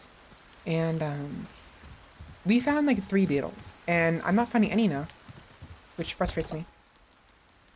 Yeah. Okay, let's go get the lunker, I guess, the lunker fish, and sell it, and then that'll be it. I think we have the mission for it. Yes.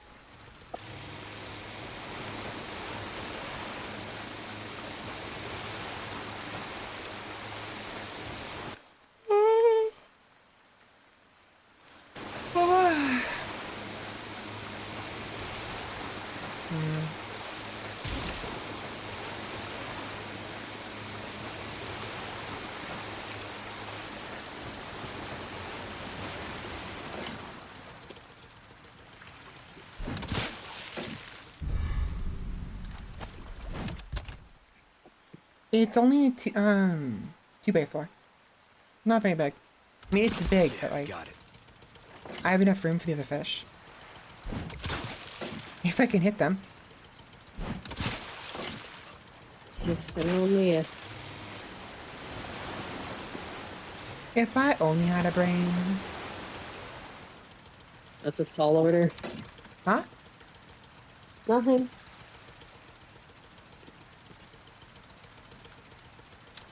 Have you ever watched Alice in Wonderland? I'm not Alice in Wonderland, fuck. Wizard of Oz. Hey, that's the media. I'm tired, okay? Give me a break. Yes, I have seen The Wizard of Oz. Apparently. Actually, I shouldn't say this. Oh well. I won't say it. Never mind. It could potentially dox me.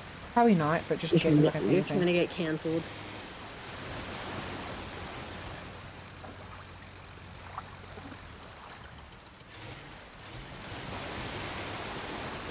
There it is. You gotta learn to speak in the art of vagaries. Oh, believe you me, I'm trying, and it's super fucking difficult.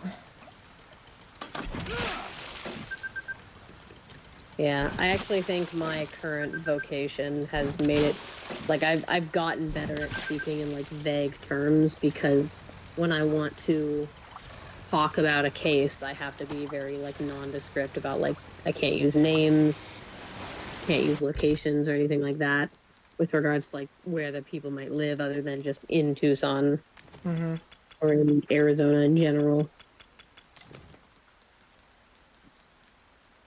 Fuck, dude. I gotta get rid of something. I'll get rid of the bolts. No big deal. Whatever. Whatever. Okay. Let's go make some money. Do it. Money, money, money, money, money everywhere. I need to drink some water.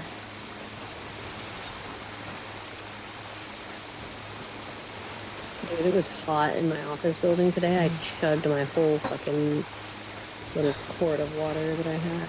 I feel that.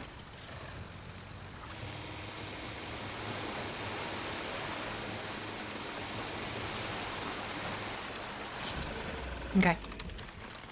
I'm still upset though. We don't have the rhinoceros beetle, because this money I'm making, I could be making twice as much if I had it. The charm.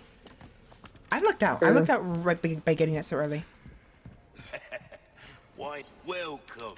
That's how Well, God keeps you humble. What can I do you? Your valuables won't do you much good in the grave. Shut up, I know. That's why I'm selling them. This time I'm selling everything.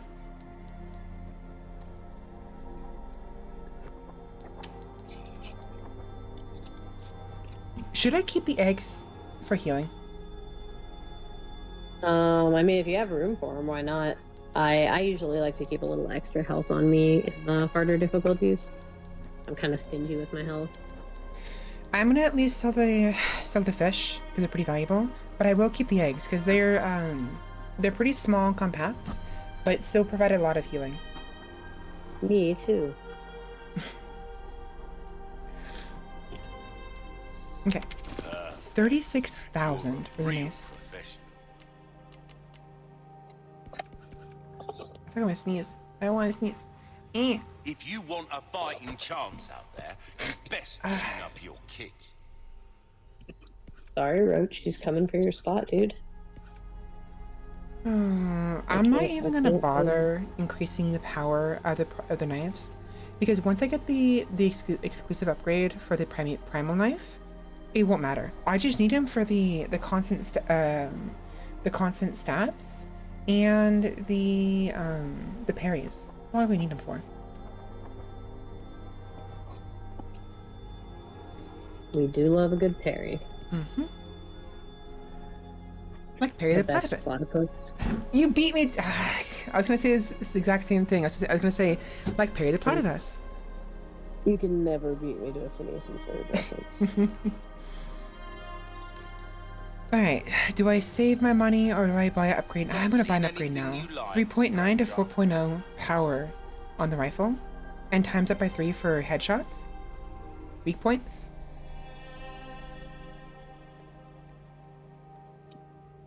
Yeah. I mean, I want to upgrade the pistol. Actually. Don't we all?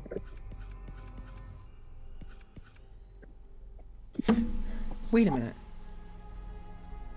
Oh, because I'm playing New Game Plus, do they give me... They do. They're giving me all of the upgrades. Options. I did not realize that. Yeah. If you have New Game Plus, it's plus for a reason. What? What? What? What do you say? It's plus... I said it's plus. It's New Game Plus. It's not New Game. Right. Oh, you said it's New Game Plus for a reason, right?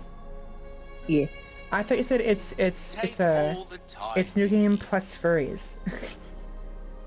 You heard what you wanted to hear.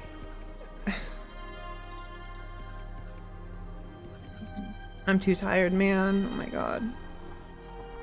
Stop playing. No. Release us. No. Dude, fuck it. Rifle. Try that on You're for holding us size. both hostage. I am.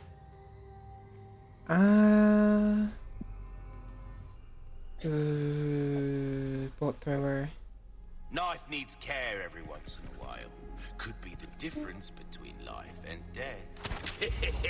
I knew I could count on combat. Wait, wasn't there? anytime. Oh.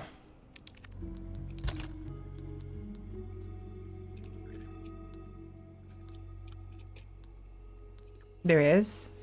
I don't have it. There's a charm that increases or reduces the amount of money you have to spend for upgrades.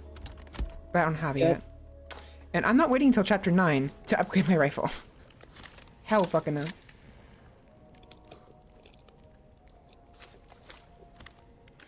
I need more ammo though. I only have 3 shots left.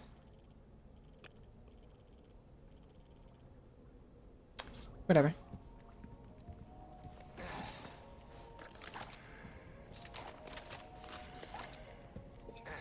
I can't be the only one who likes to position the guns, so there's at least a rifle or a shotgun on Leon's back. Right? Because you know how if you swap around from like the bolt thrower and then you swap to the pistol, the bolt thrower's on his back? I prefer having either the shotgun or the rifle on his back and then the pistol. Yeah, that's fair. It does look more like it's more immersive. Yeah. Because it makes sense. It is silly though, seeing it just magnetized to his back, but we ignore that. That's not important. Yeah. Ooh, you have the stench of Okay. bath. Blood. We ignore dumb bullshit in this house. Yeah. More fun that way. I have to go to bed. Oh my god. At the very least, even if I don't go to bed immediately, I have to end stream. Because I need to go. So do it, bitch. Me. I do recommend Liza P. I think you'd enjoy it. I will play it, I swear. My toxic trait right now is playing everything but the things that I say I'll play. Okay, let me move the screens around before we end. Before you leave, let me at least give you a glimpse of Ratopia. Alright, give me a glimpse. A glimpse of paradise. A little sniff of the cheese. Give me the cheese, sis. Okay. I'm tired. I'm tired. I know. I feel like a fucking old fogey because I get tired at like midnight now. I'm just like, Jesus, what am I, 90? Eventually. We'll see.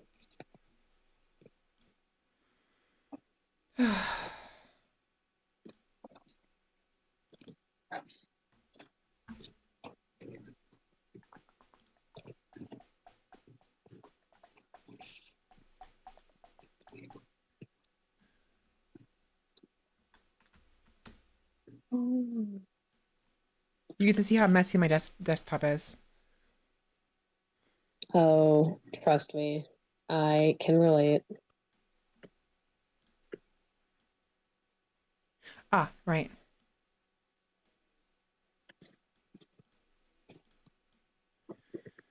Okay, okay.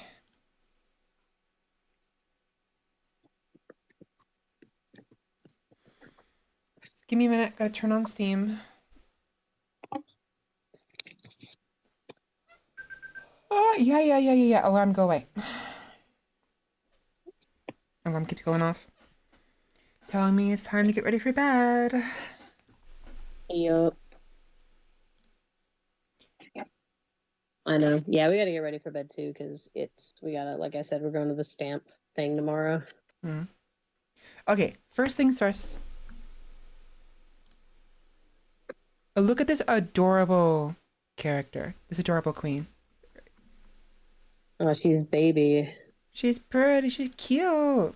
Even better in game, if you go in game, it'll give you a closer picture. So let me actually get inside. But it's very, do you know oxygen not included? Not familiar, actually. Have a good night, Sheppy. Talk to you later. Also, thank you, Vital, for the redeem. So, we'll talk about oxygen not included later. But it's a colony management game where you have to manage a group of people who arrive on this alien planet via a portal they made, and that portal is how you get more people, more colonists. And you have to help them survive and try not to suffocate and get drown in poop water and get attacked by alien monsters and stuff like that. I see. Valid things to try to prevent people from doing.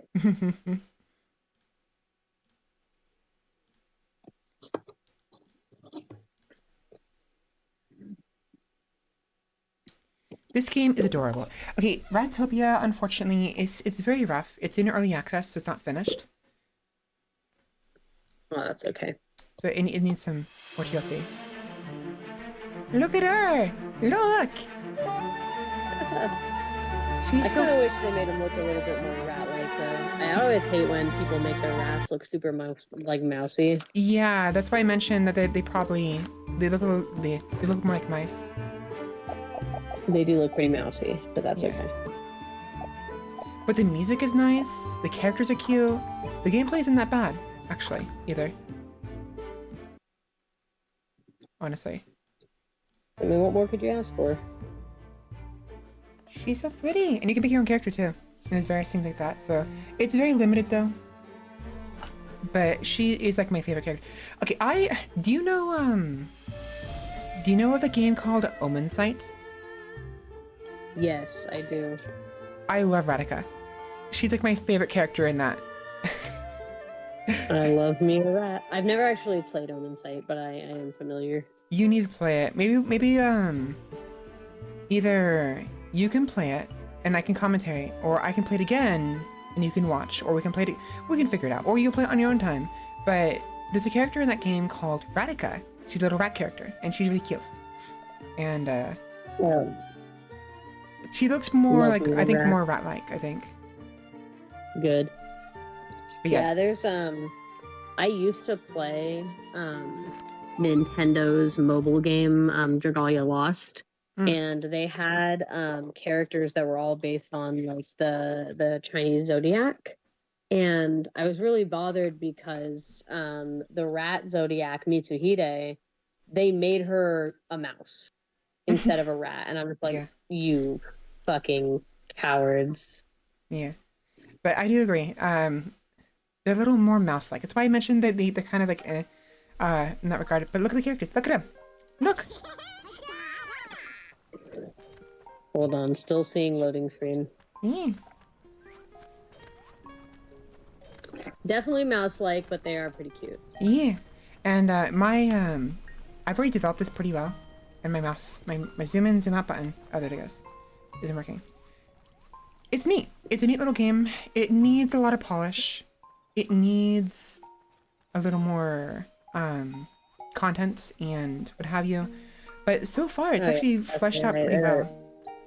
There are plenty of games that I play that are pretty rough. Like I was Yeah. telling you about Paleo Pines before. Like I love the game, but it definitely needs more content and more work. Yeah. My character, let me. Anya. They're cute. This is my character. Meow. Look at me. I've got sharp eyes. The sharp, like, For it to zoom in. yeah. Very nice. Yeah. I like it. I like that you can make your own. I would try to make mine as rat-like as possible. Yeah. You can't, yeah, there are some, the customizations are limited. Maybe later on, they'll become a little more robust. Again, Right. it's early access. And maybe they'll have more options if you want to make your character more rat-like. But yeah, the gist of it is the hairstyle. You know? I see. Face.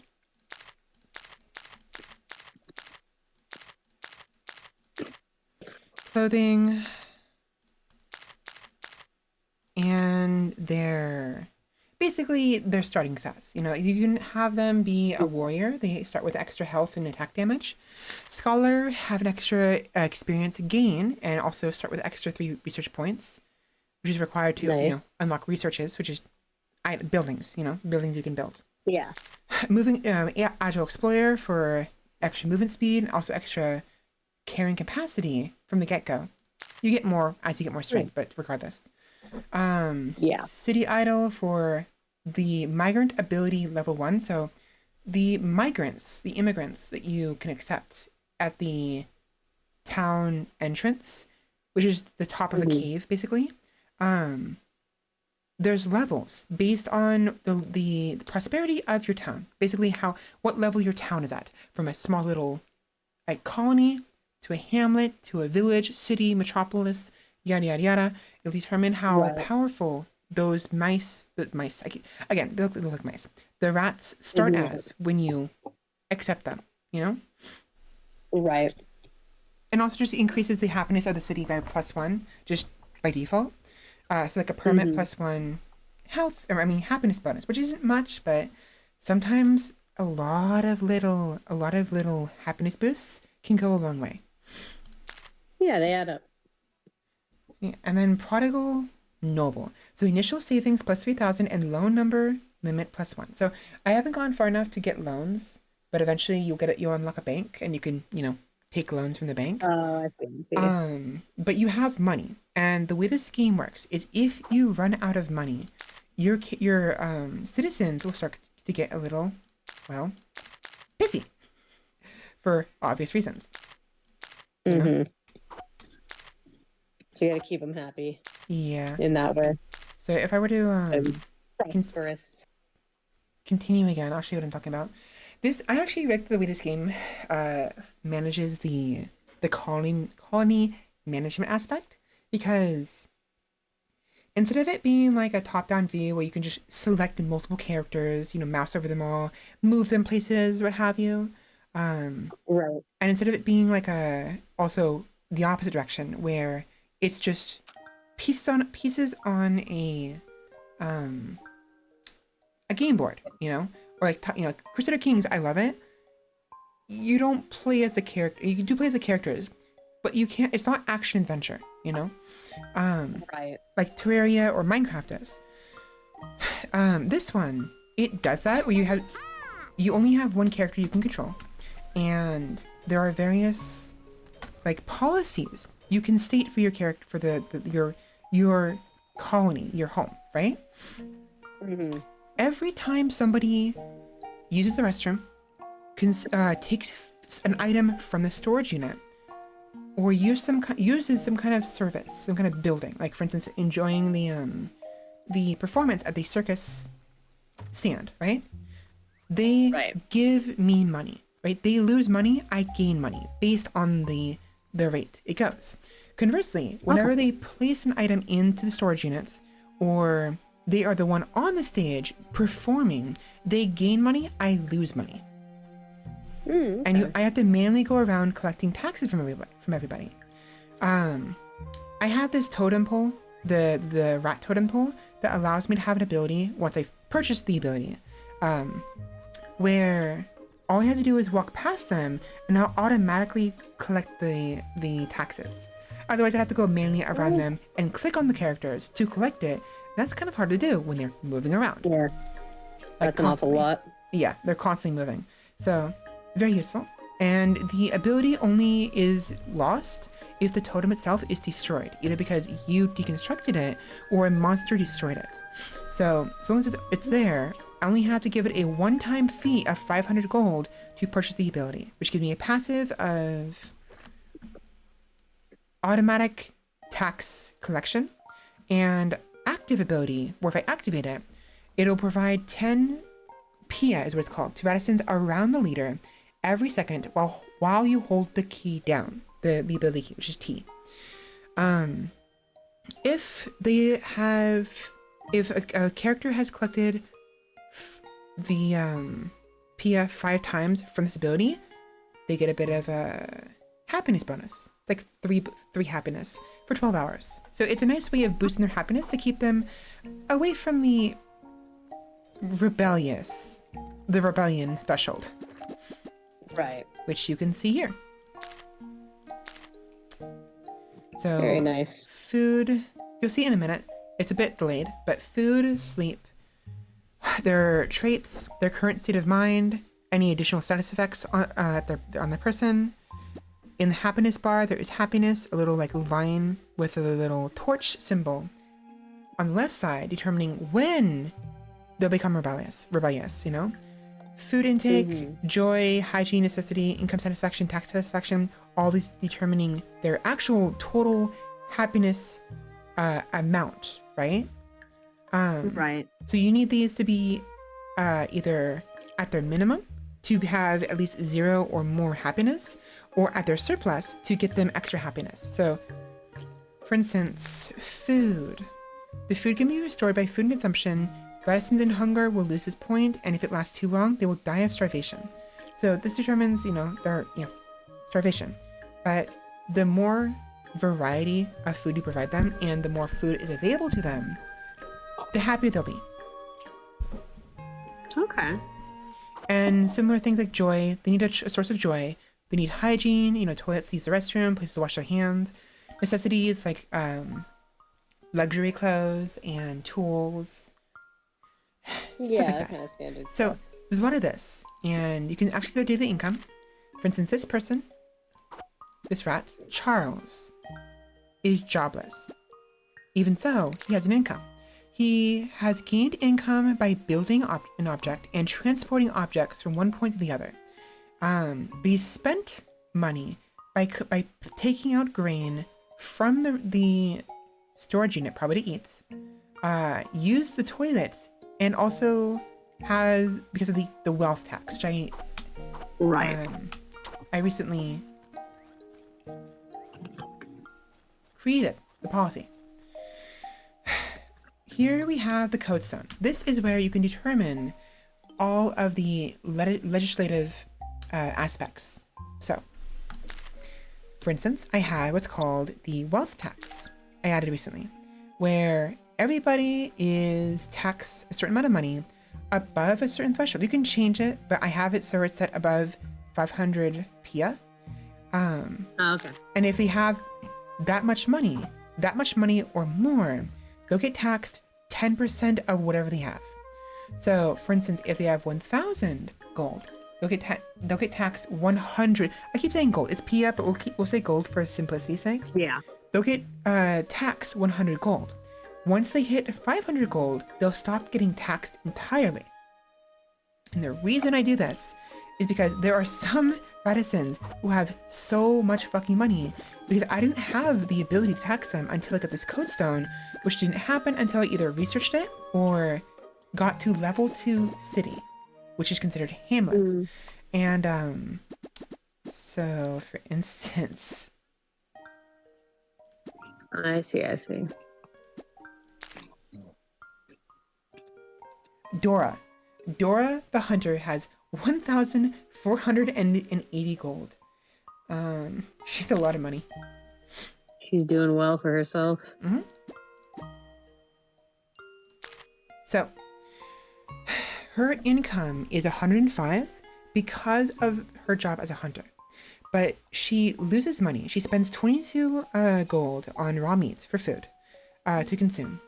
10 gold for toilet. Well, this is for, the daily income. This is the previous day's full income.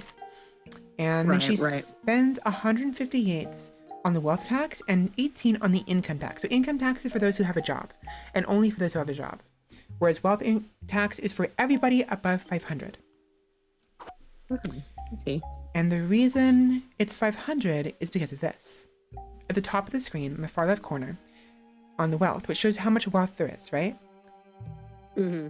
They have a maximum amount of money they want on their person, their property, basically, right? Right. Liquid assets. They have a maximum that they need to be happy. Anything past that is just extra surplus. It doesn't affect them. The amount depends on what class of citizens they are. The higher the necessities I provide them, the higher their class, and thus the higher the necessary wealth for them to be happy. Okay, they get kind of greedy. Yes, because there's lower, middle, and upper class. Everyone's lower class because we don't have the necessities to give everyone, enough to bring this, fill this requirement from 0 to 20, right? Once that hits, they'll go to the middle class, and then this wealth limit, this wealth requirement will change. And in situations like that, I can always go in here to the codex, right?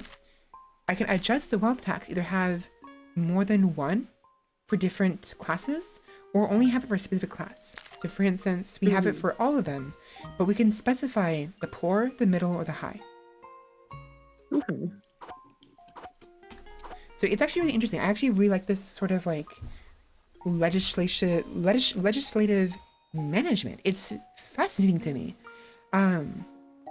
And especially because it plays like an action adventure with the single character you have to play as kind of situation. Right. So I would love more games like this, where you're a single character. You're not controlling everyone by mousing over them and saying, go do this. Like in RimWorld. I love RimWorld, but I want to be a single character with the potential of my people rebelling against me if I don't take care of them. Because it's very Cult of the Lamb. Yeah, so it's very important. And Cult of the Lamb, I've enjoyed. I played it, but I lost interest in it for some reason, and I need to get back to that. I might play more of it off stream, and maybe I'll enjoy it more. But I want like games. I'm not gonna sit here and say like I was like tremendously obsessed with it or anything, but I liked it. It was fine. Oh yeah, it was definitely nice. I just feel like I was upset I didn't enjoy it more. Like I could see me enjoying it. I was like, why don't I enjoy this more? I just got bored of it after a while. And I think it's because I think it was like the best. It was trying to do like the best of two things of like, yeah, we're gonna have like the management, like the cult management, and then we're gonna have the like Binding of Isaac style, like really difficult boss fights. But I think in trying to do that, it kind of wound up like not really hitting the mark for me on either as well as I feel like it could have if it had just tried to be like one or the other. Yeah. And also in that regard, for me, oh yeah, look at this. They're enjoying the performance. Oh, good. So for me also, I need a large world to explore, to conquer, to destroy, even if I so wish. So games like Terraria or Minecraft or like Crusader Kings, you have a huge map in Crusader Kings and you can conquer it, You are an individual lord and the world around you is doing its own thing. You are not the hero. You can become a hero, but you're not the hero. The world is living on its own. And I like games like that because it's like I can be whatever I want. Skyrim tries to do that. Here's the invasion mechanic, by the way. I should probably prepare for this. Whoops. I don't have any health. Okay, I'm gonna exit the title before it saves because I don't have enough health to deal with this. I need a bed.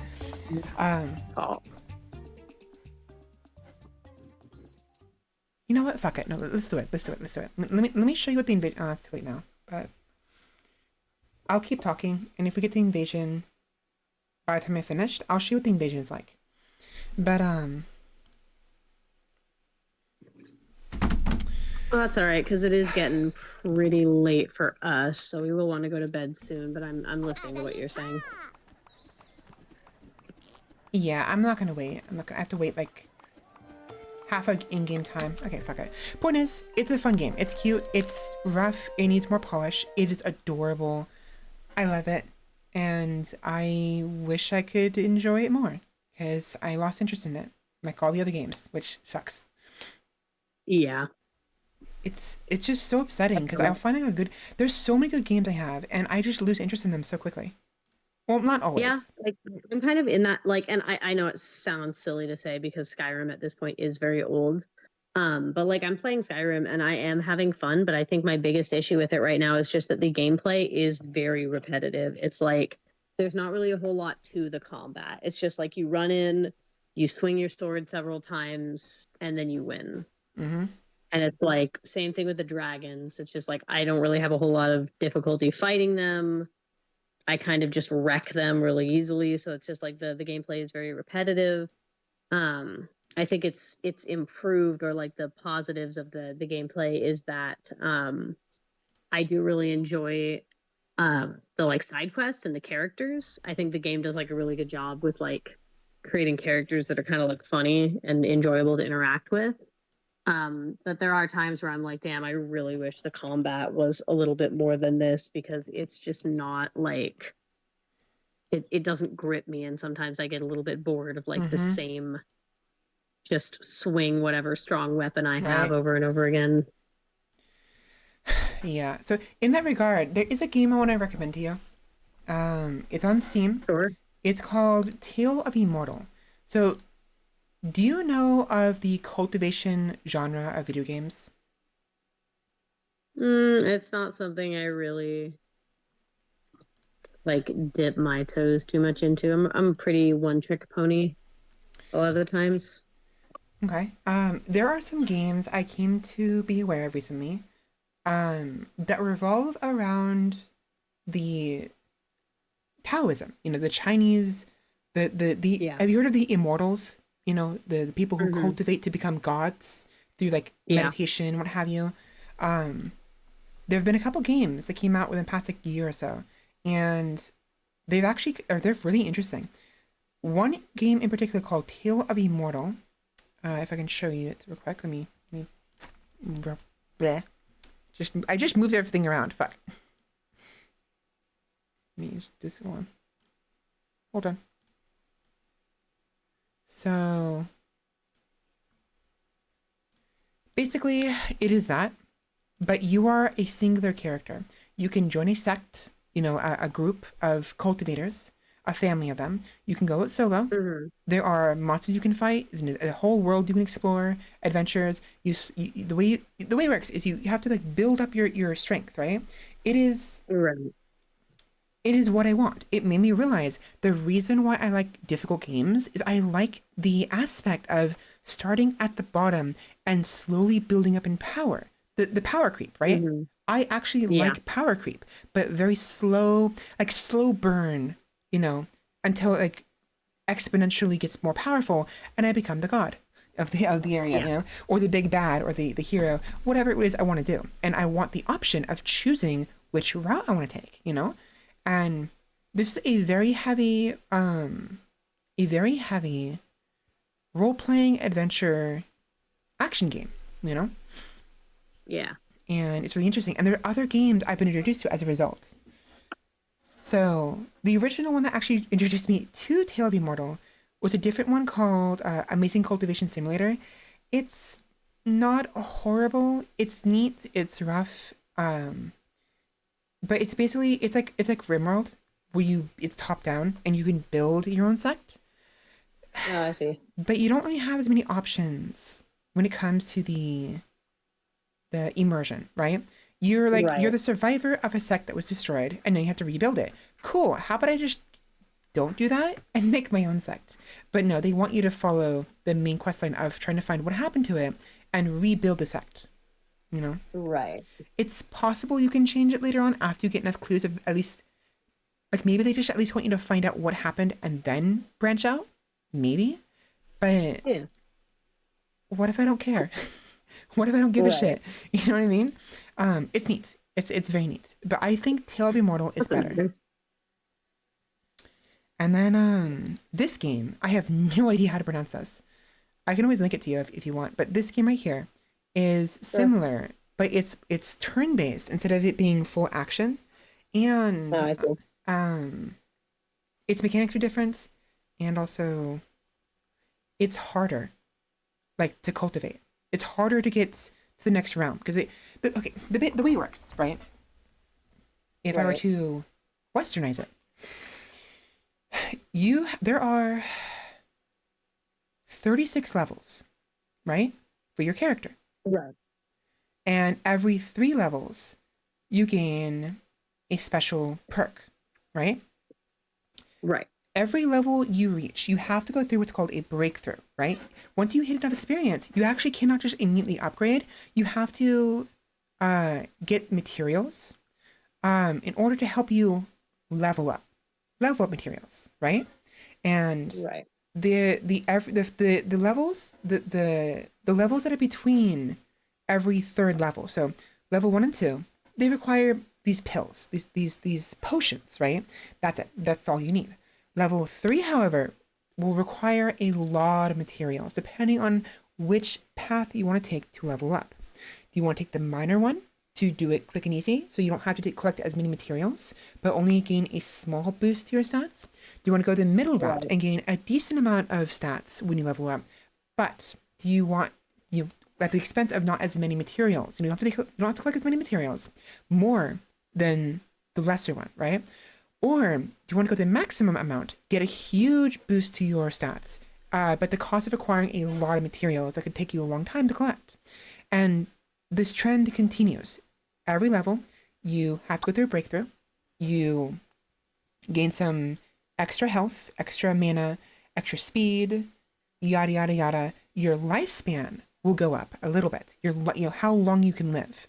And every third level is significantly larger than the more minor, 2 breakthroughs in between each third level. Does that make sense? Right. So Yeah. that's the idea in Tale of Immortal. Okay. Interesting. And so, the idea is to become God, become a god. There's many gods, and you want to become powerful, right? Everyone's doing the same thing, and you'll be constantly facing off against other NPCs who are also leveling up, alongside you. Yeah. Not always at the same pace, and sometimes NPCs can die and they'll just be gone. You'll never see them again.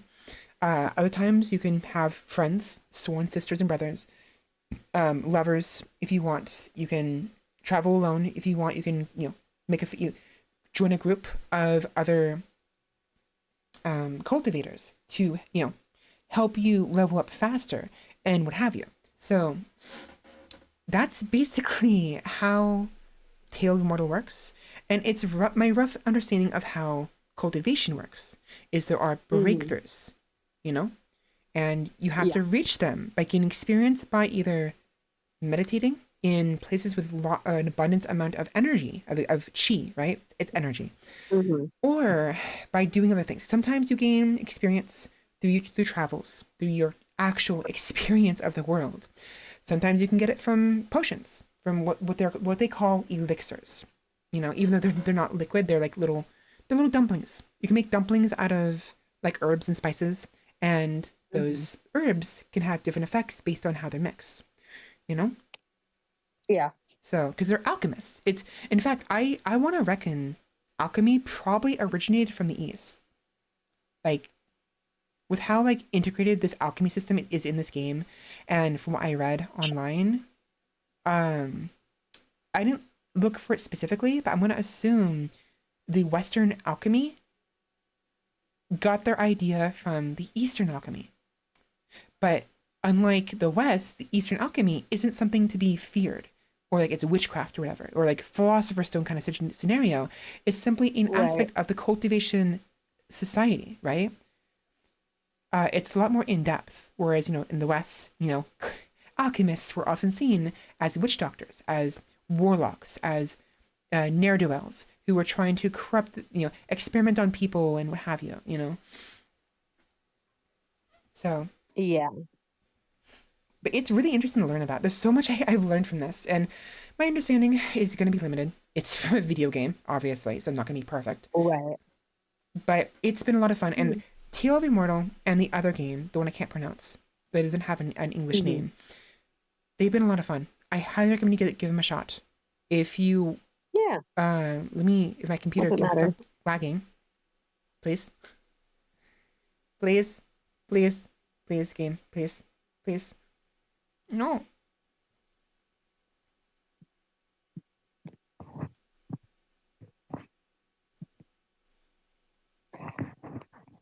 Yeah. I'll make a note of them. We do definitely have to start getting ready for bed though. Yeah. Cause I gotta we got our stamp thing tomorrow. Yeah.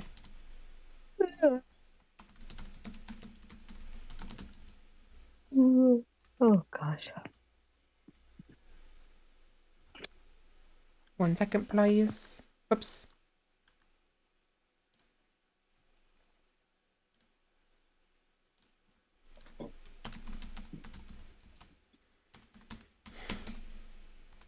I also recommend Matches Kung Fu. It's very similar to Kenji.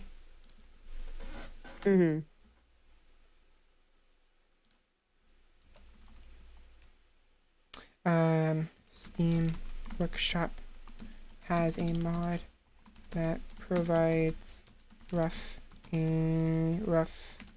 English translation. So the way it works is you're gonna have to look up the title name by simply copy pasting the one that does not have an English name. Tale of Immortal should be easy enough to just type in Tale of Immortal, same as Matches Kung Fu. Both of those have native English translations, as rough as they are, but the third one does not. You'd have to, use the Steam Workshop. Yeah, I'm familiar with the process of hunting down games that do not have direct English translations or titles. Okay, I need my throat. My throat has been in very bad shape for a very long time, unfortunately. Like I can tell. I should have tried to recalibrate my voice earlier because my voice has been very high right now. I should have brought it down earlier, but now it's like it's stuck really high, and that's gonna be fun to fix. Does that make sense to you? I feel Milo. Because for me, the more I speak, the higher my voice gets. Not intentionally. It's like my larynx just doesn't know where to go, And then it gets too high, and then I gotta bring it lower.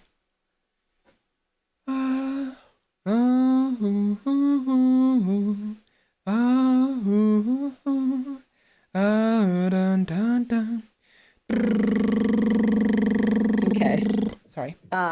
We got to get ready for Yeah. bed. Yeah, we're done. But yeah, whenever you're ready to stream again, just let me know. Definitely. Thank you very much for joining me.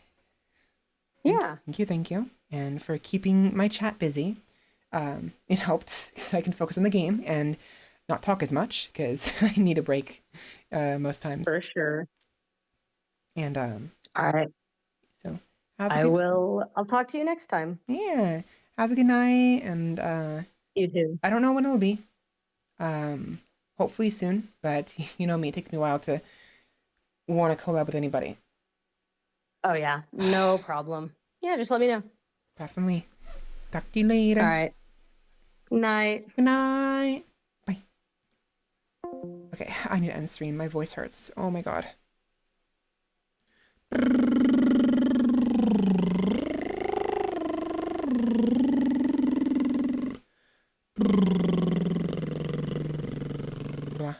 Oh my god. Okay.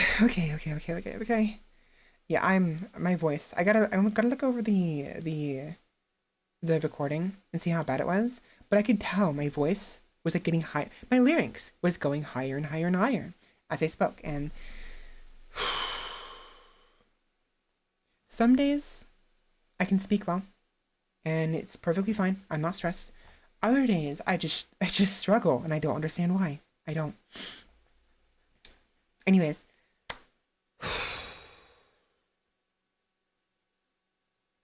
That's it. I think. I'm not going to rate anybody. I don't have the energy for it. I really don't. So, with that, we are done.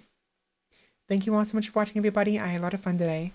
I'll be back tomorrow with some chat and chill. I don't know what time. If I can get some rest tonight. Ideally around 4 o'clock, maybe even sooner than that. And I'm thinking tomorrow we'll play the game called Dredge that Jamie mentioned. Sorry, burping. Speaking of Jamie, I do enjoy playing games with them. It's been a very long time. I want to collab more often, and I'm hoping if I can maintain this additional day on Sunday, that'll help me get ready to be able to collab more often, because I like having at least 1 or 2 days, preferably 2 days, to do my own thing on stream. So if I do Focus Friday and Free Focus Friday on Fridays, I can dedicate Saturday or Sunday to a collab, and whichever other day I don't do the collab on, it'll be me, chat and chill, you know? I need to get up. But, yeah.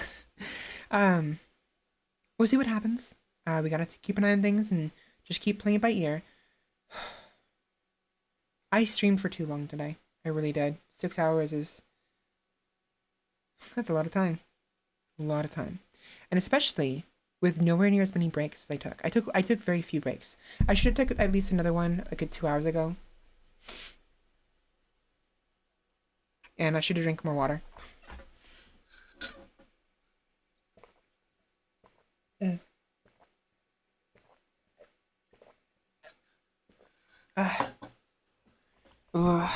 Right.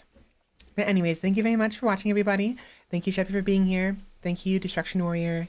Thank you, Illarezi. Thank you, Vital. You were here earlier. Lurking in the background. Thank you, Roomba. Thank you again, Sheppy, for the raid. Thank you. Who else was here? Who were the raiders that came by? Kitty, Kiki, and Coco. And Captain Gamer, who wanted grilled cheese. Sorry for not giving that to you. I was a little distracted. And Cyclops as well. Thank you. A lot of people today. Ugh. I need to breathe.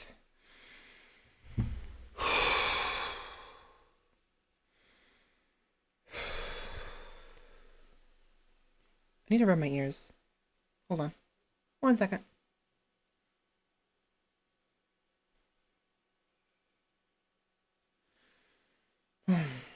Okay.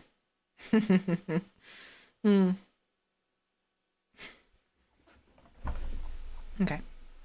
Anyways, have a good night, everybody. I'll see you all tomorrow. Ideally 4 p.m. PST, maybe earlier. If something comes up and I can't make it for some reason, I'll let you guys know on Discord. I should make an announcement saying thank you, Chevy, for the raid. I'll do it tomorrow. I'm too tired. I'll figure it out. But anyways, have a good night, everybody, and I'll see you all next time tomorrow with Chat and Show. Talk to you later. Bye. Bye-bye.